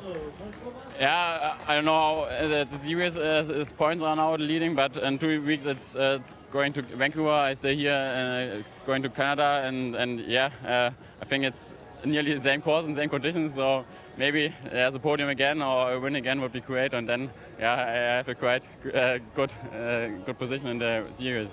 I should think the noise is going to go up around your name. Well done today, Rico. Fantastic performance. Enjoy your moment. We'll let you step out. Round of applause for the champion, and we'll bring in Jelle as well. Congratulations. What a performance. What a day. Just tell us, first of all, delighted to come home in second after some of the challenges you've had, or a bit frustrated that perhaps there might have been a little bit more. How do you cut the cake on that one? I think I need to be happy. I think Rico was in a league on his own today, and definitely after Singapore, which was of course a disappointing race. I'm definitely satisfied with second. I think I just did what I had. I don't think I had anything more left in the tank. I think my legs were really struggling towards the end of that run. You did a heroic effort to finish as you have done. Tell us about Singapore. Was that easy to use as motivation coming here to San Francisco, or has it been something to work through the system a little bit, the disappointment? To be honest, I don't need much motivation. I just quite enjoy being a triathlete, doing the training day in, day out. but surely, yeah, it was a disappointment. I think we had such a specific race with the heat, and I haven't done any like this long race in the heat, and I think I just tried to take too much carbs in the heat. It just I didn't absorb it, and that's when I struggled towards the run. I took a week very easy after that one, and then my focus was straight on this race. I know it's a long season. The road to Qatar is a long way, and yeah, I'm happy with second here. Good points for the overall ranking, and yeah, for me this is the start of my T100 series. Which is a fantastic answer. And I also want to expand on that, really. I mean, when you look at the overall series, are you happy with where you're at? Do you feel that you're in exactly the place you want to be? Well, of course, being first is better, and I only have one race where a lot of people have two with Singapore, so in the rankings at the moment, I'm probably still quite far behind. But in terms of performance, in terms of how you're feeling inside? Yeah, definitely. I think, for sure, I think it's a good stepping stone. Like I said, of course, being first is better. It's a lot more points. But yeah, we'll see how it plays out. There's lots of races left. It's very early days. I try to think race by race. In 2 weeks, we have another chance where I'll try to go for the maximum points again. Yeah, and I think it will evolve throughout the season. Top stuff. Well done today. Really gutsy. Great to see you back on the podium. Well done, Jelle. Thank you very much indeed. We'll let you step out and continue your recovery. We'll bring in Mika. Congratulations to you. It got quite exciting, didn't it? It was a bit of a pack forming there. Tell us what it was and how you managed to maneuver yourself home in third today. Oh yeah, it was like we had a massive headwind on the way out. So yeah, started the run, had a small gap to Marten, which I bridged. And then I could feel quite soon that he was suffering. Therefore I took the lead. And I hope he would take a turn, but yeah, he just couldn't. So yeah, I had to like really calm myself down and not get like angry about him not taking a turn. But yeah, then from lap to lap, my confidence got bigger. So yeah, I just kept cool and stick to my own rhythm. And then on the final lap, like in the headwind, I did like a 20-second really hard surge, and then I had like a 2-meter gap, and I just kept pushing and pushing to like make sure like I'm away in the headwind, and then I could just cruise home in the tailwind. Well done, you. You haven't been feeling very well this week, am I right in saying? Tell me how hard that's been to manage, and tell me how deep you had to dig today. Oh yeah.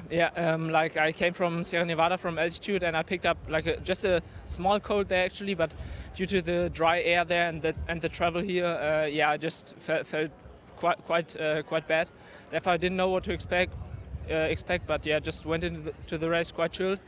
And yeah, on the bike, on the first 2 laps, I struggled with my like irritated throat. Especially like you can't ride threshold on this course. You have to go either like very hard on the uphill and then recover on the way down. But yeah, it got better throughout the race, and then on the run where I was like running quite controlled, like at threshold, it was okay with my breathing, and therefore, yeah, as I said, like it got better and better throughout the race. Well done. Really, really impressive performance. I hope you feel better soon. I'm sure the third place will do just that. Yeah. Well done, Mika, and we'll hand you back to Matt for the standings. Well, let's take a look then how that men's race finished. In confirmation that Rico Bogen finished in first place. He had the fastest bike of anyone in the men's race. In second, Jelle Geens, and he had the fastest run of anyone in the race. Mika Nut in third, Carl Smith in fourth, Jamie Riddle in fifth. A superb performance from the young South African, Marten Van Riel in sixth. I look forward to hearing what he has to say about how he felt he performed in that race. Then Yuri Kulin in seventh, Morgan Pearson in eighth, Jason West in ninth, and Nicholas Mann in 10th. But we've still got a race on our hands, and that is the race of the women out here on the T100 here in San Francisco. And Julie Duron, Vicky Holland, still out in front. She's looking fantastic right now, and she's got a gap of just about 30 seconds on Taylor Knibb right now. So she is absolutely blown by Taylor Knibb and just continued to keep going. And we can't understate how big a deal this is. Taylor Knibb is unbeaten. She has never been beaten in the T100. 4 from 4 last year, the perfect score, our world champion. Looks like she might be struggling. So this is Jess Learmont that we've got now. She's currently in third place, but you can just see looming behind her there. That is Kate Waugh. Kate Waugh, our winner from Singapore, who was totally imperious on that day. Won by over 6 minutes, the biggest winning margin we've ever had. Kate Waugh has now put herself back onto the podium in a podium position, currently running in 3rd place. So she will now be continuing to try and charge down that gap to Taylor Knibb, but it's looking like she's still got over 3 minutes to try and catch up to Taylor Knibb. Now, I think that was closer to 4 at the start of the run, so she's taken just about a minute out in 1 out of the 4 laps, so she's kind of on track to make this a really interesting final lap or so. But right now our leaderboard has just changed, so we've got Julie Daron in 1st, Taylor Knibb in 2nd, Kate Waugh in 3rd, and Jess Learmonth now down in 4th. What does Kate Waugh do here, do you think? Does she, I mean, 3rd place would be a phenomenal result for her. That would, I mean, the Race to Qatar standings, a win in a 3rd place, she'd be right up there, I'm sure. How much does she try and chase that 2nd place with Taylor Knibb? Is there a danger if she tries to chase the 2nd place too hard, she might end up giving a place back perhaps to people behind? Although you look at the likes of Paula Findlay in 5th, it's still a long way back, isn't she? Yeah, she's got a good gap. So she's obviously running faster than Jess Learmonth because we've seen her just overtake Jess. She's got another couple of minutes, a bit more than 2 minutes actually, back to the next position, which is Paula Findlay, who's running in 5th place right now. So I think what she needs to be considering is the fact that she's actually pretty close to getting to the point where she might be able to catch Taylor Knibb if she keeps up with this pace and Taylor's pace doesn't change extremely one way or the other. So that would be motivating to me. That would make me think, I'm pretty close to being able to do this, to get this gap down and to get myself up to 2nd place. It's worth me trying that. Right now, you're in the race, you're a competitor. I don't think she wants to just settle for 3rd. I think she wants to see whether there's any possibility to move it up to 2nd. And of course, you don't know what Taylor's going to do. Taylor might start to struggle. Taylor might have a bad lap, and all of a sudden, Kate's within 30 seconds of her. So with that in mind, I think Kate just keeps doing exactly what she's doing, tries to maintain that pace, and just sees where that ends her up.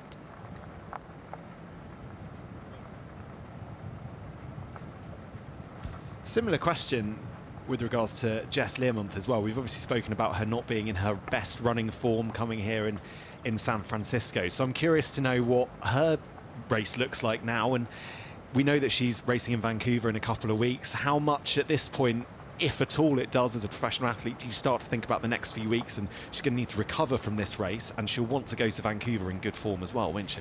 Yeah, definitely. I think she will know that just getting through this race will probably make her better in Vancouver. The biggest thing that Jess Learmonth has to do is to not re-injure that calf, because she simply doesn't have the time between this race and Vancouver in 2 weeks' time to heal another tear in a calf. Like, she won't be able to do that. So she needs to get through the race in one piece. And by finishing the 18 kilometers and by going hard the entire race today, she will be in a better position in 2 weeks' time than she is today. I know that she's actually only run up to 45 minutes so far, so that's where her run rehab has got to.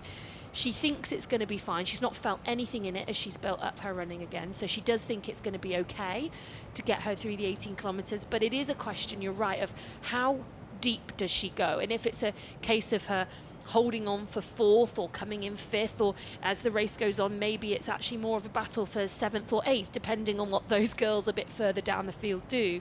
I think that's where she has to decide, is it worth battling for every single position and risking re-injuring that calf?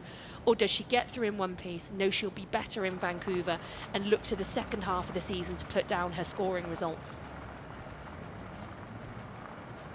So back to the front, and Julie Daron making her way back along this course with the Golden Gate Bridge in the background. We've said it all day, but we really couldn't have asked for a better day for racing here in San Francisco. It's well, certainly compared to the temperatures we had in Singapore, it's warm, it's nice, but it's definitely not too uncomfortable to be doing a triathlon. No, it's lovely temperatures for a triathlon now. It was obviously incredibly cold and fresh, I should say, first thing this morning. And as we were stood down at the finish line for the opener of the show, I was pretty chilly, don't mind saying. shivering a little bit by the time I joined you here in the commentary box. But it is now a lovely temperature out there. You can see the clear blue skies. It's a beautiful day for a triathlon. And once again, there we go, just in the background, you can see the Golden Gate Bridge. It's just fantastic to have our scenery kind of highlighted by that world landmark in the background, and just showing that the T100 series is going to these iconic locations around the world. Some of you at home might have picked up on a few people shouting on the side, and I'm not saying necessarily that one was someone giving a split. Sound like someone just cheering on, but I'm quite intrigued to learn about how easy that part of triathlon is, and very, very curious to know who out on course could help. When you're racing out and about, you're relying on friends and family, right, to be out on the course. Obviously, we've got Eric Lagerstrom, Paula Finley's other half, with us, joining us on the T100 coverage today. But people like that who you need to be shouting and giving directions to those out in front. Yeah, you know, at every race you go to, you like to travel with at least one other person, someone who's there, like in your team, you know, who's there directly to support you, give you splits, give you information. But even outside of that, the triathlon community is such a community, a tight-knit community, that you will find other people will yell splits for you. And it might be someone you know, it might be somebody else's partner or friend, it might be someone you've never met before, it might be just someone, a volunteer or a spectator out on the course. And you do find that you get a lot more splits than maybe you think you might do sometimes. They come from all corners. And hopefully they're accurate as well, because I imagine there's nothing more annoying than being given incorrect data. Yes, absolutely. And to be fair, people don't usually tend to intentionally give you incorrect data, but sometimes you might be given a time split by someone you don't know, and you're not entirely sure whether that's accurate, and you might wait to get one from someone you do know, and at that point you say, okay, fine, it was pretty much the same. Yeah, that's fine. Okay, let's. We've got the chance now to hear from Taylor Knibb and Kate Waugh. We were able to sit them down earlier this week to have a chat about. We talked about all sorts with them about their short course career, because they raced together when they were much younger. But this is how they feel about racing at the T100. Yeah. How much harder is it to recover from a T100 race than an Olympic distance? Oh my God, so much harder. I could not walk the next day. I genuinely was watching the men's race, and I was limping around. It was awful. Yeah. And I don't know if the heat made it even worse, because I was just training really bad for like 2 weeks, afterwards. So yeah, it was a long process. I remember the Collins Cup, so that was my first 100K distance. Yeah. When the T100 had the Collins Cup, I went for a bike ride the next day with some friends, and I bonked an hour in. I wouldn't have been able to ride my bike. I didn't do anything. Yeah. It gets better. Yeah. The more you do it, I think. Okay. Until it gets worse. Probably. Yeah, we'll see. I think everyone can relate to those feelings after doing an endurance event. Does it get better? I mean, I've never done this distance, so I don't want to say, but I definitely found that the distances I raced at, maybe I did recover better after them. But some races you are just able to push deeper. You find a little bit more inside you that you didn't know was there, and it might be because you're in with a shout of winning the race, or you're put in a sprint finish, or whatever it is, and that can mean that you just take so much longer to recover. And of course, with someone like Kate, she's used to racing over short course, and this distance is double what she's used to doing. So for her to be able to put in the performance she did on debut, which we just have to keep saying was stunning, it's not really that big a surprise to know that it really took her a long time to recover. But it also, I loved hearing that interview, because I just think it made her so human. I think everyone at home can go, oh, okay, she didn't bounce back and go for a training session the next day. Actually, no, she couldn't move and she was limping, and it took her 2 weeks to fully recover. So I think that will maybe give people at home a little bit of solace to know that she's normal, she's human, and most of these athletes are. And again, interesting to hear that Taylor say similar for her, but she's just become better and more adapted to it now.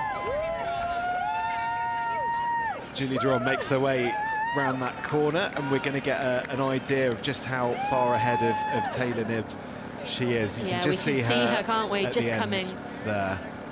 And I think Julie Duron might have actually been getting one of those time splits we were talking about as she rounded that corner there. She did take a glance back It's almost like she was looking to someone who might have been giving her some information. So I wouldn't be surprised if that's where maybe her mum is and just telling her what the time gap is. I think actually, just going back to our conversation about recovery, I think this distance, this form of triathlon and endurance sports, it just feels the longer you're in it, the more experienced you are, the better you are at performing at this level. I get that distinct impression across this series, but also across all of the endurance distances that we see in triathlon. Of course, it's that old adage of practice makes perfect, right? And it's why what Kate Waugh did in Singapore was so stunning, because she'd never raced over this distance and she turned up and won imperiously on debut. There we go, that's Taylor Knibb, obviously, of course, going through. She's halfway through the run now. She now knows that if she wants any chance of winning, she's got to keep that pace high, and she's got to hold strong, because she will also know, if she doesn't know already, that Kate Waugh is going to be the one coming from behind her, charging her down. And there is Kate Waugh, so she's still a good few minutes down. So the time check we've got there, 3:59. So that gap has obviously gone out, but it's going out to the leader. That is the gap back to the leader in Julie Duron. So she's back up to 4 minutes behind Julie Duron, but she's only taken out another 5 to 10 seconds from Taylor Knibb since we last checked. So right now, Taylor Knibb is holding really strong in second. Well, you can hear the applause there. Tons of support out here in San Francisco. And if you like what you're seeing, you can join thousands of amateurs who are going to race the T100 this year. This is the moment we waited for. Everything you want is right here. Foot on the gas, ain't no slowing down. Aiming for greatness, no settling. Kick down the doors, they won't let me in. Taking no up, yeah, I gotta win. Watch me kick down the doors, they won't let me in. Running the game now. Foot on the gas, can slow down. No.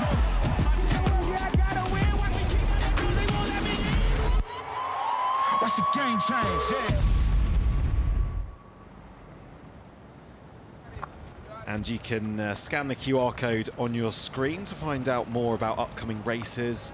I know that London, the French Riviera, Lake Las Vegas all still have options this year. And if you're somebody who likes forward planning, keep an eye on it for 2026, because we're going to be releasing all of that information over the coming months. Yeah, she's still looking fantastic out front. She takes a high five from the local shark there. Julie Duron is doing absolutely fantastic right now, and she does look like she's going to be an incredibly hard athlete to beat at this point. She's extended that lead up to 1 minute on Taylor Knibb. Remembering she came off the bike around, it was just over a minute down on Taylor Knibb. So that's 2 minutes she's taken into Taylor Knibb in the first 2 laps of this run. I mean, this is turning into quite some performance, and her confidence will surely just be rising and rising as she sees that gap going out and knows that she's taking every step closer to becoming the T100 San Francisco champion. Just having a little look further down our timing page. Just looking down there in 11th at Ashley Gentle. I wonder how she'll be reflecting on this race. I mean, we know that Singapore wasn't ideal, but yeah, I'm intrigued as to how Ashley Gentle will be feeling. Yeah, I think that we can agree that this is not Ashley Gentle's best ever race and her best ever day, but she's shown, I think, a really impressive and mature attitude to coming back to racing a race that she knows she didn't have the best race at last year. And you know, not every race suits everybody. We know she doesn't like the cold water conditions and all of that. So, you know, I have to think fair play to her to coming back. Yeah, absolutely. Absolutely. Right, let's get some reaction down with Alex, who I believe is with Holly Lawrence's family. I am indeed. Sean is alongside, but actually more importantly, so is Poppy, who is 8 months old, and I would say fairly natural on live TV, taking to it very, very calmly indeed. Sean, we're going to come on to Holly in just a moment or two, who is out there absolutely giving it her best. But first of all, how has your day been? How is it working out for you? It's actually been pretty good. We've just been watching the broadcast from the hotel, and then about lap 3 on the bike, I jogged over with Poppy so we could cheer Mom on the run. You're doing your very best for her. I actually saw Holly yesterday in the hotel. I said, welcome back, great to see you. I said, how's life? She said, having a baby has been the best thing ever.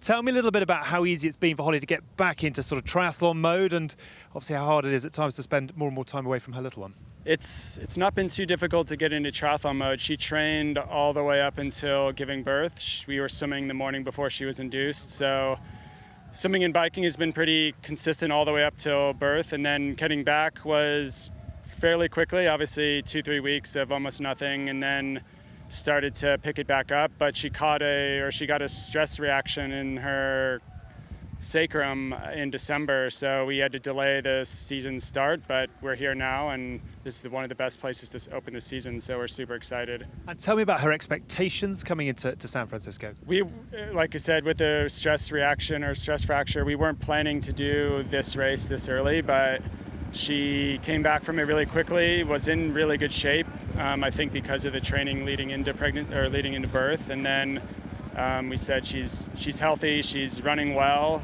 enough that we wanted to come out and race.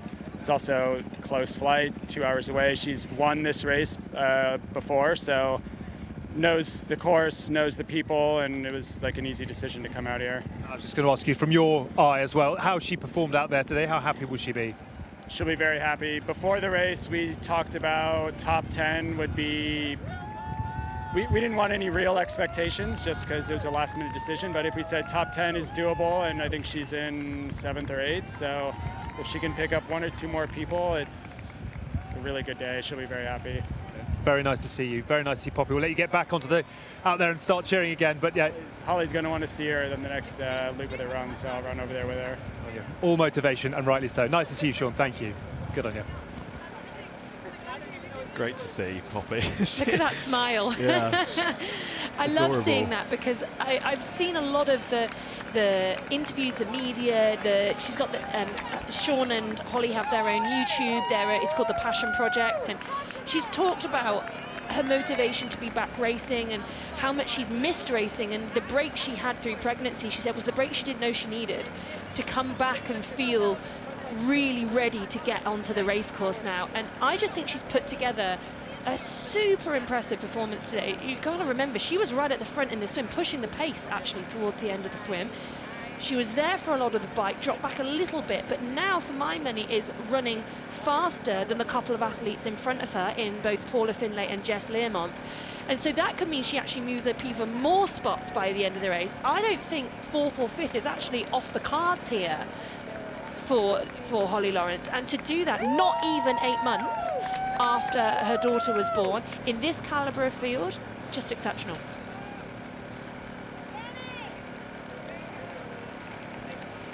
Yeah, Holly Lawrence, who is based out here in the United States. She's a Brit, but it's very much based out here.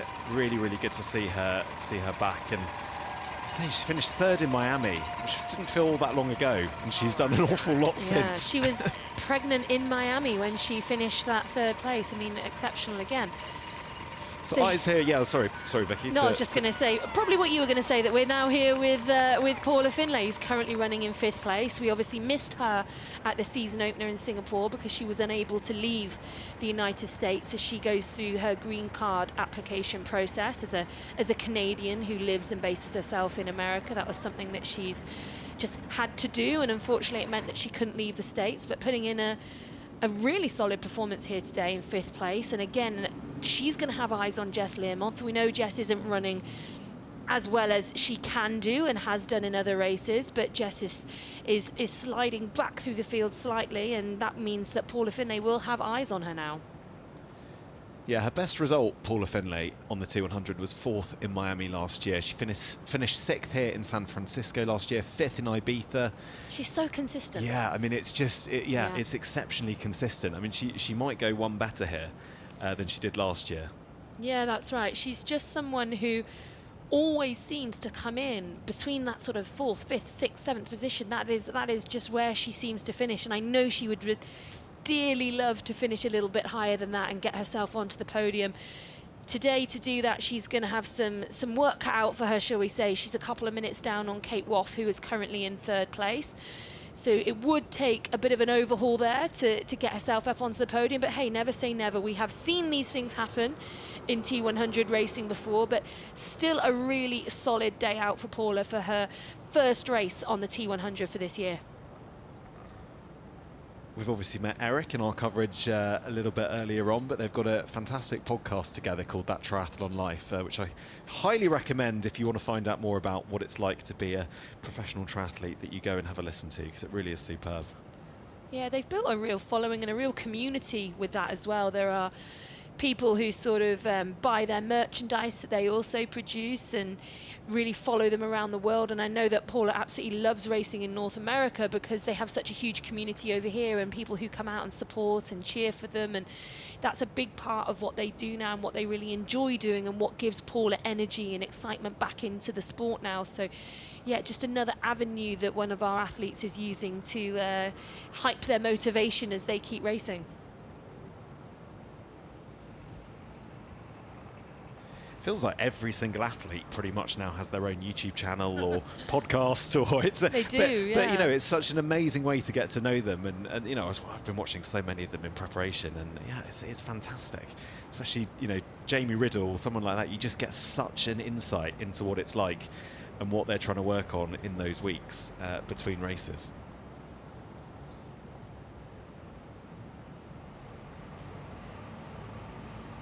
Yeah, you can just learn so much about people from watching those videos or listening to podcasts, can't you? You get that much more information than you do just from maybe an Instagram post or from watching a quick post-race interview, or you might not even see the interview if they don't finish in the top 3. So these, yeah, I do think there's a real place for these extended things that we now see on YouTube, on social media. It gives us fans a little bit more insight into what's going on and helps us feel that we know the athletes a bit better. It certainly does. All right, well, we're almost 2 races down here on the T100 in 2025. Who's going to win, though, by the end of the season, the race to Qatar? We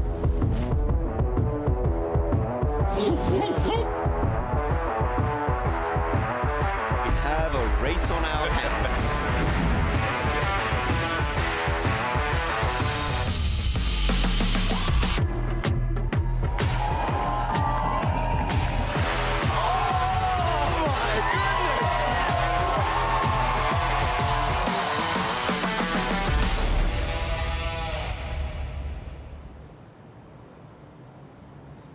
So new for this year, the race to Qatar, which really is going to be very, very interesting as we have athletes come and go across the season for various T100 races, but it will all come down to that final race to see who will be crowned our T100 world champion.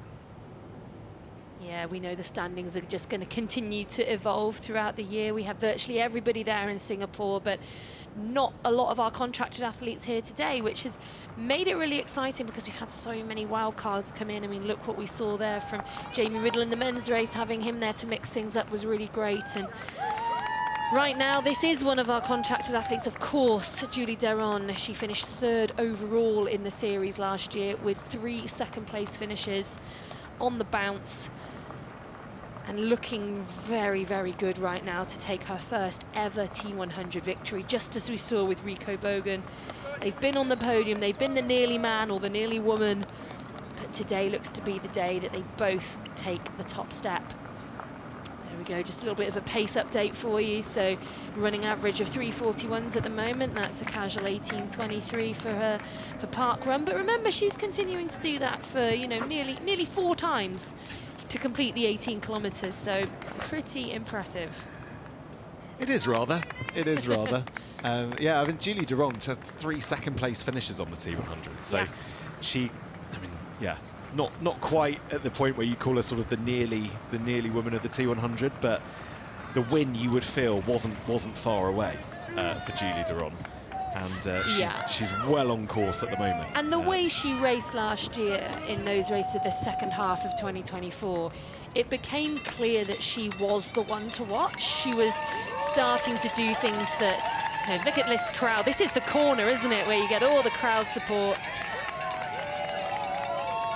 that just gives you such a lift as an athlete. And Julie now has come onto that straightaway, which will take her down to the end of lap 3, and she'll know she's just got one left to go. She'll be able to get eyes on Taylor Knibb coming in the opposite direction when she crosses that, when she goes around the U-turn at the end, and that will give her a boost to know that she is taking out more time again on Taylor Knibb, and all she's got to do is hold it together for another, not quite park run, but 4.5 kilometers, and she will take the tape today. But yeah, she was in such good form at the end of last season, and we saw when she could get it together on the swim early on, if she could hold on to the packs early on the swim and set herself up with a strong bike, that she was nearly unbeatable. It was only Taylor Knibb who was able to stay away from her. And the way she rode today, keeping that gap down to just over a minute, that's what set her up for this win. By doing that, she's enabled herself to get close to Taylor early on the run, to blow by her and to just keep going. And you know, she definitely was running faster earlier on in the race, because that gap came down super fast and actually went up to about 45 seconds really quickly. But yeah, the fact that she's still taking time out of Taylor now, she's just putting in an all-round performance. And you can see just how impressive that run time is. And when we're talking about fastest laps, a 15:34 for Julie Duron. Very, very impressive stuff here in San Francisco. Yeah, that Danielle Kleiser, we mentioned her earlier today. She was a bit further back on the swim bike portions of the race, but running through as well. She's our second fastest runner on course right now. And Ashley Gentle is our third fastest runner. So really good to see Ashley still pushing on, even though, as we said, not maybe having her best ever day, but still putting it all out there and still trying to keep moving herself up the leaderboard. We can see Taylor Knibb in the distance, so they are going to cross paths quite soon. Julie Duron will know that that gap is going out, and will start to be feeling more and more confident, you presume, as she goes onto this last lap. And Taylor Knibb will know that she needs to find something from deep, deep down inside herself if she's going to maintain that 100% record that she's had thus far on the T100 circuit. That's Kaidi Kivioya, just in shot now. And Lisa Beccaras behind her. Both of these athletes had wild cards here to race today. Kaidi had lots of wild cards last year. I think she raced maybe even 5 or 6 races. She was 15th here last year. Her best ever result on the T100 was 9th in Singapore. But this is for Lisa Beccaras there just behind her. This is her first ever PTO race, so her first time out on the T100.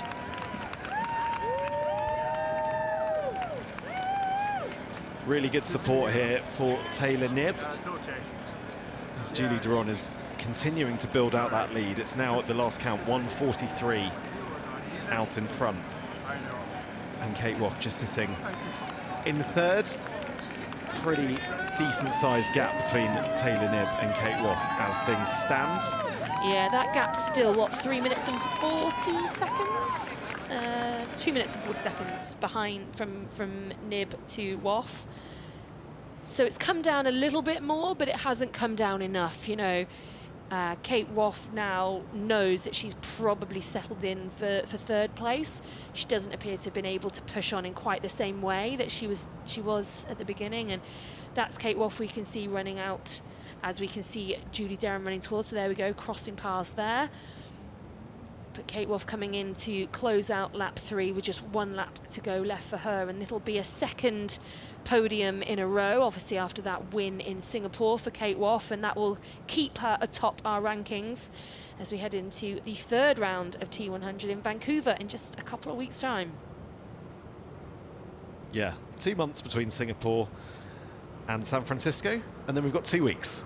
We don't have long to wait until Vancouver. It was in too a couple long, of weeks. wasn't it? It was way too long. We were missing it, you know. We wanted to get back on the circuit, and it's great because they're both in North America. It's a good double for the athletes to do, to be able to do this race and fly up the coast up to Vancouver and to race the next one. So yeah, I love it when it comes thick and fast. Let's get into the series. Yeah, we know that Ashley Gentle is staying out. Jess Learmonth is staying out yeah. as well. Just makes life a little bit easier for athletes if you're able to do that. Megan McDonald as well. I know that she's staying out. Yeah, the only question mark is over recovery, and that's something that you just have to manage as a professional athlete. And of course, we heard Kate Waugh talk about in her interview there how hard she found it to recover after Singapore, and it took her a good couple of weeks before her training started to come good again. Well, she's got 2 weeks, that's perfect. Her training can come good just in time for a third attempt on the T100 circuit, and to see whether she can make it three podiums from 3. Just looking at what Kate Waugh has got on her head, do you know, can you make out what that... It's a headband, I think. Is it a headband? I think okay. so, yeah. So I wondered if it was a full more like a swim cap, which to me did not make much sense in no, these you don't want to slightly make warmer yourself any conditions. hotter than you need to, no. You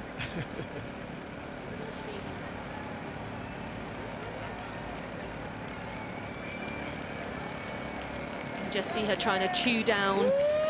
There's probably some gel chews there just to give herself a bit of a boost. She's got 4.5 kilometers left to run.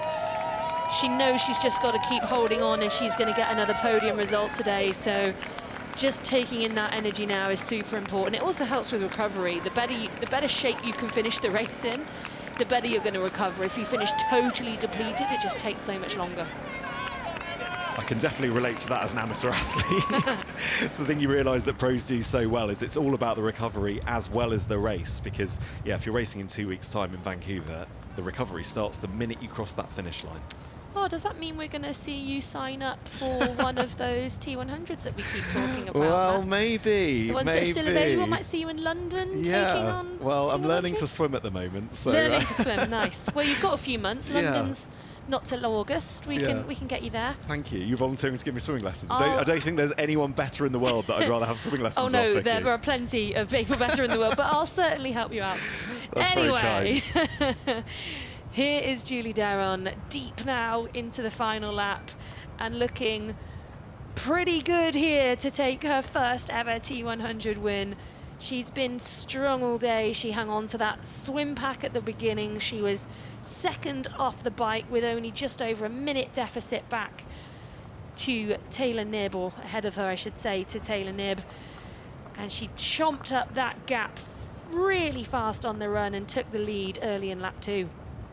It was amazing, wasn't it, the pace that she had so early on. I mean, I think she must have just set out to overtake Taylor as early as possible and dictate what happens in this part of the race, because I imagine if you let Taylor Knibb dictate what happens in the race, Taylor Knibb will get it her own way. Well, we've seen what happens when Taylor Knibb dictates the race. You know, she wins. That's pretty simple.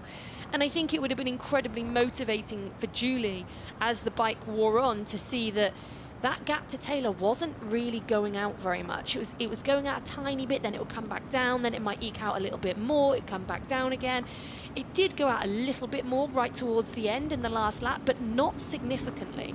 And that is the best gap that Julie has ever come off the bike to Taylor with. So that was the closest she's ever started the run to Taylor Knibb, and that would have been so motivating. She will have taken off at blistering speed, knowing this was her day. This could be her day to take Taylor down, and it looks just like she's going to do that. Yeah, the swim's such an interesting part of this race. It's definitely not what we're used to seeing with the currents and with the unique challenges of jumping off a boat. It really is a fascinating part of this race here in San Francisco. Yeah, it really is. It's one of the things that makes this race so special, so exciting, jumping off a boat into potentially shark-infested waters that are only barely 13 degrees Celsius. It is unique, those currents as well. Yeah, it's just part of what makes the Alcatraz race what it is.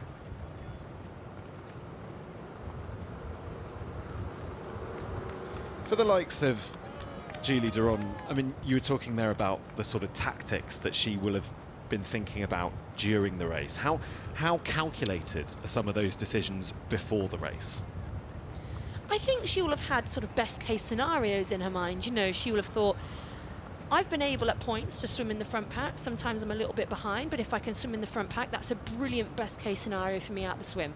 Okay, I'm on the bike. If I'm in within touching distance, or pretty close to touching distance of Taylor, that is again another best case scenario. If I'm coming off the bike within a couple of minutes of Taylor Knibb, that is another best case scenario. And so I think for Julie today, we have to look at it and go, everything has happened as well as it possibly could do for her. She has performed to her top level across all three so far, and that's why we're seeing her lead this race. It's the beauty of triathlon. You can't just be a good runner, you can't just be a good swimmer, you can't just be a good cyclist. You have to pull them all together on the day. And you've got to hope that you're firing on all three Yeah. on any given day as well, because that's something we see all the time. You people sort of talk about how their race went, and they say, oh, I felt great on the swim, I don't know where my legs are on the bike, but I got it together again on the run. And that sort of thing is really common, that you just aren't feeling it on one of the three disciplines. And it's what makes triathlon so infuriating, but also so addictive, to try and get all the pieces of the puzzle together on one day. So that's Taylor Knibb, a lone Taylor Knibb, it has to be said. Yeah, that gap now at nearly 2 minutes out to Julie Duron. So they are going to cross paths quite soon. I think we should see Julie Duron coming in the opposite direction, and then that will be the last time that they cross paths. And the next time they'll see each other is at the finish. So there is that lead motorbike, and that is Julie Duron now just passing Taylor Knibb for the last time. Wow. Significant lead that Julie Duron has built up here over Taylor Knibb. Mustn't forget, Taylor Knibb, a 100% record in the T100. And Julie Duron is about to potentially inflict Taylor Knibb's first defeat over the 100 distance. Records are there to be broken, aren't they? And we talked about how unbeatable and incredible Taylor was all season last year. She was just so good every time she turned up. She dealt with everything that was thrown at her, all the pressure that came her way, and she just shouldered it marvelously. And then this year we've talked about who could contend, who could overthrow our champion, our queen. And right now, Julie Duron has been the one to step up to the plate. She's put on such a show today, and she still looks smooth. She still looks, I'm taking a pause almost to get that one directly in the bin there as well. We've been told our athletes have to be very careful. We don't want any littering at all on this course today, and that you can see all those bins there. And Julie was slowing down to make sure she did slam dunk it in the bin. She's just been so calm and controlled across all three disciplines today. And this is a very, very well-deserved victory, as it seems almost inevitable it's going to be now for Julie Duron. Interestingly, trains in China. Spends a lot of her time in China, doesn't she? Well, that's right, yeah. Her coach is based over in China. He is the head coach of the Chinese national team for short course racing. And Julie, as we know, was second at the Olympics last year, so still very much has a hand in short course racing. Although I'm not sure if she's actually planning to do any of that this year, if her sole focus is on our T100 series here. And so she spends a lot of time out in China. She went over there in January of this year, came out to race in Singapore, and then has been back over in China since that point. But it's sort of a training camp environment where you're kind of locked away from a lot of the rest of the world, and many athletes find that that really, really helps them. I certainly did. I would train well all year round, and then I'd go on a training camp up at altitude somewhere, or wherever it was that we were going at that particular time, spend 3 to 4 weeks there, maybe even a bit longer, and come down and usually feel fitter than I had done beforehand. And there's just something about being locked away, living the simple life, just doing everything you need to day in, day out, doing the little things right and making those marginal gains and coming out feeling better than you did before. And it's, as an athlete, there's nothing more rewarding than that. I wonder what Julie Duron will do. I mean, 28 years old, so you'd think if she wanted to target LA for the Olympics, she's definitely got that within her wheelhouse. So I'm just curious as to where you think she might place her energy over the next few years. Yeah, it's really interesting. Someone like her, and also Kate Waugh, of course. Kate's in a similar position, having raced at the Paris Olympics, and she said that she wants to go back and race at another Olympics in LA, and I think Julie Duron is the same. I wouldn't be surprised to see her dip in and out and do a little bit of short course racing every now and again. But I suspect with this being a post-Olympic year, it's the absolute perfect year to really focus on this distance. to give this series your all, to give it your shot. It's a really good opportunity for that, and to show the gains that you can make if you do that. And it will inevitably help your short course racing, because the only difference really with the short course, the only thing that you stand to maybe lose, I should say, is your speed. And if you give yourself enough time, you can get that back. It's a bit different if you step up to full distance, to Ironman distance racing. But if you're going to do this T100 distance, then you can actually still maintain really quite good speed. And it will, if anything, probably just improve your stamina, your endurance as you head back to do the short course racing. So I wouldn't be surprised to see both Julie Deron and Kate Waugh, and possibly even Taylor Knibb, still do some of the short course racing and really target LA 2028. Yeah, the allure of the home games for Taylor Knibb, I'm sure, is going to weigh heavy. I'm sure she's going to want to be in LA. We know that she loves home support. Speaking of support, some great support there for Julie Deron, as she really isn't far from home now. Just over a kilometre left of this race in San Francisco. Yeah, that's right. Really lovely when you are out there and you're close to the finish, and it's been a long old day, and you just get that real boost of support, people giving you that cheer. And she's not far from this sort of little chicane section where we keep hearing all those cheers and the people with cowbells ringing them, and it's always lovely, because there are parts of courses inevitably where it's a bit quieter and you're sort of in your own head, in your own thoughts, and just going through your own processes, which is as it should be. That's what you should be doing in a race. But just to have a momentary break from that, to be able to hear someone giving you a real boost and to hear the crowd cheering for you is always welcome, and it always gives you a little nudge on when maybe you really need it. I bet it's always the places that are quietest, the places where you feel like you need the most support, right? And those are the places where you have to go deep within yourself to keep moving forward. But I don't think this lady's going to have had any problems with that today. So here we go. This is the sort of noisy section of the course. I was wondering if some of them might have moved towards the finish line, actually, but it still seems to be pretty well packed with supporters. And she'll head now, she'll turn left onto Marina Boulevard, and that's the long, straight tarmac section before she heads onto the finish on the grass. It's been a bit of a masterclass, hasn't it, from Julie Deron today. Taking the fight to Taylor Knibb. We wondered if it was going to be Kate Waugh v Taylor Knibb after Kate Waugh's superb performance in Singapore. As it's happened, it was Julie Deron the rest of the field should have been worried about. She's the one who has taken the fight to Taylor Knibb, proved a match and bettered it. Looking absolutely brilliant. She's got but a few more meters left here in San Francisco.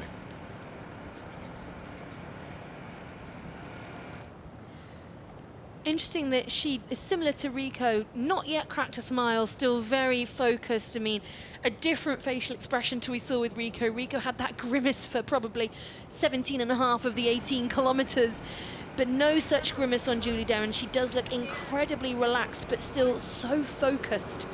No smiles yet from Julie Deron, but I'm sure we'll see some of those before the finish line. Just comparing it to Kate Waugh in Singapore, who was smiling. By this point, she was 4K out, wasn't she? Yeah, she was. And I love that, because she knew she had such a huge buffer. She had over 6 minutes, and she knew she could afford to do that, and it meant so much to her. She's been doing the sport, as she said, since she was 8 years old, and been through a lot of highs and lows in that time, and a lot of tougher times as well as the great ones. And so to really celebrate that moment was something that she'd earned, and I fully invested and supported that. And I love to see those waves to the camera as she was coming down that final few kilometers. And there we go. Was that our first smile there from Julie Deron as she heads onto the blue carpet? Exactly. The smile comes because Julie Deron knows what she's done here. She can go on, give some high fives to the fans. Over she goes. And Julie Deron is proving to everyone here on the T100 that she's got what it takes to win a race. She's had 3 second-place finishes in 2024, but she's going to go one better in 2025. Julie Deron, you are a T100 winner. Amazing stuff from the Swiss athlete who raises the tape in the air. And that's the smile we've been waiting for. There it is, yeah. She's held it together so well, and you can see the emotion as she heads over there to her mum. Go on, Tiger, she said in the interview earlier, and Tiger went for it. What an all-round performance. A stunning first win for Julie Deron. Singapore well in the rear-view mirror for her now, and her season has truly begun. Yeah, go on, Tiger. Whatever her mum said clearly has worked. And it's just sinking in, perhaps, that she is now a T100 winner. Congratulations, Julie Deron. So the rest of the athletes still out on the course, and Taylor Knibb, sadly for her, is going to lose her 100% T100 record, but a second place here is still an absolutely incredible performance. She's got a smile on her face as she makes her way round the final few corners.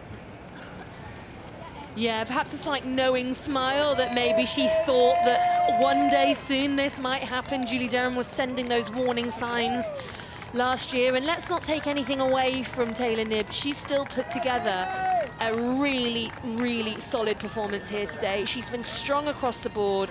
She just wasn't able to get the same kind of gap on the bike that we saw her do often in 2024, and that was what made the difference today. Julie Deron was close enough coming off the bike that she could take the overall lead, but still another podium performance from Taylor Knibb.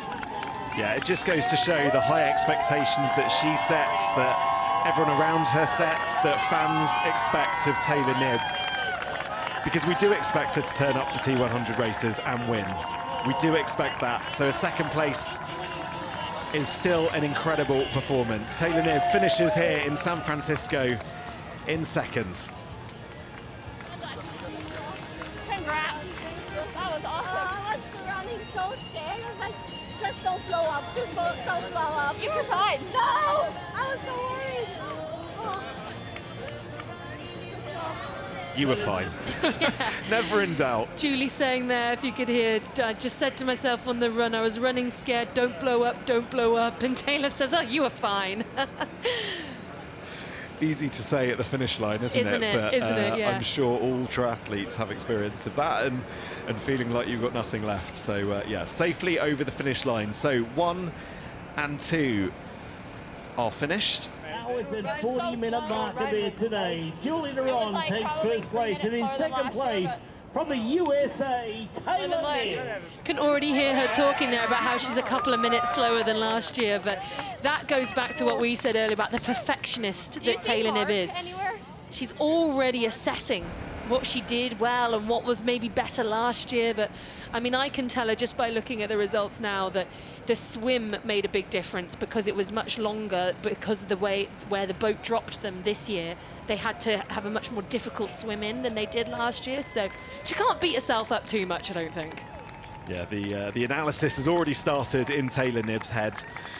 But our focus is on Kate Waugh as she rounds the final corner onto the blue carpet. This has been a really, really strong performance from Kate Waugh. Already got the win in Singapore. She arrived on the T100 firmly. And now she's going to get the chance to stay on the podium. It's going to be a third place for the Brits. And a really, really good performance. Just confirms that was not a one-off. You know, this girl is here to stay and is good at this distance.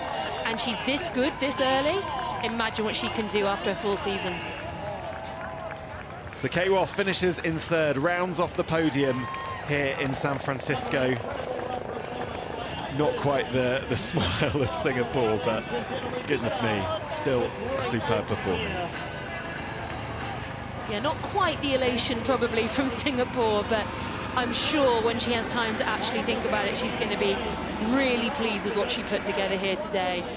She was facing some incredibly tough competition because Julie Deron ratcheted it up another few gears from where she was at in Singapore, and facing off against Taylor Knibb was never going to be easy with the record that Taylor has over this distance. So to still come in with another podium performance, she maintains her position at the top of our series.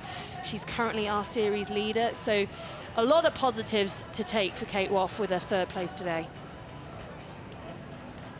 Absolutely, just a moment of reflection, of being sad. I don't know what she said there, but I think the next athlete we're going to be anticipating across the line is Paula Finlay.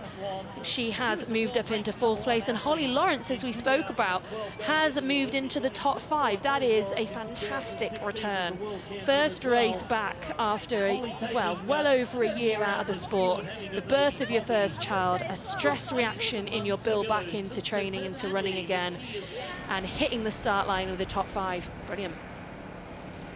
it's been a really good start to the year for Paula Finlay. She's had 2 wins already in 2025, winning 70.3 in St George and the 70.3 in Oceanside. And she's come onto the T100, trying to get out of the way of the pigeon. And that wasn't one of the things I came up with earlier as to what could get in the way on the run, but yeah, you go, a rogue pigeon is one of them, absolutely. But yes, Paula Finlay makes her way round the final corner. And again, we spoke about it earlier, she's so consistent.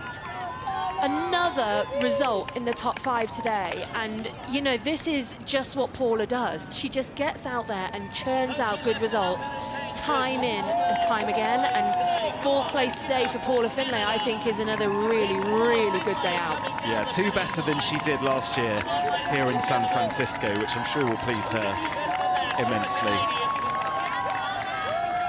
Final few metres for Paula Finlay. I'm sure we'll get the thoughts of Eric Lagerstrom as well at some point, her other half. But brilliant to see. Paula Finlay finishes in 4th place here in San Francisco. I think both Paula and Kate look pretty tired at the end of this one, don't they? Yeah, I mean, this is what the athletes put in, right? This is why it's such a tough sport. You finish absolutely spent, and that is the best smile of the day, yeah, I think. Contrast that to the last couple of... A 5th place, full of emotion, I think. And I think that is the happiest athlete back on course today. What a return for Holly Lawrence, doing it for the mums. Top 5, stunningly good return to racing. Well done, Holly. Yeah, 3rd in Miami, but she's had an awful lot going on in her life since then. It's 5th here in San Francisco for Holly Lawrence. Oh, and look at this, beautiful moments now, Holly and Sean, and beautiful little Poppy down there in the finish line. What a great moment in the sport. What a great moment for Mum and for Poppy. Beautiful pictures there of Holly getting the best hug. Just so lovely to be able to do it with her there, and you can see the smile on Sean's face as well. What a team they are. And hey, Poppy won't know right now what her mum does, but one day she will.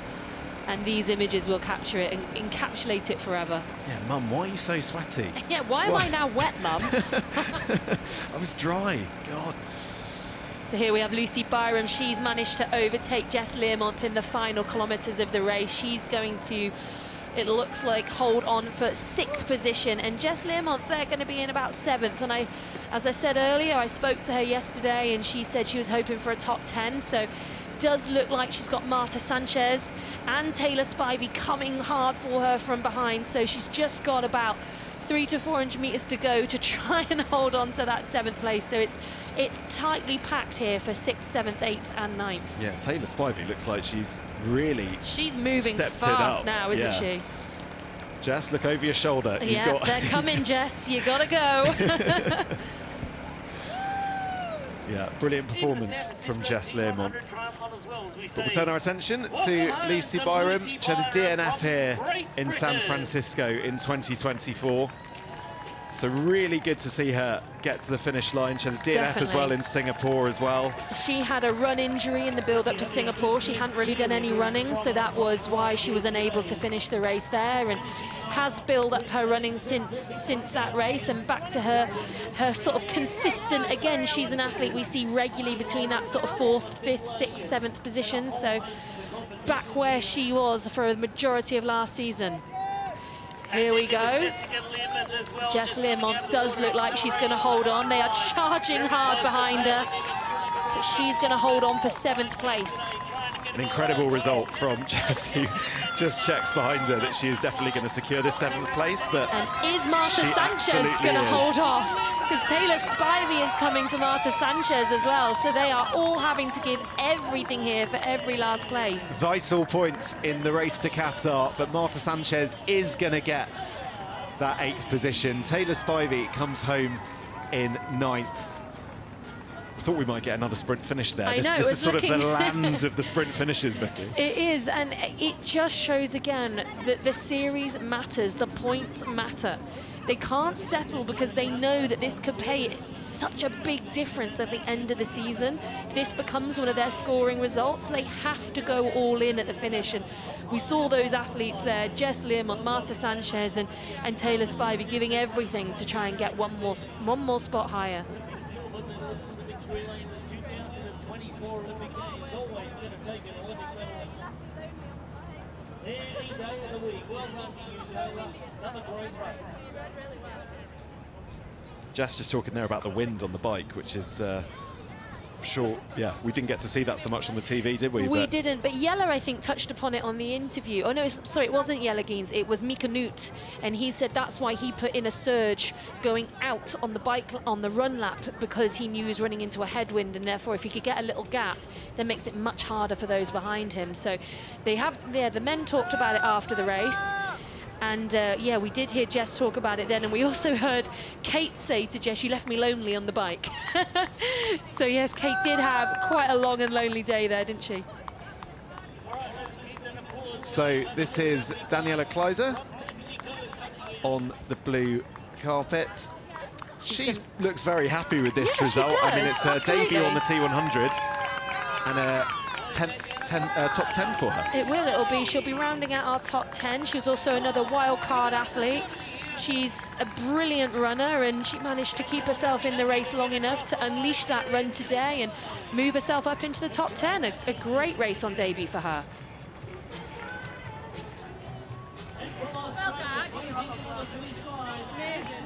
With multiple wins under her belt in the first year of the PTO series. So Ash Gentle also on the blue carpet now.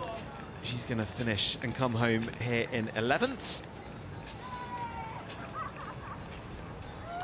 Yeah, just not the day that Ashley would have always hoped for here. And she said she knows that this maybe isn't her course, but she's going to come and have a go, because I think she said, you know, 4 years ago someone offered her a wild card here, she would have bitten their arm off. So why should her expectations change now just because she's won these races? And I love that attitude. It's the attitude of a champion to just go out there no matter what. And she will bounce back. I have no doubt we're still going to see some big results from Ashley Gentle. Yeah, absolutely. Right, let's get some reaction down with Alex.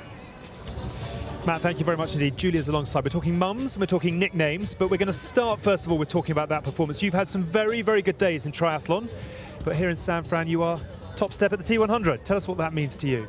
Yeah, it's I already get emotional. No, I'm super pleased. You know, the first race of the T100 Series this year in Singapore was a really, really hard day for me, and I went home and yeah, I just felt like I'd lost myself a little bit in that race, so I had to do a lot of work on myself in training just to sort of, yeah, get back to myself. And today I just had a great day and finally felt like myself again out there. And it certainly showed as well. Tell me about the preparations that you put in specifically for San Francisco and how close you got to them today in terms of expectations on yourself. Yeah, we tried to treat this race just like any other race and just do the best I could out there. And I think today I could really show what I've been working on in practice and just, yeah, deliver what I know I'm capable of. Obviously, I had to focus all the way. I was running scared. I just thought, don't blow up, because I always felt like Taylor was just behind me. So I was just really trying to stay in the moment,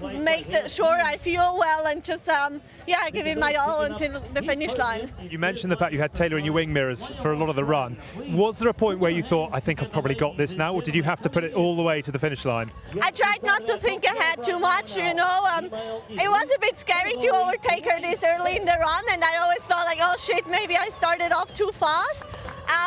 But when I got to the almost turned around at the far end. I thought, okay, no, I got this. Like, I'm not gonna give this away now. And I just still tried to focus because it's still 2K till the finish or even more. So I think when I got onto the blue carpet, I really started to realize that I would win this one. And you've got to enjoy these moments as well, as I know your mum is, because we spoke to her a little bit earlier on. She should really be standing up here because she's a fantastic pundit in terms of what she sees in you out there. But her final message to you, I don't know whether she was shouting this around the course, was keep going, Tiger.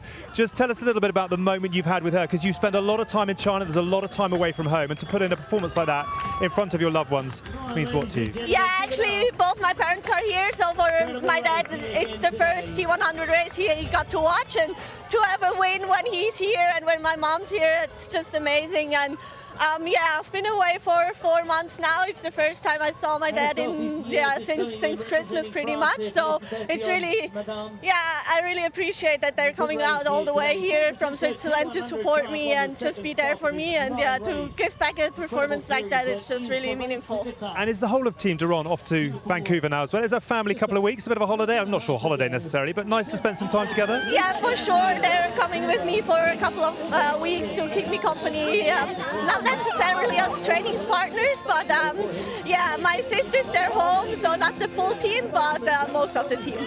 Well done. You can buy the drinks for them tonight, given they've come out here. Well done, Julie. Fantastic performance. Good on you. Thank you. Yeah, definitely drinks on me tonight. Right, we're all in there. All in on Julie. Qatar, so the race to Qatar is certainly on the way right now with this. And Taylor's coming as well. Taylor, well done. The sun is shining. It's getting incredibly hot, having been very cold earlier on. Oh, it's balmy. Yeah, I mean, you can tell. Just kidding.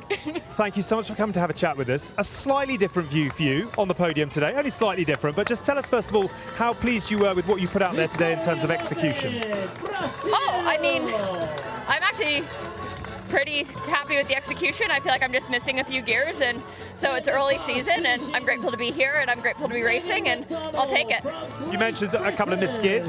Are you where you want to be right now in terms of performance, in terms of how you're feeling out there? I trust my coach, and so we are doing the best we can, and that's all you can ask for. So yeah, I mean, I have a lot of work to do. I think that shows, but I'm thrilled for Julie, and I'm excited for the rest of the race Qatar. Very good. Very good. Exactly right. You said it correctly. Right on brand messaging. Long way away, by the way. We have 6.5 months. Whew. There is a very long way to go, and there's a lot that can obviously change. But I'm just interested. Oh, no, nothing will change. You don't think? There wasn't any drama last year. Were you at the finish line in Dubai?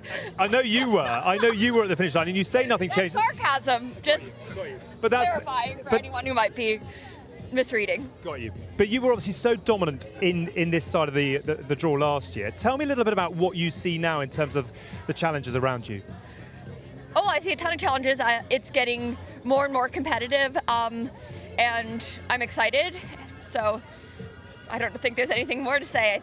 We compete to bring the best out of ourselves, and this is definitely going to make me hungry. That's great to hear, because my final question was going to be, there's so much, we've discussed this in the past, there's so much noise around you, and there's so many people with expectations on you. Where are your personal expectations at the moment? Well, so actually I defined success going into a weekend, and success was having the best race on the day. You can't control your competitors, and so Julie put on a phenomenal performance, and I'm grateful that 4 plus the grand final count for scores, and so there's a lot to play for still. There is a long way to go. Thank you so much for talking to us. Well done today. Great to see you back. Thank you. Good on you, Taylor. Thank you very much indeed. Do you have a question, Eric? Eric's got many questions, but we'll come back a little later on. Get a question ready, Eric. As we welcome in Kate, well done to you. Another fantastic performance, and the noise and the expectations around you are only going to rise off the back of this. Tell us about today, first of all. How important for you to back up that sensational performance in Singapore? Well, I was pretty nervous because obviously I guess my expectations were a bit higher coming into this, but I went through a bit of a roller coaster during that race. I had a really good swim, and then just felt really, really cold at the start of the bike, and just struggled to kind of get myself going, and ended up in no man's land a bit. So yeah, it was just kind of me and my own thoughts for 70k, which was not very fun at points, but I was just trying to minimize kind of the gap to the front, and then on the run just kind of had to get to work and try and get myself onto the podium, so I'm really, really pleased to do that. I was going to ask you, are you really, really pleased with today? It sounds a little bit like you're a bit disappointed. Where are you? No, I'm not disappointed. I guess, yeah, obviously I have high expectations now after Singapore, but I knew Taylor and Julie were going to be incredibly strong, and to not feel my best today and then still have a really good result is, something I'm proud of. It's obviously early in the season. We're asking everybody this, but are you where you want to be right now? Are you exactly on point for the long season and the long series ahead? Oh yeah, absolutely. I mean, I never expected to be in this position coming into this series. So yeah, I'm in a really good position and I'm hoping to build on this for the rest of the year. I've got lots of things I think I can still work on.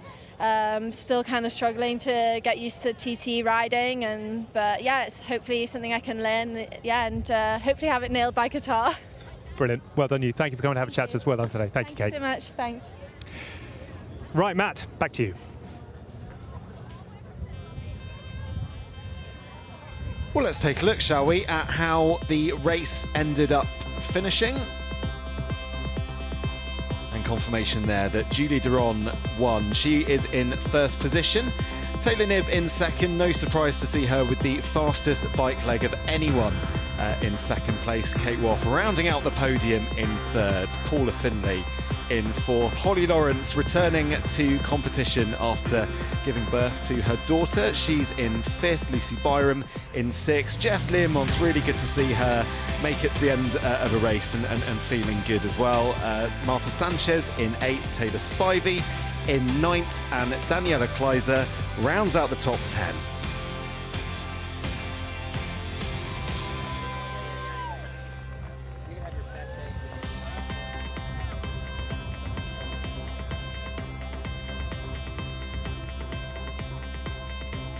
Matt, thank you very much indeed. Let's therefore take you through the standings in the T100 race to Qatar for the women. Kate Waugh, as we said, great to hear from just now, leads the way still. Julie Duron up to second. Taylor Spivey sitting in third.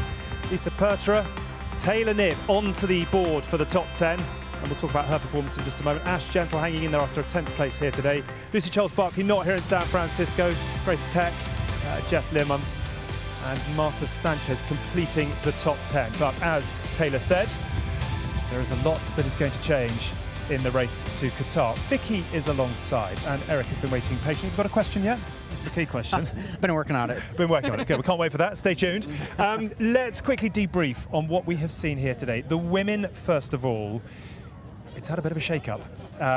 Give us a little breakdown on Julie Duron's performance, first of all. Well, I think first and foremost, we billed this as the Kate Waugh versus Taylor Knibb show, didn't we? That was the race that we were excited to see, and Julie just came ploughing in there and said, hey, I'm here, guys. Don't forget about me. And she had a disappointing start to the season in Singapore. She was brilliant at the end of 2024. And now she's put herself on top of the podium. So now maybe we have a three-way battle at the top of the women's racing, and that's just going to make the whole series super exciting. 3, 4, 5, 6. Yeah. I wouldn't cut it down to 3 at this point. We've got a long way to go. That's it. What does it say to everybody else, though, that Taylor Knibb has finally been beaten in the T100? I think, like we said at the beginning of this race is such an anomaly. It's very different, so I don't think we can just say, oh, this is the way that the rest of the season is going to go, but it does feel like a little bit of a potential chink in the armor of like, okay, maybe some people can start to think about, is it possible to beat Taylor in the future, and what does that actually look like, instead of, oh, I can't even imagine the possibility of that happening. Kate Waugh as well, I mean, coming home in third, important for her to back it up, as we said. I wasn't quite sure where her emotions were in interviewing her, but is she now a genuine contender, do you think, for the overall series? Has she announced herself as one to keep watching? Yeah, I mean, she spoke about how today wasn't a day where maybe she perhaps felt her absolute best, but to still hold on and put another podium performance together, that's really important for our season-long racing that we have here with the T100. And to still be strong there, swim, bike and run, I just think on her day we're going to see Kate on top of the podiums at various points during the season, and I think that's what makes this racing exciting. Can we have a word on a couple of other very gutsy performances today? Paula, first of all, you had a lovely hug here. I mean, she looks absolutely broken at the end, and rightly so. But what was her reaction in the immediate aftermath of crossing the line? I think definitely a bit of relief. Like I said over and over again, a lot can happen at this race. This is a little bit out of her comfort zone. This is the first T100 of the year. She missed Singapore, so to come in here and have another super consistent result and I think she's just like excited to be on the board, have some points, and look forward to the next Good one. on her. Very, very consistent indeed. And the other, and particularly interested to ask you this as well, Holly Lawrence. I'm glad you asked me. Yeah, Holly Lawrence. And we should say well done to you as well. I know you've put a post out as well, number 2 on the way. But yes, tell us about Holly and the journey that she will have been on, not just to get back on the start line, but to get back on the finish line. You know, fifth. seeing Holly and seeing her smile as she ran down this finish chute had me almost in tears because I resonated so strongly with that feeling. Coming back to racing as a mum, it just hits slightly different. Your whole world order has changed and you're now back racing for slightly different reasons because of what it means to you to race. And to deliver the performance she did today, she was at the front in the swim, she rode strongly and she ran through the field for 5th. It was a stunning return to racing less than 8 months after her daughter was born, and I just was so pleased to witness that. I can hear the emotion in your voice. Yeah, I feel it. Mum Club is strong and rightly so. And it's not just as, and we were actually chatting as she crossed the finish line, it's not just the fact that she's back here, it's the fact that she's back here and putting in impressive performances as well. And I suppose the question is, you know, when you go through such a life-changing event like having a little one, what are your motivations? She's quite clearly shown that she's not here just to make up the numbers and get back competing, but competing well. Yeah, we're actually fairly close with her, and Paula chats with her all the time, and I know that it was on her, like, when she's having the baby, she wants to come back and come back strong and make a statement like that. So I think she's well on the way to doing that. And when I started running out of the water and just dropped everybody on the way to transition, I was like, this she means could business. be freaking awesome. Yeah. Here we go. Yeah, she wasn't just here to make up the numbers today, was she? No, Absolutely not. Another fabulous women's race. Let's hand you back to Matt, who's going to confirm the men's result. Thank you, Alex. Yes, let's take a look at how the men's race finished and confirmation that Rico Bogen is our winner here in San Francisco and also had the fastest bike leg of anyone. Jelle Geens in second. A really good performance and also had the fastest run of anyone. Mika Newt rounding off the podium in third, then Carl Smith in fourth, part of last year's three-way sprint finish. Jamie Riddle, the young South African, in fifth. An incredible performance from him. I'm sure he'll be very, very satisfied with fifth. Marten Van Riel in sixth, last year's T100 champion. Yuri Kuhlen in seventh. Morgan Pearson in eighth. Jason West in ninth. And the German Nicholas Mann rounding out the top 10.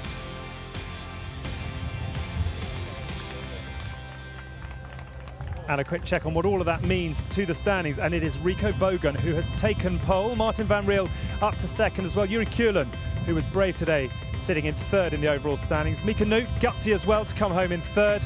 And then it's poor old Hayden Wild, who is probably not going to be seen again for some time off the back of that awful injury. Leo Berger, Jelle Geens is in seventh. Carl Smith, Antonio Vinicius Lopez, and Gregory Barnaby completes the top 10. That's a very warm welcome to Paul, like the first couple of triathlons standing here. Well done to you. Very, very impressive day. How pleased were you? We're talking about consistency in your performance at the moment. How pleased are you with today? Yeah, I would say that's probably my strength at the moment is consistency. Of course, I'd like to be a little closer to the front of the race, but that's more than I could have asked for. I feel really proud that I just stayed in my own race and didn't get flustered or down that I wasn't where I wanted to be or whatever. So yeah, I stayed pretty consistent and it was hard.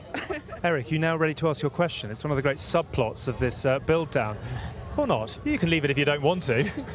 Taylor went into him and said, have you got a question? We were chatting away quite happily. Yeah, she tried to loop me into it.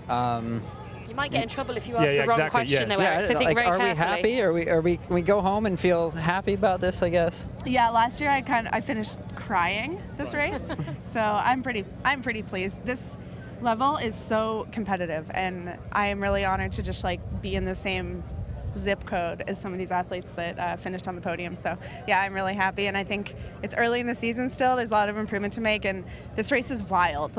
Anything can happen. The swim was hectic, the bike is hard, and just to, like I said, finish and not kind of get in my own head was good. So yeah, I'm happy. I did think of a question. Go on then. Did you dive or did you go feet first? I dove. Yes! I didn't even think about it. I closed my eyes and I dove. And I think most people did. They did. There was only 3 jumpers. Much higher percentage of divers this year. We watched the guys and one guy jumped and he was so far back. So I'm like, okay, diving is the way to go. Even if it's scary, you just do it.